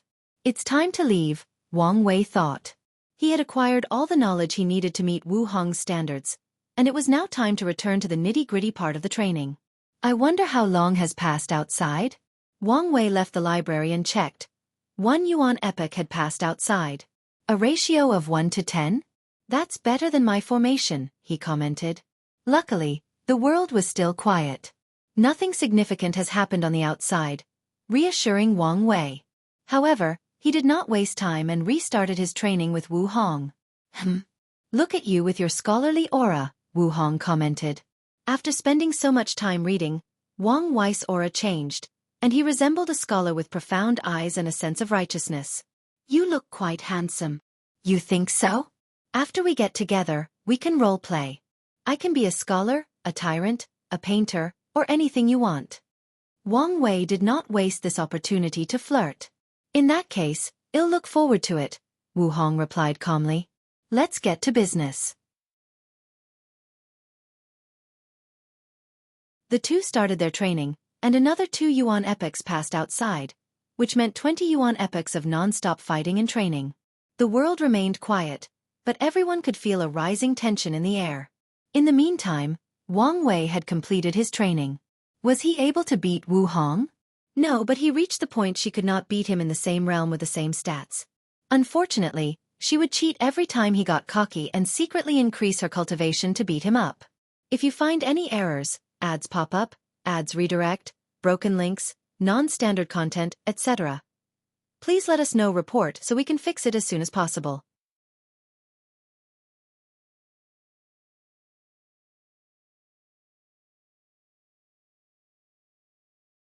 Chapter 1328 Goodbye and Retreat. Wang Wei and Wu Hong stood opposite each other, with only a few inches separating them. Why are you looking at me like a lost puppy who doesn't want to be separated from his owner? She asked. I'm going to miss you. Is that so wrong?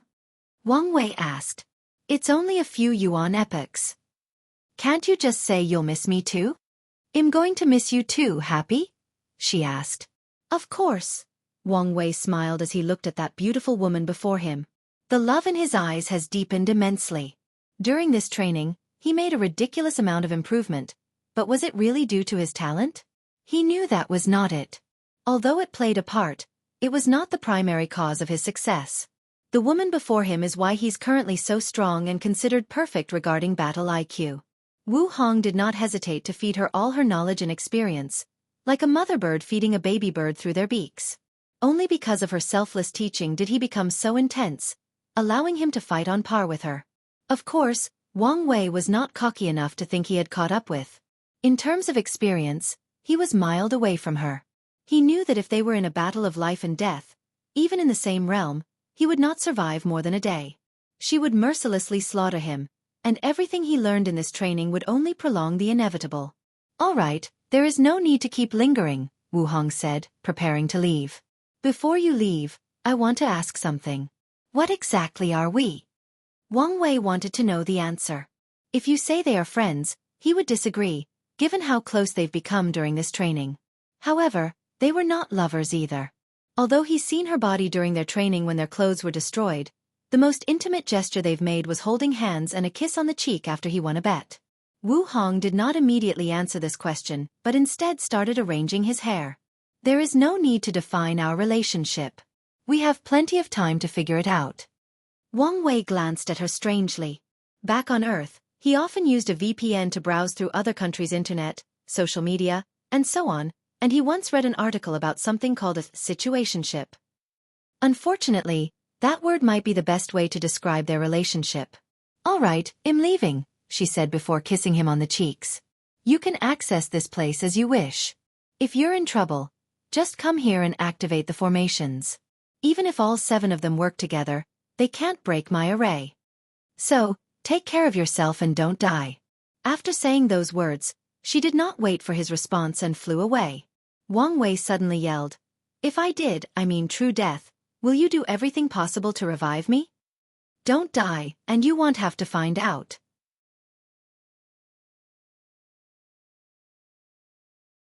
Yeah, she'll definitely revive me, Wang Wei muttered with a smirk. Then he sighed. I hope she's all right. Although he was 99% sure there were no problems with her entering the dark truth, the remaining 1% of uncertainty still nagged him. He knew there was no point in worrying, so he focused on his own affairs. Although the world was peaceful, everyone could feel this was the calm before the storm. Wang Wei did not know how much time he had, but he knew it was not much, so he needed to hurry. He needed to accomplish a few things before the significant change in the world occurred. Otherwise, he'll be grossly unprepared for the upcoming chaos. Wang Wei's first destination was the clone in charge of planning the downfall of the remaining moons. How are things going? Wang Wei asked the clone. Good, the clone responded. I've created character models for all the remaining moons, and based on their personality, history, and mindset, I've devised a few plans to eliminate them. However, I'm not satisfied with the probability of success yet.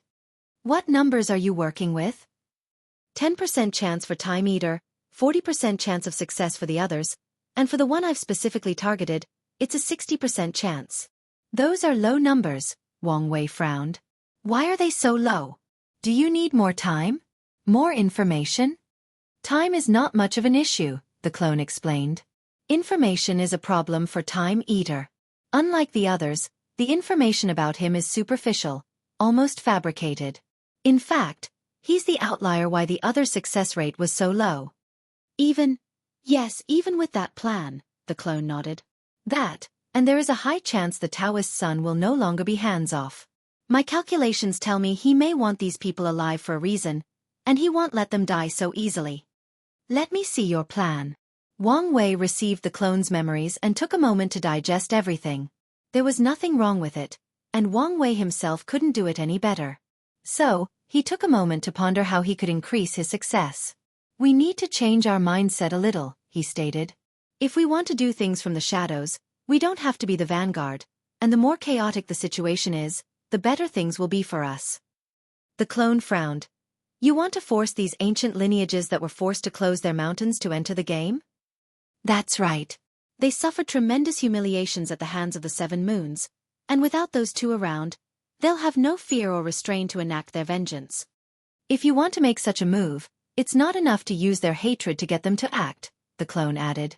We must also share some of the benefits with them. That's fine. Wang Wei never planned to eat everything for himself. People hated the moon because they divided everything amongst themselves and left no crumbs for everybody else. If Wang Wei had taken all their resources, he would just be another version of the moons in a different font. So, his idea was always to get the biggest piece and leave enough for everybody else. That's fine then, the clone nodded. By the way, have you received any news from that little girl, Chen Jilan? Wang Wei asked. The clone had discovered Chen Xilan's identity and connection to Sun Junyo's chef, so he fulfilled his promise to her that he would help find her master. She's still with her master, the clone responded. The latter said he owed us a great karmic debt. It's a shame to lose that little girl. She's a great talent with potential, Wang Wei sighed. Wang Wei planned to marry that little girl to Hui Mengwei so she could help him develop his cooking Dao. Well, maybe it's not too late. I'll accept his debt, Wang Wei said, and his eyes changed as he saw a web of karmic thread. As expected, his connection to Sun Junyao deepened slightly after returning Chen Jilan to her master. He waved his hand, and a few more cracks manifested on their love-fate line. All right, I'm leaving, Wang Wei said as he stood up. Start laying down the chess pieces for the plan. The clone nodded. Although there was plenty of time before they officially enacted things, it's best to start laying out things now. Before leaving, Wang Wei created a second clone and handed him his Grand Mist Wheel before tasking him to oversee the tribulations of his creation lives. He was no longer limited by the stringent rules of the lower dimension and knew more about the topic, so it was time to get started. However, Wang Wei was about to focus on his cultivation, so he tasked his clone with this task. Wang Wei finally left his room as he teleported to an empty white space with one cushion in the middle. This was the cultivation room his future wife prepared for him. As he sat on the cushion, Wang Wei felt a mysterious power rushing into his mind that calmed him down and made his spirit in harmony with heaven and earth. Good stuff, Wang Wei commented before focusing. With his retreat, he could not do as he pleases. His intuition warned him that time was of the essence, so he had to choose. I cannot cultivate my body and comprehend the Tao, so I must choose one or the other, Wang Wei. In the current situation, comprehending the Tao is meaningless for him. After the 80% mark, the time needed to cultivate is even greater than before, even for a genius like himself. My priority should be entering the taboo realm so that I have the strength to fight against these parasites. And if I want to increase the chances of that happening, my true power Tao realm should improve. Now that he had made a choice, Wang Wei no longer wasted any time. If you find any errors, ads pop up, ads redirect, broken links, non-standard content, etc., please let us know. Report so we can fix it as soon as possible.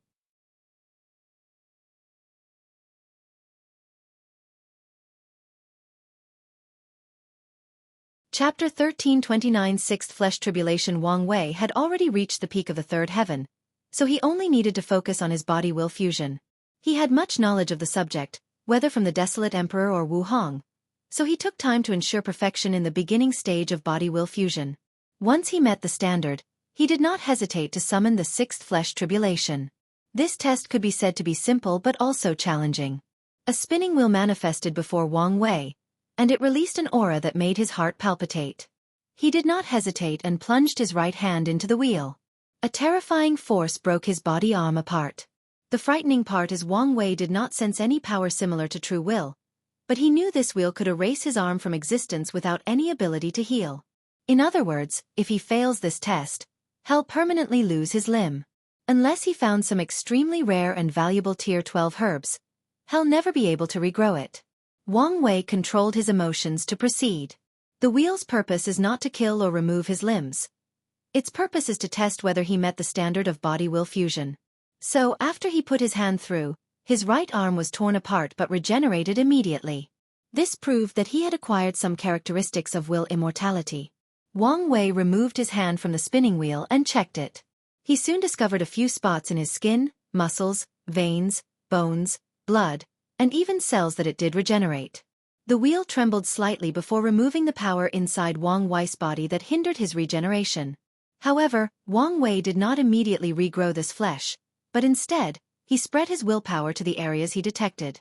Once that was done, he plunged his hand into the wheel again. He rechecked his hand and found 5 spots that did not regenerate. He fixed them before plunging his hand into the wheel for a third time. Once he finished, something different occurred. His right hand turned golden. Perfect fusion, and I only did it on 3 tries, Wang Wei praised himself. He knew he did the right thing by absorbing Jisong's physiques. His already terrifying body-refining talent reached another level after that. However, he still hoped to follow after his future wife and absorb someone with the primordial essence physique. After admiring his work, Wang Wei proceeded with his left hand. The first time is the most important. If it fails, it means he will lose all his limbs. Afterward, all cultivators will have a few tries to correct their errors and achieve a perfect fusion. The more talented a person is, the more tries they have. The irony is that most gifted individuals usually do not need many opportunities. Sadly, the wheel or its creator, Grand Tao, does not care. Someone like Wang Wei can have at least 100 tries to perfect his fusion as long as he meets the requirements after the first attempt. Meanwhile, ordinary geniuses will have 10 to 50 tries, and non-talented people will have less than 10 attempts. After perfecting his left hand, Wang Wei felt the barrier in his cultivation disappearing. Without much effort, he broke through the fourth heaven. He took the primordial essence blessing pill and swallowed it. A terrifying power burst into his body, rapidly increasing his physical bonus stats. Wang Wei was delighted. He should be able to absorb this pill in a little over 2 yuan epochs, which is not long. So, he decided to take this time to temper his willpower before proceeding with the fusion. He can summon the will of nothingness with his human fiend god bloodline to temper his willpower, making the effect extraordinary. However, it was still painful and dangerous since he could be assimilated at any time. Simultaneously, this approach is an excellent way for him to train for his upcoming achievement of the taboo realm. Time passed, and Wang Wei's strength reached the peak of 6 heavens. This meant he could fight Empyreans with a cultivation of 82% Grand Tao with his flesh alone. There were still some effects remaining inside Wang Wei's body. But he needed to enter the intermediate stage of body-will fusion and pass another tribulation before reaching the 7th heaven. So, he had to stop tempering his willpower and focus on the fusion. The process took time and meticulous care, and as always, it was excruciatingly painful. There is a reason that all body refiners are masochists. Grand Tao wanted to place restrictions on this path, especially since it does not take as long to cultivate. A pure body refiner that absorbs the heaven will can become an Empyrean in less than a yuan epoch. Afterward, as long as an everlasting Empyrean is talented enough, has enough resources, can bear the pain, and has an excellent technique for tempering their willpower and fusion, they can quickly reach the next realm in slightly over 30,000 yuan epochs. Of course, it's referring to people like Wang Wei, who can get their hands on things like the primordial essence blessing pill. Meanwhile, the average emperor will take 20,000 to 50,000 yuan epochs to become Empyreans, and geniuses will take a little over 10,000. If they have blessings of merit and luck like the people from Wang Wei's era, it will take even less time than that. As for the average time to become a paragon, well, things are different. The average time for people to cultivate from the lowest level of the Empyrean realm, 70%, to the peak, 89%, is 250,000 yuan epochs to 500,000. Geniuses can do it in over 150,000 yuan epochs, and people with extreme talents or blessed with destiny, merit, and so on can do it in over 70,000 yuan epochs. After reaching the peak of the Empyrean realm, every cultivator must take a break. First, they must start cultivating their souls, which takes time. Then they must find ways to increase their luck and temper their mind. Living a long life and experiencing many things is the most common method of tempering the Tao heart to prepare for the time-washing tribulation. Finally, there is the problem of the Paragon tribulation. Most people will be stuck in the Empyrean realm, unable to progress because they fear that tribulation. Of course, in this current political era, these numbers mean nothing. Most people will take longer to cultivate because they fear being placed on a list for assassination by the parasites. For the intermediate stage tribulation, Wang Wei had to perfect his 2 legs. Once they turned golden, the remaining energy from the pill allowed him to enter the 7th heaven, and the pill effect ended. He knew his rapid progress ended, but that was relative to using the pill.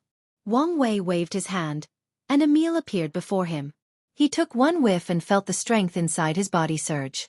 "Yeah, no matter what, I'll marry you," he muttered. He did not immediately consume this food, so he activated his essence flower ability to increase his strength.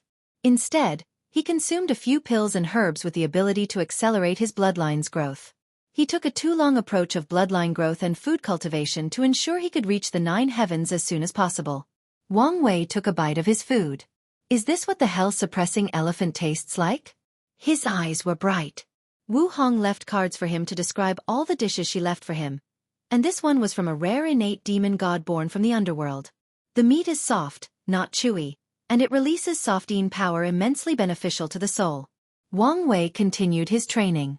With access to unparalleled food, the heaven-defying ability of his essence flower, and the rapid excavation of his bloodline power. His fleshly body cultivation increases at what could be described as record-breaking speed. As such, he soon reached the 9th heavens and immediately started the advance level body will fusion. Wang Wei had to be careful about this test since it was fatally dangerous. The target of the wheel this time around was his torso, and failure meant he would die permanently. So Wang Wei took extra time to ensure the fusion was successful, and as a result, he achieved the golden body after his second attempt. Wang Wei did not stop and continued his momentum. He swallowed a rare top-tier Empyrean pill called the Complete Vessel Pill, which had the function of helping people in the 9 heavens reach the 10th heavens at a faster rate. With this pill and his flower's ability to break the bottlenecks in body refining cultivation, he entered the last steps in the adult fiend god realm. Wang Wei then focused on the perfect body-will fusion, whose target was his head. This part was also a death sentence during the tribulation, so Wang Wei took extra care before taking the test. He even took the fake wheel pill, which allowed him to preemptively test whether he met the requirement without the threat of dying. Although this pill is not 100% accurate, it's still an excellent way to measure whether someone is ready for the test. After Wang Wei perfected his head, his entire body turned golden. He now had a pseudo-will immortality. He checked his body and saw the gate of flesh. He knew as long as he opened it, he would become a paragon. However, Wang Wei resisted the urge. This was not something he could do on a whim. The gate opening process was dangerous and also required a terrifying tribulation. He would not open it until he was ready. So, he focused on something else. His sea of consciousness. After his head reached perfection, his soul was nourished and increased by another 1%, becoming par with a paragon of 95%. More importantly, his sea of consciousness was reinforced and became more solid, capable of withstanding more potent attacks. Excellent, Wang Wei thought. Now, I don't have to worry about it being destroyed due to the nothingness wheel. If you find any errors, ads pop up, ads redirect, broken links, non-standard content, etc., please let us know report so we can fix it as soon as possible. You're tuning in to the Wisdom Diary YouTube channel. Don't forget to subscribe and join us on this journey to catch the most captivating stories.